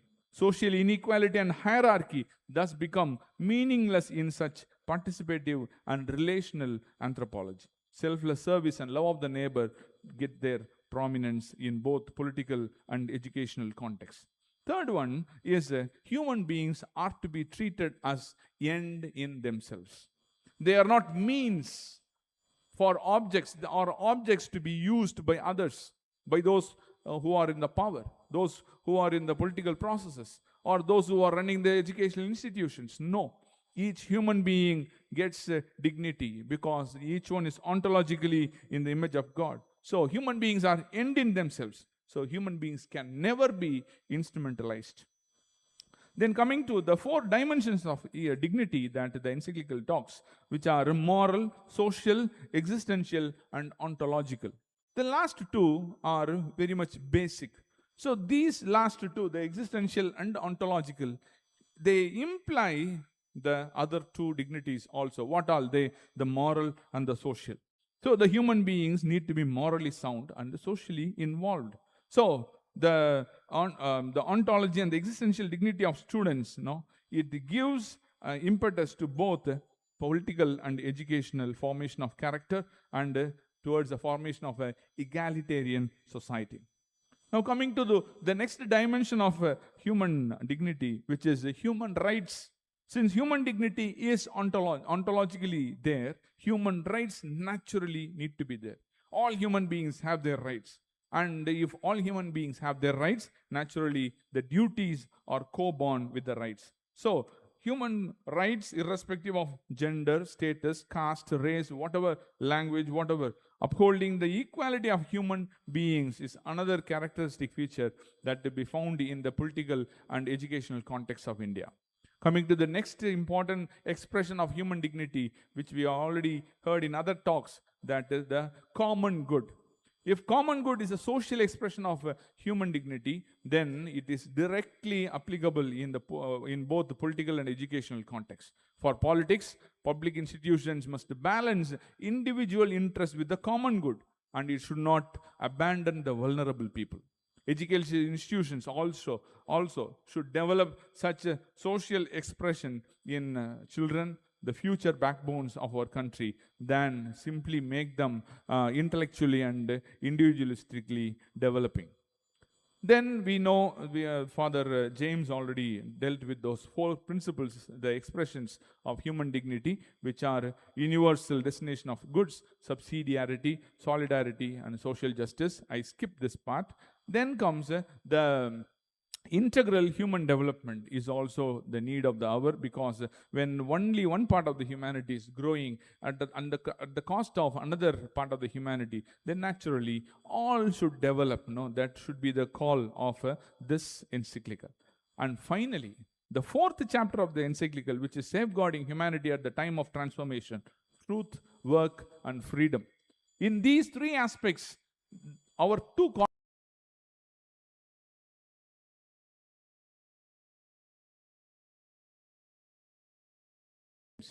economic systems remain subordinate to human dignity, and the digital freedom should remain subordinate to authentic human agency. We will go very faster these three aspects in aspect of truth, how our political and educational context get their meaning.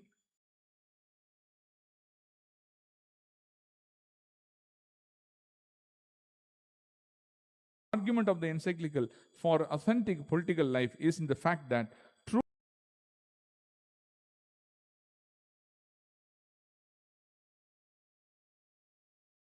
the citizen should be able to distinguish falsehood and truth.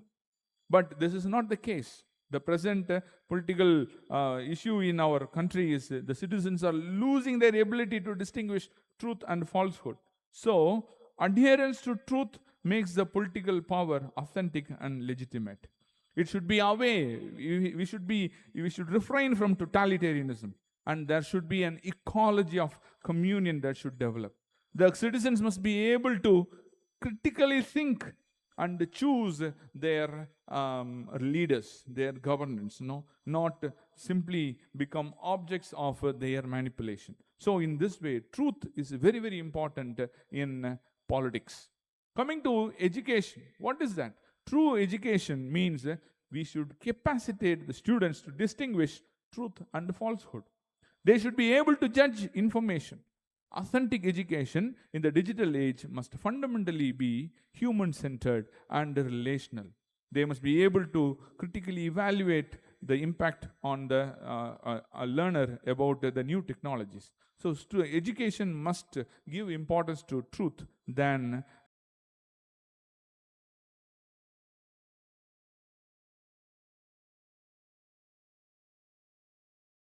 coming to the aspect of work. Taking work as the important thing from this encyclical, valuing human dignity, work takes the center stage. Work contributes to the development and dignity of the human person. So, an economy is politically authentic only when economic and technological progress serves the dignity of workers. So in automation, AI automation, or in AI technology, what is happening? It transforms in employment.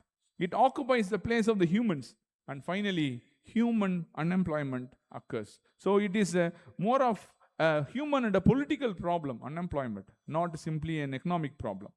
So a just political economy must subordinate economic efficiency to human dignity. Coming to the education, what is the aspect of work? Authentic education is a preparation not simply for employment, but for dignified human participation. Simply, education is not simply making them like, workers to work in this company or that company. No, that is not the aim of education, but mostly our education has become like that. But rather, it should build up the real human beings who can have unique human capacities, So in that way, work also gets very, very important place in education. Coming last to freedom, the encyclical explicitly identifies the protection of freedom against dependencies and commercialization. In digital technology, what is happening? In AI, what is happening? We are too much dependent on it. So finally, as in the political arena, all our freedom, the ability to make our own free choices is questioned. A person may possess freedom only formally. People can say, see, I am free. But what is happening is their choices are increasingly engineered by technological and commercial systems. So, authentic freedom means in politics, we should be free from technological manipulation and commercial exploitation. And coming to the educational sector regarding freedom, education must be able to make the students as free and responsible citizens. They should be able to take their own choices, not allowing the algorithms or technological systems to determine their thinking and behavior. So education protects freedom. So education, authentic education, is an education for freedom and not merely an education for employability. And a final word which I want to say is the encyclical promises that it should be done only by a shared responsibility. That's why it compares the Tower of Babel and says that this is the model of this AI in which some are becoming more powerful at the cost of others. So what it says that it is the Nehemiah's model. The Nehemiah's model is, let us all together put up our effort in building the walls of Jerusalem, so that everybody contributes, everybody attends to it, and everybody feels responsible that it is my own wall. It is I who have constructed this. So in that way, human dignity need to be preserved and protected by all, not only by governments or only by restricted institutions, but by all. So that is the way in which the encyclical wants to end. Finally, the last word, the last paragraph I will read. Ultimately, the challenge before the Gen Zs and their succeeding generations is not to reject technology, but to ensure that technology remains a servant of humanity rather than a substitute for humanity. Artificial intelligence should enlarge human possibilities without diminishing human agency, strengthen education without replacing human formation, and facilitate political participation without manufacturing political choices. So the task, therefore, is one of rehumanization, to ensure that in the midst of unprecedented technological advancement, the magnificence of humanity is neither forgotten nor sacrificed. In this sense, Magnifica Humanitas offers not a rejection of the technological future, but a moral and anthropological direction for it. A future in which technological innovation is placed at the service of truth, dignity, freedom, fraternity, and the integral flourishing of every human person. Thank you for the beautiful listening. Thank you for the opportunity that was given by DVTC. And thank you, everyone. Thank you. Let's give him a big hand. Let's give him a big applause for Father.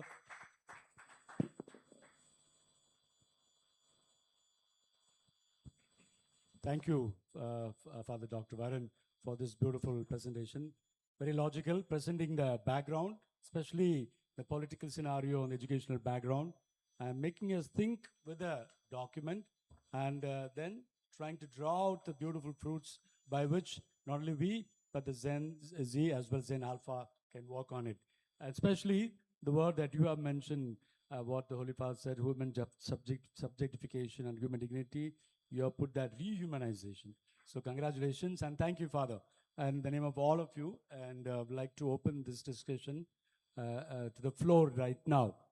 Same modality. If you have a question, you could write it down. It'd be better, and hand it over. And then also there'll be time for people who want to ask spontaneously as well. We have almost 10 minutes for discussion.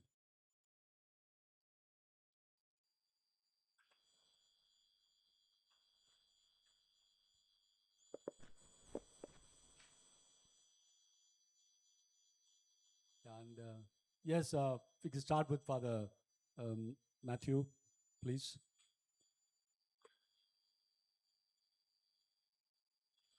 So, can you hear? Yeah. So, I want a clarification about AI literacy, comparing it to computer literacy. Computer literacy means knowing how to use the computers. But AI literacy means knowing when to use AI. Am I right? So the two are different. AI literacy, understanding AI literacy and computer literacy. Thank you. Yes, normally AI literacy is meant to be how to use the AI, effectively, how to use these tools, this software, all these things. But rather, we need to go, since AI is very precarious, we need to go one step forward, than simply knowing to learn how to use AI, but how not to use AI also. When not to use, we should be able to judge. We should be able to say, no, this time I will read only books. This time I will use my own thinking. Not simply give all those things to the AI, because it is too much, engulfing on our abilities. Yeah, maybe as Father Richard, then I will come to the written questions, please.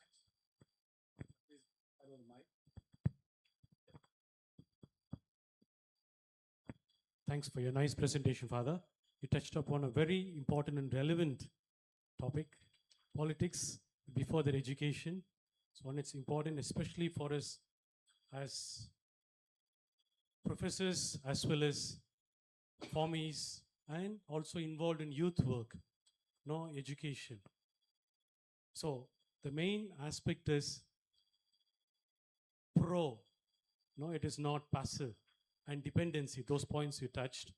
For example, what is important in education is that is to take the best out of us, each one of us. So from that point of view, reflection, deepening, which comes from also articulation of it, these things are very important in learning, any learning method, because the person grows.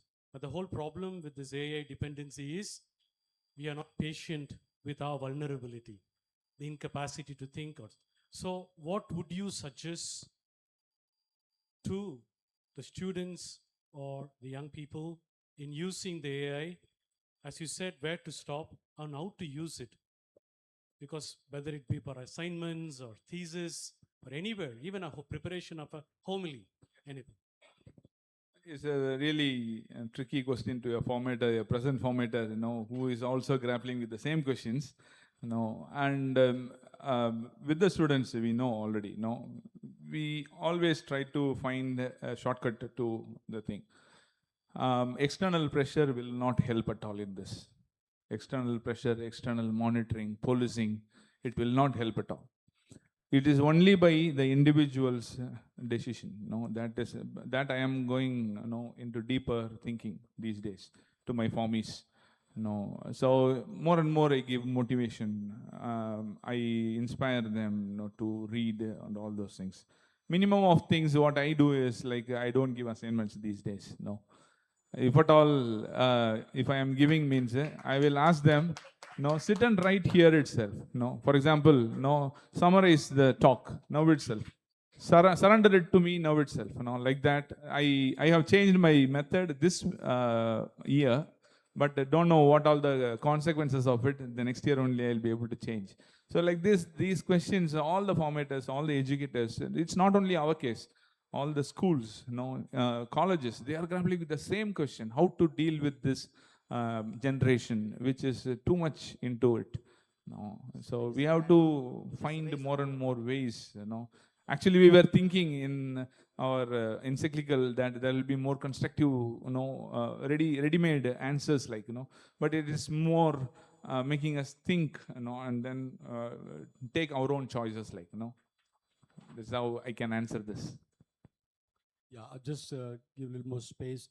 There are 5 questions. I think 3 are addressing the concerns of Gen Z. So I'll just put them together. There's another one for state government and the other one for political scenario. So these 3 also on educational aspects, Father. So they're asking like Gen Z, because they have been using them, and then when they go into work and profession, then will they feel really secure about that is technology not overpowering them or replacing them? Will they feel secure? That's one. Another one is the learning, especially now, Gen Z or an alpha group are learning very fast, but then learning simple things makes them difficult without the help of AI, or using them or giving answer without the help of AI is becoming difficult for them. So the educational method itself is being questioned here. What kind of reverse situation can we think of with regard to enhancing them on their own rather than using AI technology? And third one, the similar thing is about even in our schools and colleges as Catholic institutions, we are looking more for 100% results, not about real human growth. So Gen Z, if they have got them, what will be this document help us to focus on the growth of the human than the result as such? This one, you can just, then I'll take the other. Yeah, for all these things, I can give a general opinion on from my point of view. It is basically a problem of the whole system, I think. The educational system. That's why I was telling, the educational policy itself. It has a different orientation. we don't only accuse the local political situation. It is a global situation in which um, the tool makers, the owners of the Gen AI, generative AIs, they are profiting more. Means all the governmental policies are towards that. The educational policies are towards that, catering to their needs. And what it does to the human beings here, and that's why the encyclical enters here. The church wants to interfere and then say, stop, please stop. You take care of the humanity there, the students there, the politics being there, the vulnerable people there, the marginalized sections of the humanity there. That's why Father was beautifully telling that it's particularly a social doctrine of the church. It is addressing more to the society. That's why it always says that the owners, they are more profited. So in that way only we see the whole of the education system itself is going on in that way.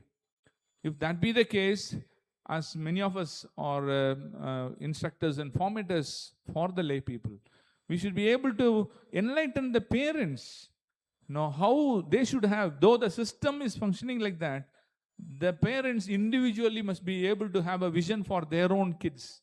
They should not simply again be caught up into that thing, put the people, their children in ICSE boards or CBSE boards and the high elite places in which again the system is again going to run.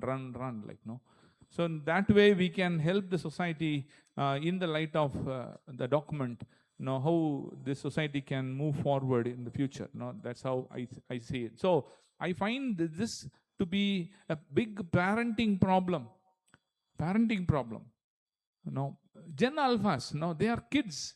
How they have access to Vijay's reels? It's because of the parenting, It is they only gave the mobile phones to them, fully under their control. They can see any things, any reels Then whose problem is it? It's a wrong parenting problem actually. It is a big issue. Actually need to be solved only by various ways in which it can be addressed. That's how I see this problem. Yeah, another one is a pointed question. It's regarding the state government of Tamil Nadu, which has instituted a separate ministry for AI. So what is your take on it? And what will be the new ministry in that case for all of us with regard to this functioning for the people and also towards the common good? You say Tamil Nadu government, the BJP government itself, the new educational policy, it openly advocates the usage of AI. Only after reading materials for this paper, then I came to know the NEP is having this thing marked into it.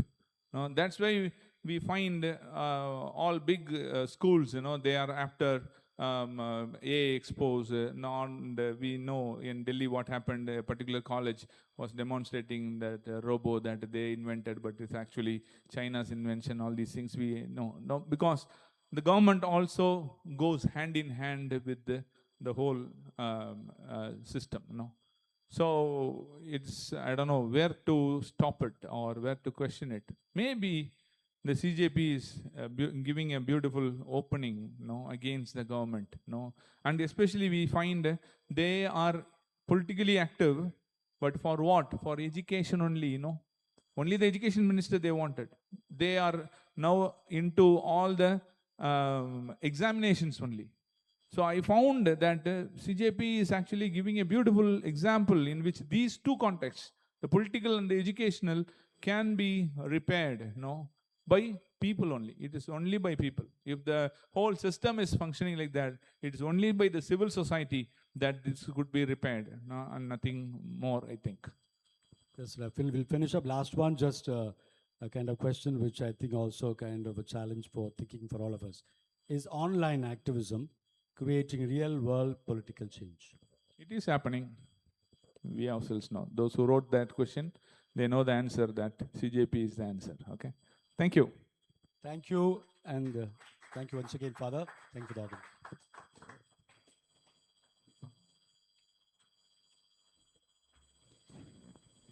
With sincere appreciation, we thank Reverend Father Varanvardhan for his insightful presentation, which has enriched our reflection on Magnifica Humanitas within the Indian political and educational context.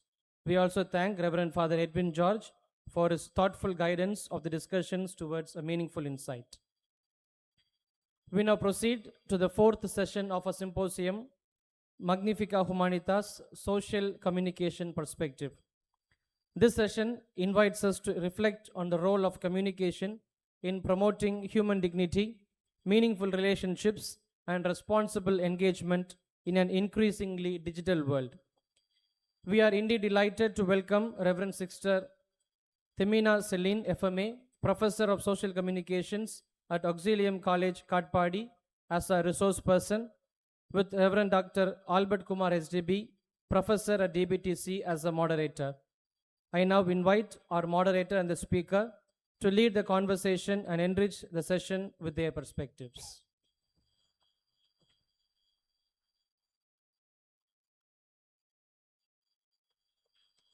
So good afternoon once again to all of you.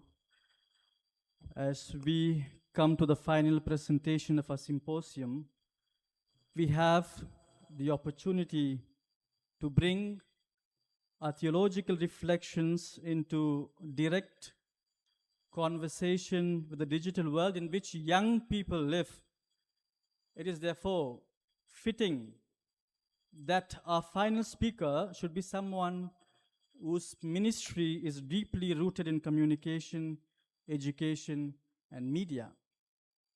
Sister Rajendran Themina Celine is a Salesian sister of the province of St. Thomas the Apostle, Chennai.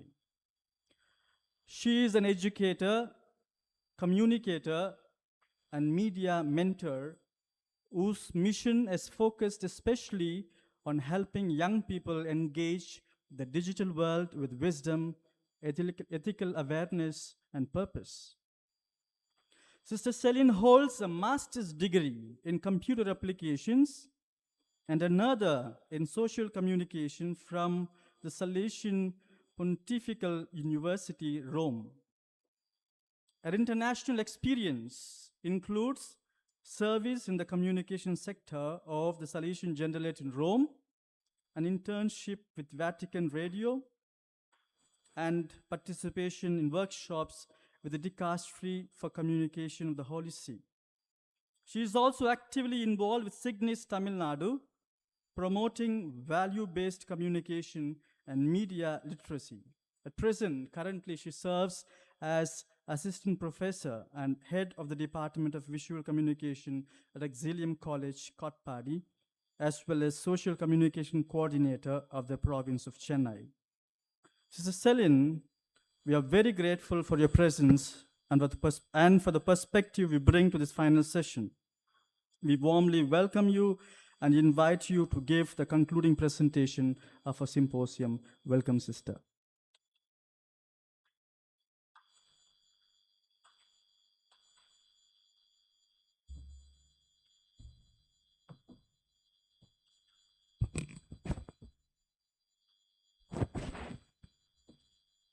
I don't know whether I should say a very good afternoon or a very good evening to you all, because I think almost all of us are very, very tired.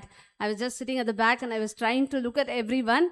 All are just waiting when it will get over and when we can be out. And this is the exact time that I have got to present about communication. And it is a challenge for me as well as a challenge for you. To keep you alive for another 40 minutes is the greatest challenge for me.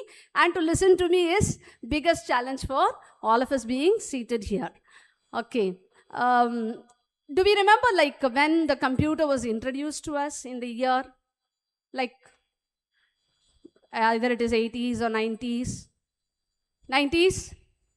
2010? Brothers, are you all there with me? Okay, thank you very much for the consolation that you have given me. Okay. When the computer was introduced, one of our sister, one senior sister, she was trying to learn with all her willingness. She wanted to learn computer. So she was sitting right in front of the computer. And there was nearby another sister. This I've said so many times. I've shared happily with so many people. to denote like how much of interest like our senior sisters have got to learn to keep up with the advancement of the technology. So when she was sitting with the computer, she wanted to shut down the computer. So there was another sister sitting next to her, and she told, "Sister, shut down solunga." Colloquially, when we speak, we told, "No, shut down podunga sister," and shut down solunga sister. Na? Sister literally sat in front of the computer and she was telling, "Shut down, shut down, shut down." And then the computer was not automatically shutting down, and the other sister has to help. And this we have said so many times and we have laughed over it. But all of us have got the interest, especially the senior persons who are interested to learn technology is to be appreciated. And the young people who are into the technology, who are already digital natives, it is a criteria which they have to make in their life, a standard which they need to achieve. So before beginning my session, I just wanted to pose a question. Suppose I am writing a message, okay, generating a message in, maybe I think all of us are using ChatGPT, Gemini, and many other. And I wanted to send this message to a person who has lost a dear one. And I send it. It creates a beautiful message, and I send it also. Who is communicating with the other person? It is me or the tool that had helped me? Who is communicating? Is it comforting when the other person hears that message or listens to that message? Is that person comforted? Yes or no? More than what I write in my own words, when I formulate it, refine it a little bit, it is much more consoling and comforting. But who is really communicating there? Yes, sisters. Sisters are answering loudly, I think, than the brothers. Sisters? It is? Sister? Okay, it is the AI that is communicating. Can we take it up like that? Yes? You have got a difference of opinion? Yes, what is it? So my originality is there with that. I think as Father Sahayadas was telling in the morning, my originality is there in the PowerPoint, but it is enhanced with the help of the AI. So the communication, why this Magnifica Humanitas is speaking about the communication, why does it enter? We have got the answer from here. Okay, though we use all those things, the communication involves people. All these tools are of help. So the central point, as we are going to emphasize, is the human, who is the center of, or who is the grandeur of all the other things. Okay, so the flow of today's this presentation will be like this. So first of all, when you hear the word AI, what are all the things that comes to our mind? Maybe the opportunities, progress, fear, anything else? Creativity, then? Okay, there are so many things which are clubbed, which are positive as well as which are negative, which does harm and which are also showing signs of growth towards our life. So amidst all these things, Magnifica Humanitas is posing a question to us. What is AI doing to us? What is AI doing to us? Actually, we ask what can AI do? Okay, there are so many things that AI can do. Generating a message, text, and then creating a lot of things from there. We shift the question to the point that what this AI is doing to us. Okay, from there we actually move on to another question to say what kind of human beings are we becoming by using it. So this is going to be the central aspect of this presentation, because it is very clearly mentioned that Magnifica Humanitas is keeping whom as the center of this document.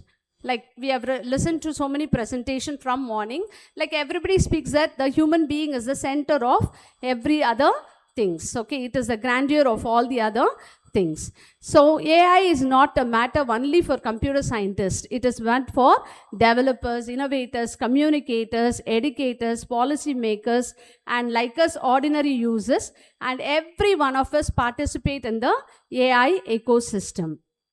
So there are two inseparable dimensions when we think of AI.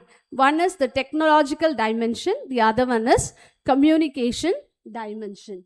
So the technological dimension, automatically we need to remember who are all involved with all these development, training, how they deploy it, how they evaluate, and then how do they govern. So when we come to the communication dimension, automatically the things that seeks our attention are truth, attention, relationship, culture, agency, and understanding. The central argument is very, very simple. AI does not merely change what we communicate. It changes the conditions under which the communication is produced, filtered, distributed, interpreted, and trusted. So what is the challenge before us? The challenge is whether the technological progress can remain ordered toward human flourishing so that the technology serves the human occasion rather than gradually defining that occasion for us. So when we think of this AI, morning Father John Alex was telling, isn't it? So AI is not one single thing. It is a mixture of all these things. One is generative AI, the other one is predictive AI, the other is simulative AI. And what is generative AI or predictive AI? What is predictive AI? Have you got any idea about predictive AI? We use it, every day we use it, isn't it? So it is like the patterns are already in the data sets. It classifies the patterns and then it ranks and then predicts accordingly. If I ask any question, if from the data set that is already existing, from there it predicts the answer for me. Generative AI, we are very, very familiar. We generate text, images, videos, quotes, and all these are, is it making something new as soon as I ask? Is it making something new? No, it is already, the data sets are already existing. From there it derives and then it gives to us. The recommendation is what a person may be interested in and influence what becomes visible in the digital environment. So conversational AI is picking up very much importance now amidst the youngsters. Today anything can be asked to AI. I am feeling bored, what should I do? And AI gives immediately answer. If I ask my mother more than thrice or 4 times and she'll tell go sit and do something like that, she may get annoyed. But AI is very, very calm, cool. It doesn't get upset at all. It keeps on answering and it gives any number of answers that the young people or anybody is in need of.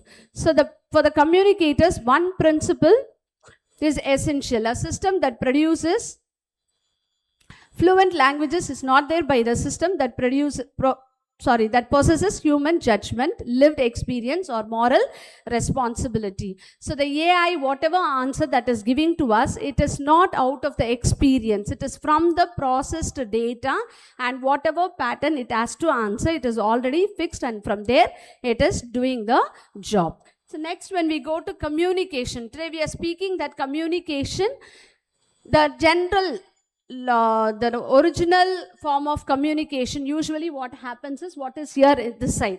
The sender sends a message to the receiver and it can be through any medium. This is the regular pattern that is being followed. But with the AI, does it remain the same?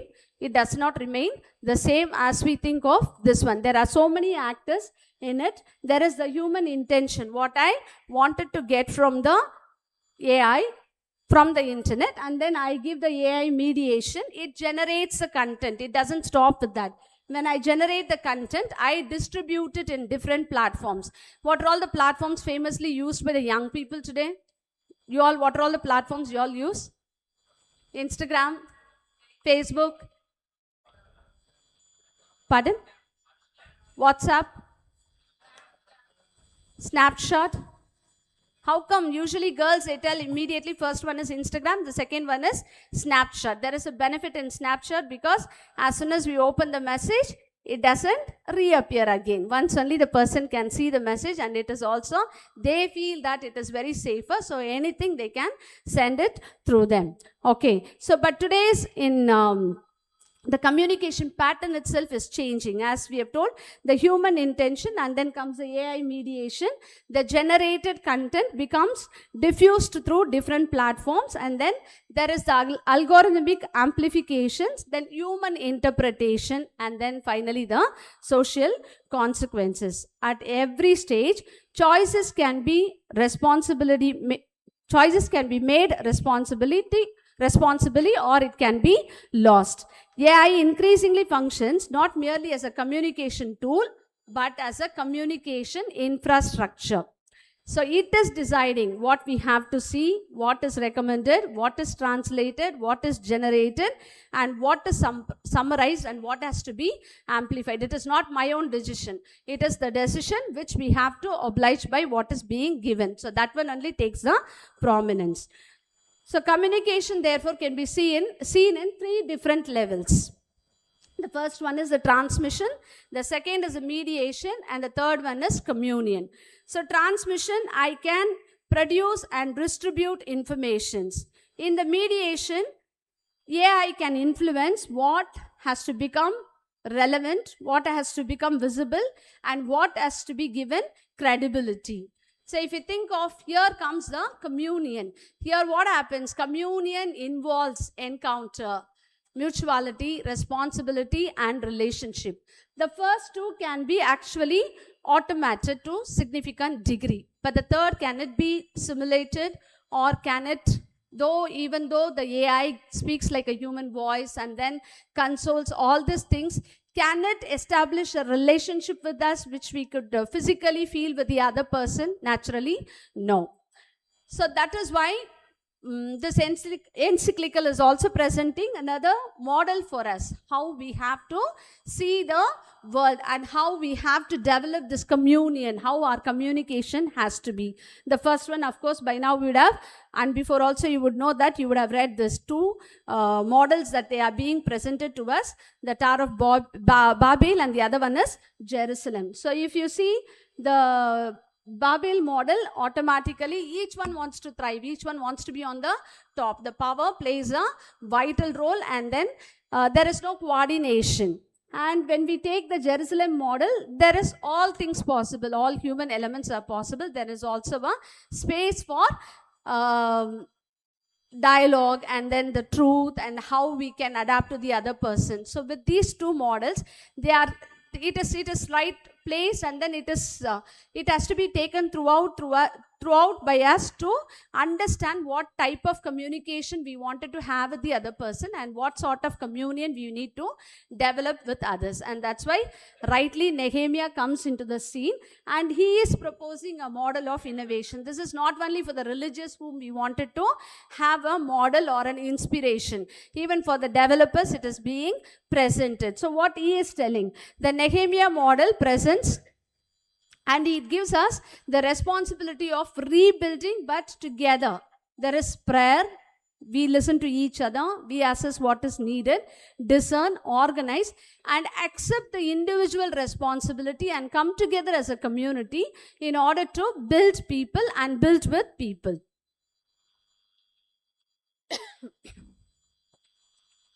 So responsibility, as we said, it is not only for those who are developing. It starts with the developers, innovators, and when they are developing, what are all the things that they need to keep in mind. First of all, if you see, there is the purpose and the data. So when they develop, what they need to have, what problems these things are going to solve, what are all the data that we are going to use it. Is there any bias with that? So when we develop itself, the developers and the innovators are asked to keep these things in their mind, and then before designing, first of all, to analyze the purpose, and then when it comes to the design, will it harm or manipulate anyone? Analyze, and then prevent what could be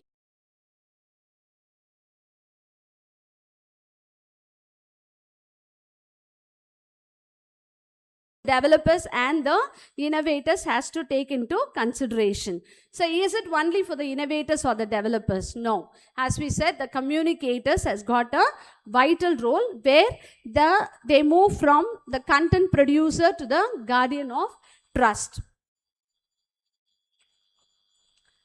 So today AI makes production very easy. I just wanted to tell a short incident that had taken place in our classroom. And I was asking the second year students of visual communication to create a short video. It is part of their curriculum that they have to do. And when I asked them, I gave them ample of time, like 2-3 weeks I gave, and then afterwards when I asked them to submit, invariably everybody with AI, they have done a video, and they have presented. But then I was little bit annoyed because now they study all the tools which they have to learn. Okay, professional tools, and then none of them have used it. And then when I asked them why you all people did not use only AI, you have used it. How many of you used AI? Everyone. And then I asked them, so okay, tell me how you used it. How did you achieve this project? So they do not know any of the coding. See how easy the production has become for people today. So one girl was telling, sister, I do not know how to, because small segments of video they have created, and then they have bound together and made it as a 1 minute video. So I told, how did you animate this video? How did you get this one? She told me, first I didn't know the coding, what I have to take, how to generate. So I went to ChatGPT, and then I asked, what should I use in order to get this image? So with that, they used another AI. So with that help, they were able to generate the video, and the video was very good. So I had a doubt whether I have to accept that one as an assignment or to neglect it. Today, AI cannot be neglected from the scenario of our life. And productions become easy, but how is our content has to be taken care. So we need to verify, like all the content that they take, sometimes pirated, we need to consider, like stealing also there is a rule. I don't promote stealing by that. No, we take lot of images and we know the trick also how to remove the watermark, copyright, all those things and all. So while doing that also, we need to do whether it is true, whether we have to do it necessarily, and does it respect. This is one example. If we take the images, if we take any content for that matter, when we amplify it, am I doing it really for the sake of all these questions that is being answered? That's it. Any of my production, does it respect people? What will it do to the trust of others? So hence the communicator is not only communicating, not only producing, but it is he or she becomes the guardian of the communication, and he is not only becoming the publisher.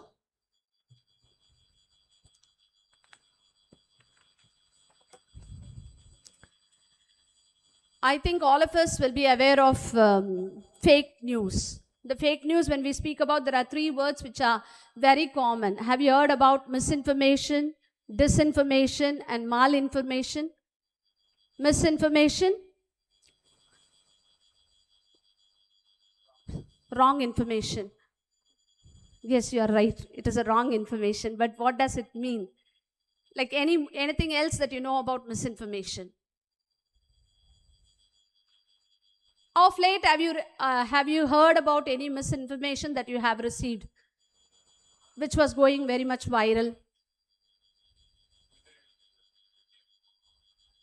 I don't know where. Yes, Father. Vijay. Next to PM. If he has become CM, will it not be possible to become PM, Father? Might be also. But it is already, like people create some fake news and then promote it so much, then finally sometimes it arrives at the point of becoming true, becoming a fabricated message can become an authentic message, or sometimes it doesn't come also. So misinformation is something that is false or inaccurate information, as Father was telling, but without necessarily intending any harm. Okay, we don't intend actually any harm and then pass on that message. Instead, if you take this information, it is deliberately produced and distributed in order to deceive others. So this fake news about, like if you send it to so many people, you will have 10,000 credited in your account, all those things and all. People purposely do it so that they have their underneath system where they can get all these money into their accounts. And then finally, the malinformation is about the genuine information used in misleading or harmful context. So today, individual, like when they receive these messages, they don't lose that confidence in that message alone, but they sometimes don't even believe what is original also. So there is a striking difficulty in understanding what is fabricated and what is originally created message. So what do we do before amplifying any news? What is our responsibility?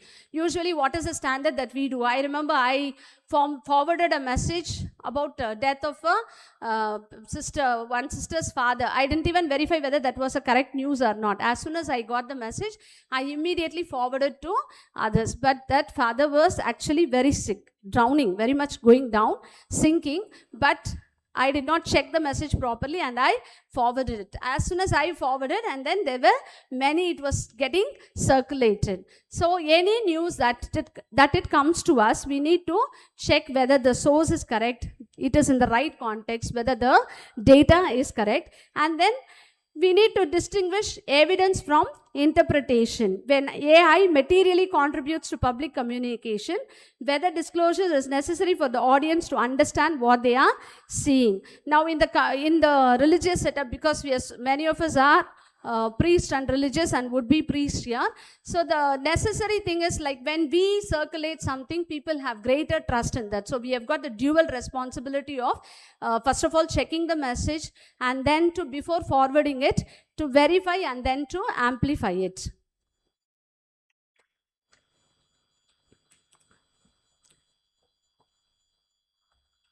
Can we have the next slide, brother? Okay, I think Father John Alex was telling today, brothers are very good. If they put, immediately they will get 1,000 likes. Like, just casually he was telling.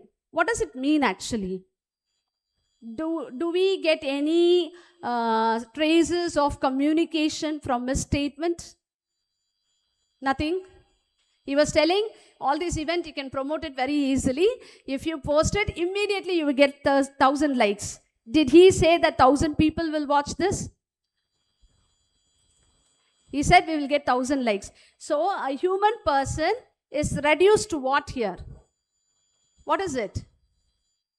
Data. Okay. Human persons are not given considerations, are not, by this I am not telling that Father has told it wrong, because I just wanted to take it as an example. So today easily we make human beings, consider human beings as data. We don't want to see human people as human people.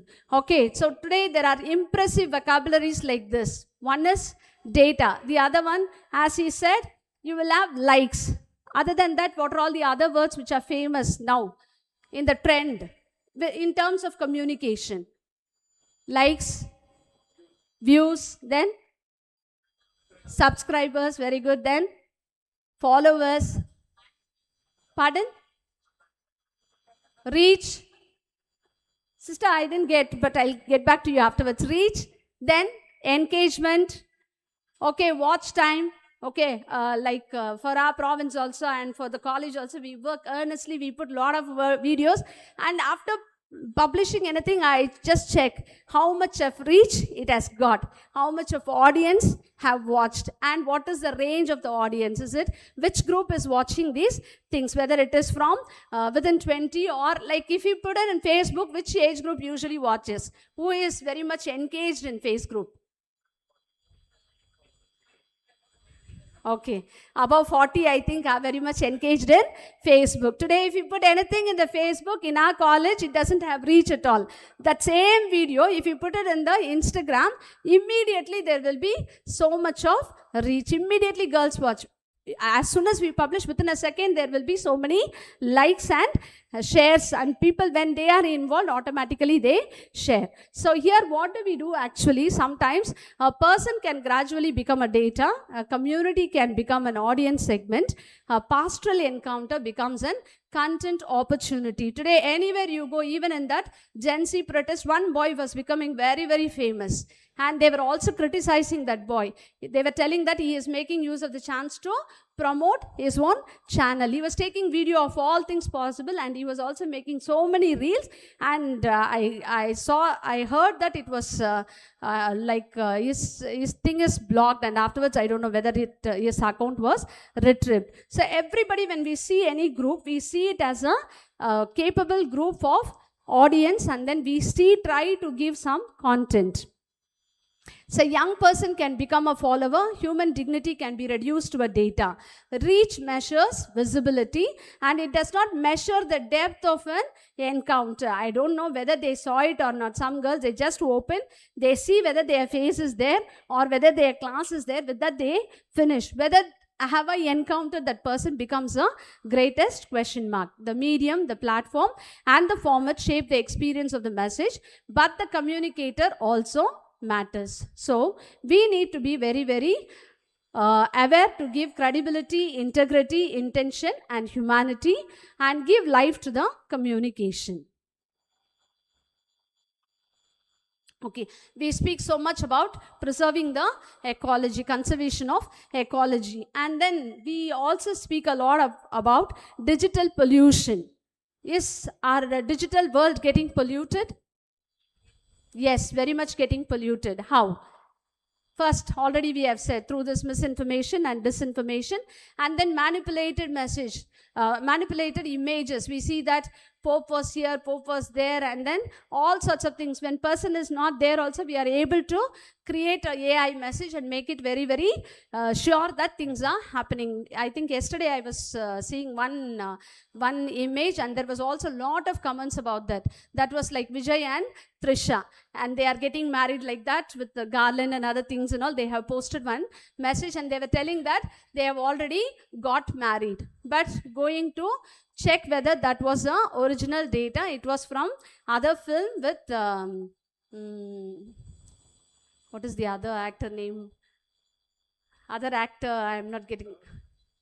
Ajit, thank you, Father. So it was Vidamuyatchi film, which they have taken the shot and they have used it, manipulated. So manipulating the images and then fabricated quotations, we use it. Also, we have communication that humiliates, stereotypes and dehumanizes. If you have the chance of, I have the habit of going through the YouTube comments, like how they fight in the street. Earlier, people used to fight in the street are looked down, no? Like there is no culture like that, we say. The same culture is just getting continued in the YouTube comments. You should see all vulgar words, all the language which we will never imagine. To read that itself will not have the, I don't know, sometimes I feel like vomiting only the way this, I don't know who is writing, whether it is young people or elderly or middle-aged, but very, very, very bad languages, foul languages that they are using it.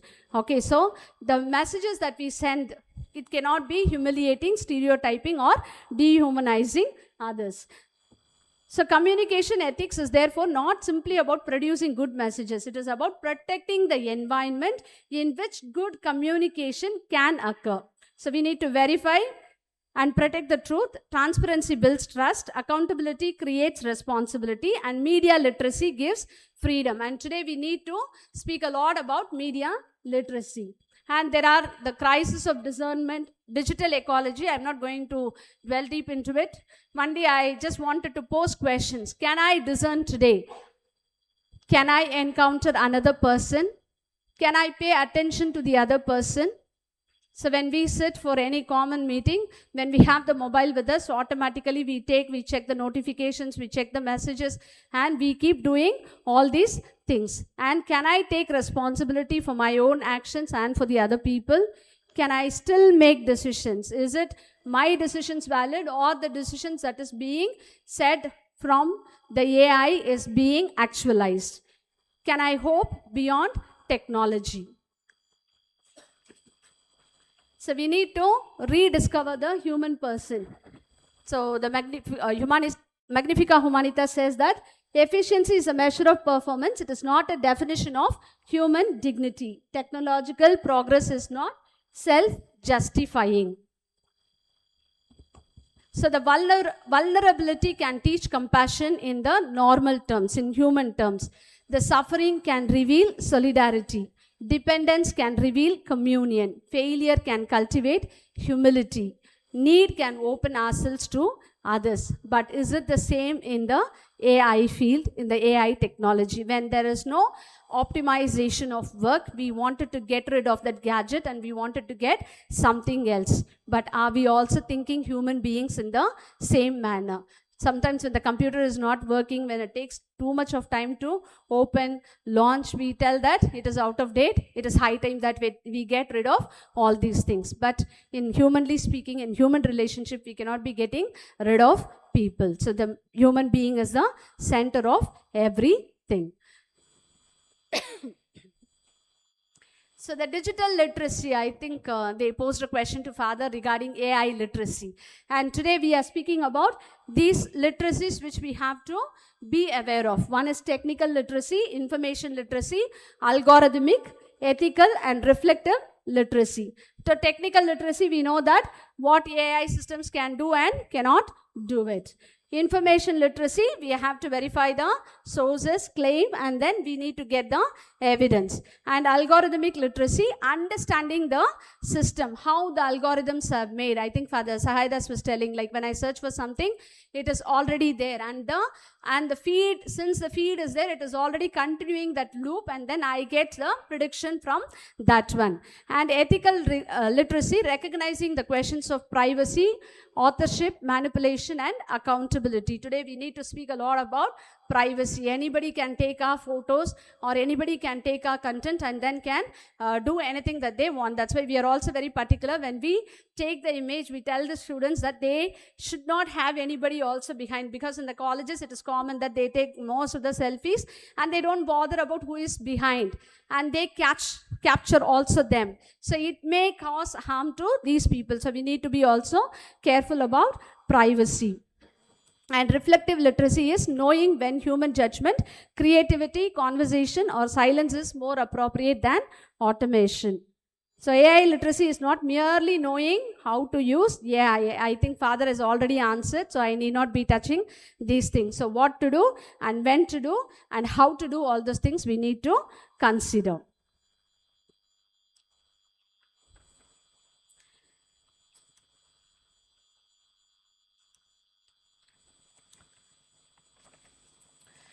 With the AI, when does the danger become? When it becomes a substitution. When we don't use AI, for sometimes I see people, and then especially the students, they go sit in front of the computer, take the mobile, and then they type, I need an assignment on human communication, 4 pages, give me. And then the output, they get it.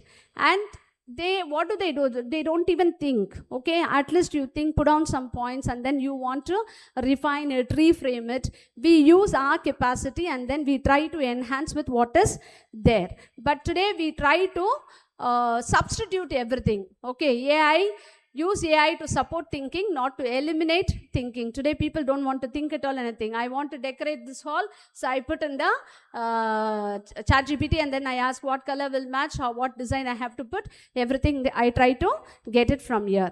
And explore the possibilities, not to surrender to judgment. And improve the expression, not to replace personal voice. Use AI to assist learning and not to avoid learning. Use AI to increase capability and not to decrease the responsibility. So, with the communication, we need to hear from the heart. As Salesians, we know it very, very nicely that listening with the heart speaks to the people. To listen with the ear of the heart means that I do not listen merely to prepare my response. I listen for the person behind the words. This is where human communication remains irreplaceable. I don't know whether you have the habit of watching Nia Nana. Of late, there was one program. I didn't watch the whole program, but I think also in Reels only I too saw it.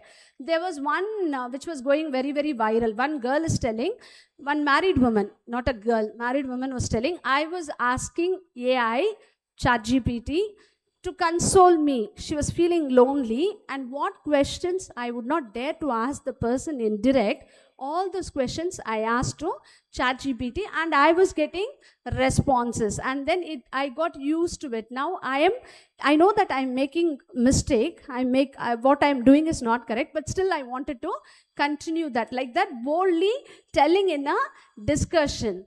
And it was very much surprising for me how people, when they have their own people who can listen to them, who can console them, they are not able to open up, but they are able to speak to all these things. But at least that girl, that lady was telling, I wanted to change. That's why I just wanted to confess here so that I change my way of living like that. So here today what happens is people are waiting to listen. ChatGPT can give answer, but it cannot have a relationship with the person. It cannot be human. The human touch we cannot experience.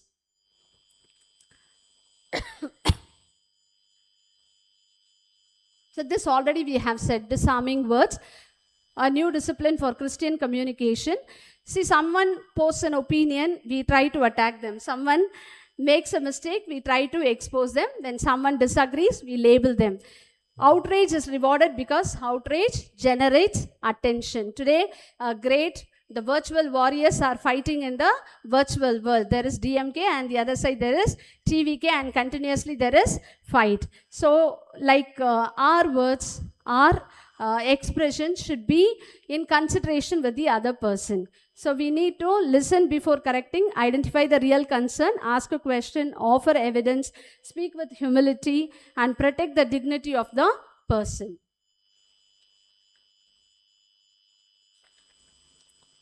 The 5 communication charter which we need to remember are human judgment before automation, truth before speed, people before platforms, transparency before convenience, and communion before encouragement. So all these people are there to work. Developers need to build responsibly, institutions need to establish governance, and educators need to redesign learning, and communicators, we need to strengthen verification, and users have to accept responsibility for their choices.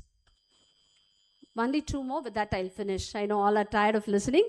Just 2 more.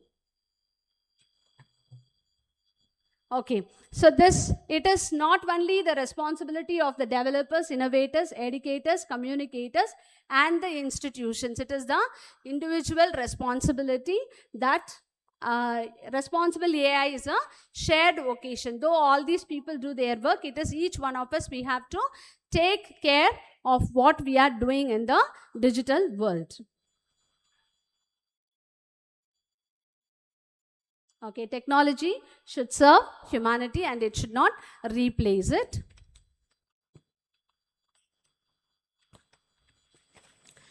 Can we go to the second slide, please? First, second.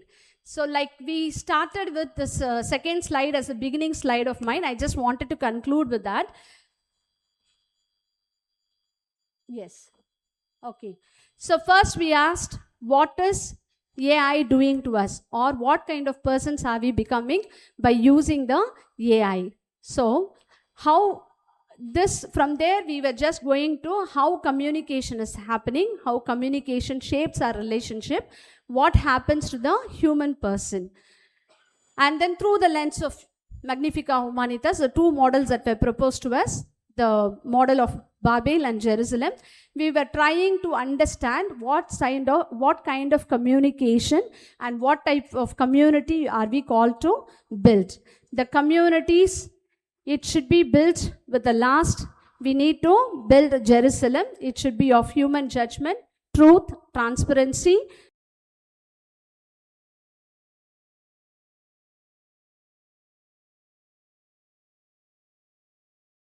communion. So I thank you very much for your patience listening, and I wanted to thank also DBTC and in particular Father Lourdes for giving me this opportunity to be here and to present this. Thank you very much.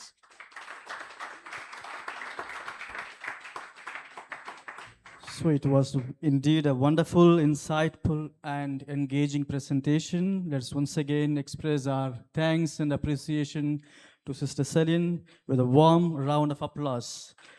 And thank you, Sister Celine. You have reminded us that the challenge is not simply to become better users of technology, but to become wiser human beings in a technological age, that is, people capable of discernment, responsibility, and communion. With these reflections before us, I would now like to open the floor for questions, observations, and discussion. You have 15 minutes now for your observations and questions. You can write down. If somebody is ready, you could also ask in person.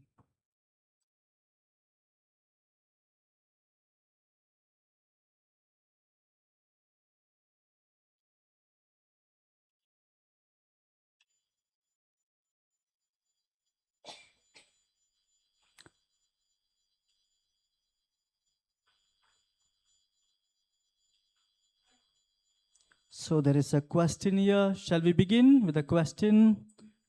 The question is this: can social media, that's communication, serve as an instrument of synodality today,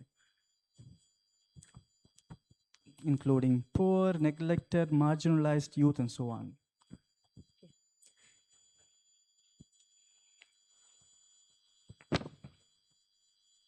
Naturally.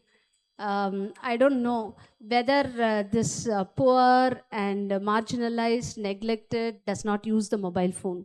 Because everybody, whether they are rich or poor, everybody has got a smartphone today, and information is just in our hand. And everybody becomes a publisher. I think in one of the slides we have said that there is no barrier for producing and then for publishing. I think in that case, in that way, there is a lot of possibility for everyone to produce and then to take part. Like this is only place where there's dominations, or maybe in the presentation of the idea there may be this inequality and the differences, but in producing the content and then posting, I think there is no barrier for people. And I remember one girl in our class, she is very poor, but she carries 2 mobiles to the class. And I was wondering, 2 smartphones. And I was asking, you don't even bring the lunch child, why do you bring 2 mobiles? No, sister, one to speak with my parents, the other one to speak with my friends, she said. I think things are also not that very costly. Everybody can afford to buy and then to use it, so that I think it is a positive answer, like synodality can be promoted through the gadgets too. Okay, there is another question. Does AI enhance the intelligence of human beings? Can you clarify this? Maybe you can choose one of these questions to answer. How do we prevent digital pollution? You can choose one of these questions to answer. And there are also other questions like, how can AI enlarge human possibilities without diminishing of human agency? Okay. Maybe you can choose between these 3 questions and answer. Yeah, these 2, I think there was already answer in the presentation itself. How the human intelligence can be enhanced with AI. This everybody, every day we do that. Like we come up with some idea, like any simple messages. Today everybody uses, like incorporates that with our Drive and then Google, Gmail messages. So what happens when we type, automatically it refines it, it corrects us. Earlier we used to have separate program for that, and then we used to put in that Quillbot and all those things we used to check. But today I frame a sentence, immediately I try to check it, and then I try to enhance. In that case also, generating ideas, generating projects. I think I remember one senior priest was telling me, like I also use ChatGPT, because like I put my idea, but it gives me in a different way, but I can choose from what I needed. The judgment becomes mine, which I wanted to use and which I want to eliminate. And the other one, digital pollution, already we said we only create digital pollution by misinformation, disinformation, malinformation. If we keep track of all these things, if we try to avoid, I think we can get rid of the digital pollution. Okay, there is a question from Father James. Could you ask the question, because I am not, let's say, it's not easy to read for me. Finding difficult to. Sister, thank you for your presentation. I had 2 questions. Return the question itself is frightening me, Right. Father. No, sister, no, sister. One is, since you brought about, people posting online and all that, I just wanted to see, when a youngster, let us say, facing a lot of difficulties and criticism among their own friends, the bullying, when that person makes a small video or something and posts it online, there are numerous people who watch it online and then they appreciate. Out of 1,000 watching, at least some sizable amount is appreciating. That appreciation actually enhances the person. So it is in some way that posting being dependent on that online also in some ways helping the person. And secondly, about the comments that you were saying, so of course the media is now multilithic, not monolithic. Now the comments itself is a one way of, I feel, a catharsis. The person letting it out, what the person is feeling about the video, or one who is speaking or one is addressing, the person is able to vent it out. In a counseling, it is more a positive word, catharsis. But when it is a negative, it just pass by. But the person is able to vent it out. How do you look at it? That was my question. Yes, Father, thank you. The first thing is, I did not condemn that AI should not be used. I'm also for it, and I do it also. So, how manageably we do it. I think Father Albert, when he started, he said, using these things in a wiser way. That is what I meant it. And that's what the whole document is also speaking about. And the second one, what you said is like human freedom is, I can stretch my hand until it doesn't hurt the other person. Okay, so in that way, when humanly speaking, when I don't want to hurt the other person, physically present, how can I be venting my own anger, my own thing in an unknown space, but it is also hurting the other person. So there also, I think we need to practice a bit of ethics. So what I have to post, where I have to post, how I have to post. In my little understanding, I would like to give this as an answer. Thank you, Father. There is another question. The question is, within the religious setup, it is easy to come together and work in the name of God and to work for common good, right?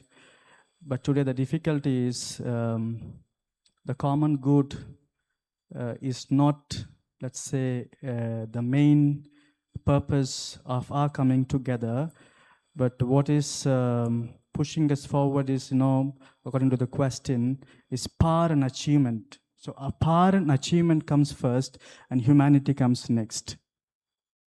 I don't know what is the question. It's just an observation, a question. Father, and moreover, I think directly it doesn't come under communication. There are a lot of factors involved in it. Okay, so another question. In the age of AI, what makes communication truly human? In the age of AI. AI. Today, what makes communication truly human? Okay, one example which I could tell is there are senior sisters. We post a lot of things about them. For example, recently we had Diamond and Golden Jubilee. We took video and we posted and the whole world is watching. And have I made any effort to take that video, go to the person and say, and this is about you, and we have posted it, and we are happy that you are with us. So that aspect makes us to be more human. Okay. So we still have 5 more minutes. Do you still have questions?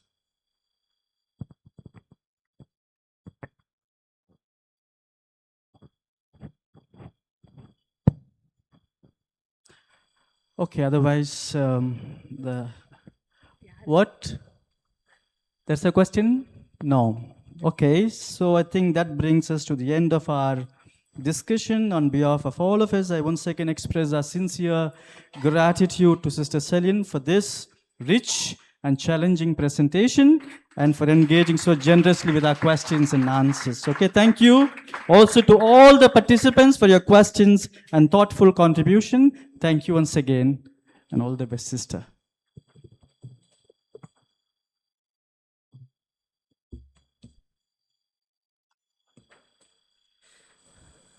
Let us convey our deepest appreciation to Reverend Sister Timina Celine, FMA, for her insightful presentation, which has enriched our understanding of Magnifica Humanitas from the perspective of social communication. A heartfelt thanks also to Reverend Dr. Albert Kumar SDB for his valuable insights and the meaningful direction he brought to the session. As we come to the concluding part of this symposium, we now have the privilege of expressing our gratitude to all those who have contributed to the success of this academic gathering.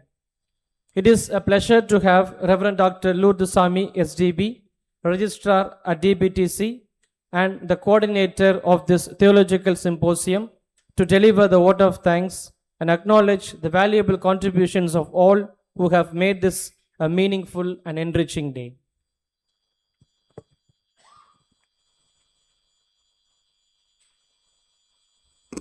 So, good evening. Dear Reverend Fathers, Sisters, Brothers, and dear friends, as we come to the close of this theological symposium, I express our heart and wisdom. Our heartfelt gratitude goes out to our keynote speaker, Reverend Dr. Sagaidas Fernando, and to all our resource persons, Reverend Father Donald Michael, Father James Kumar, Father Varan Vardhan, Sister Celine, for their availability, meticulous preparation, and the clarity with which they presented their reflections. Each of them opened before us a particular window through which we could look more deeply into Magnifica Humanitas. Our sincere gratitude goes out to the community of the Citadel, the Provincial House, especially Rector Reverend Brother Arun and Father Oswald, the administrator, for going out of their way to make the necessary arrangements for us. The warm hospitality, comfortable arrangements, and of course the wonderful meals that was served to us, they made us completely feel at home. A heartfelt thanks to the entire community and their staff for their generosity and fraternity. A special word of appreciation and thanks to our rector, Reverend Dr. Emmanuel Madichetti, for his unassuming style of leadership and guidance to our Becky Don Bosco community and his enormous contribution to DBTC. And our sincere thanks to our principal, Reverend Dr. John Richard, for the overall organization of the academic program of our institute, and in particular for this symposium. In a special way, we thank him for his warm words of welcome and felicitation. Our thanks also goes out to all the professors of DBTC for their unstinting support, generous help, and gracious participation today. In a special way, I thank all the moderators who guided the different sessions with care and helped the conversations and floor discussions to move smoothly and fruitfully. I would like to place on record a very special appreciation to the third year students who formed the main organizing team for this year's symposium. Their planning, sense of responsibility, cooperation, and attention to the many details have contributed greatly to the smooth running of the program. From prayer and registration to sessions, hospitality, and all the arrangements behind the scenes, their service has been truly commendable. Finally, a very special word of thanks to all our participants, especially to all the sisters present here. And big contingent has come from the SMA congregation, so a special word of appreciation to them. And in particular, two individuals also I want to say, Father A. Matthew, right from morning till here is here. And another senior sister, Marianne, presentation convent sister. She's also right from the beginning. On her own, she has come like Father A. Matthew. So that's a very beautiful example and inspiration for all of us as well. And to all the other sisters, Salesian sisters also have joined us. Thank you. And also all our young people who were there in the morning from Perambur and Ayanavaram. and the other youngsters from other parishes from where our brothers go for ministry. Thanks to all of you who came with openness, enthusiasm, and genuine desire to learn, reflect, and engage. Your presence and active participation gave life to this symposium. As we leave this place, may what we have heard and reflected upon today not remain merely as ideas discussed in the symposium, but become a deeper commitment to recognize, respect, and safeguard the dignity of every human person in this rapidly changing age of artificial intelligence. On behalf of Don Bosco Theological Center, Kavarapete, I thank each and every one of you sincerely. May God bless you all.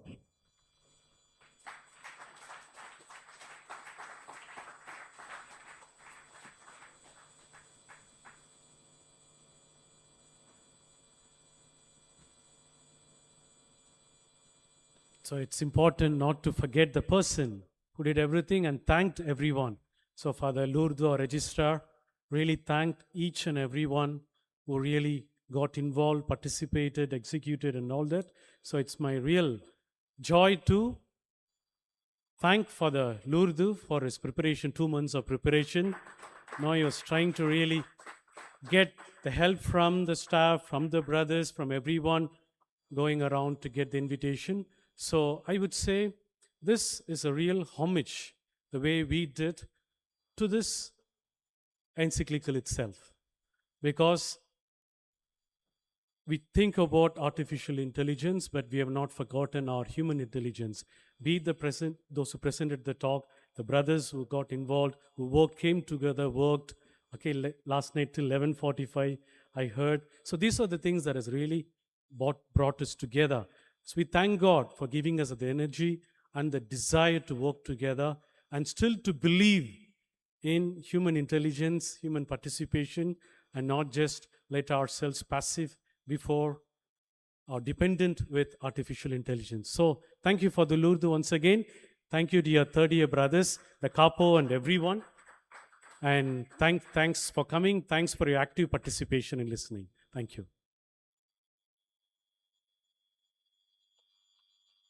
Let us thank Reverend Father Lourdes Sami STB for his thoughtful and comprehensive vote of thanks. I now invite the organizing team of this theological symposium, the third-year students of DBTC, to the stage to sing a hymn to Don Bosco. I invite all the participants to stand.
Thank you, everyone.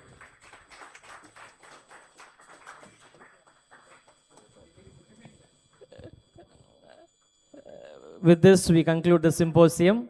And dear participants, the tea will be served in the spot where we had our lunch. Thank you.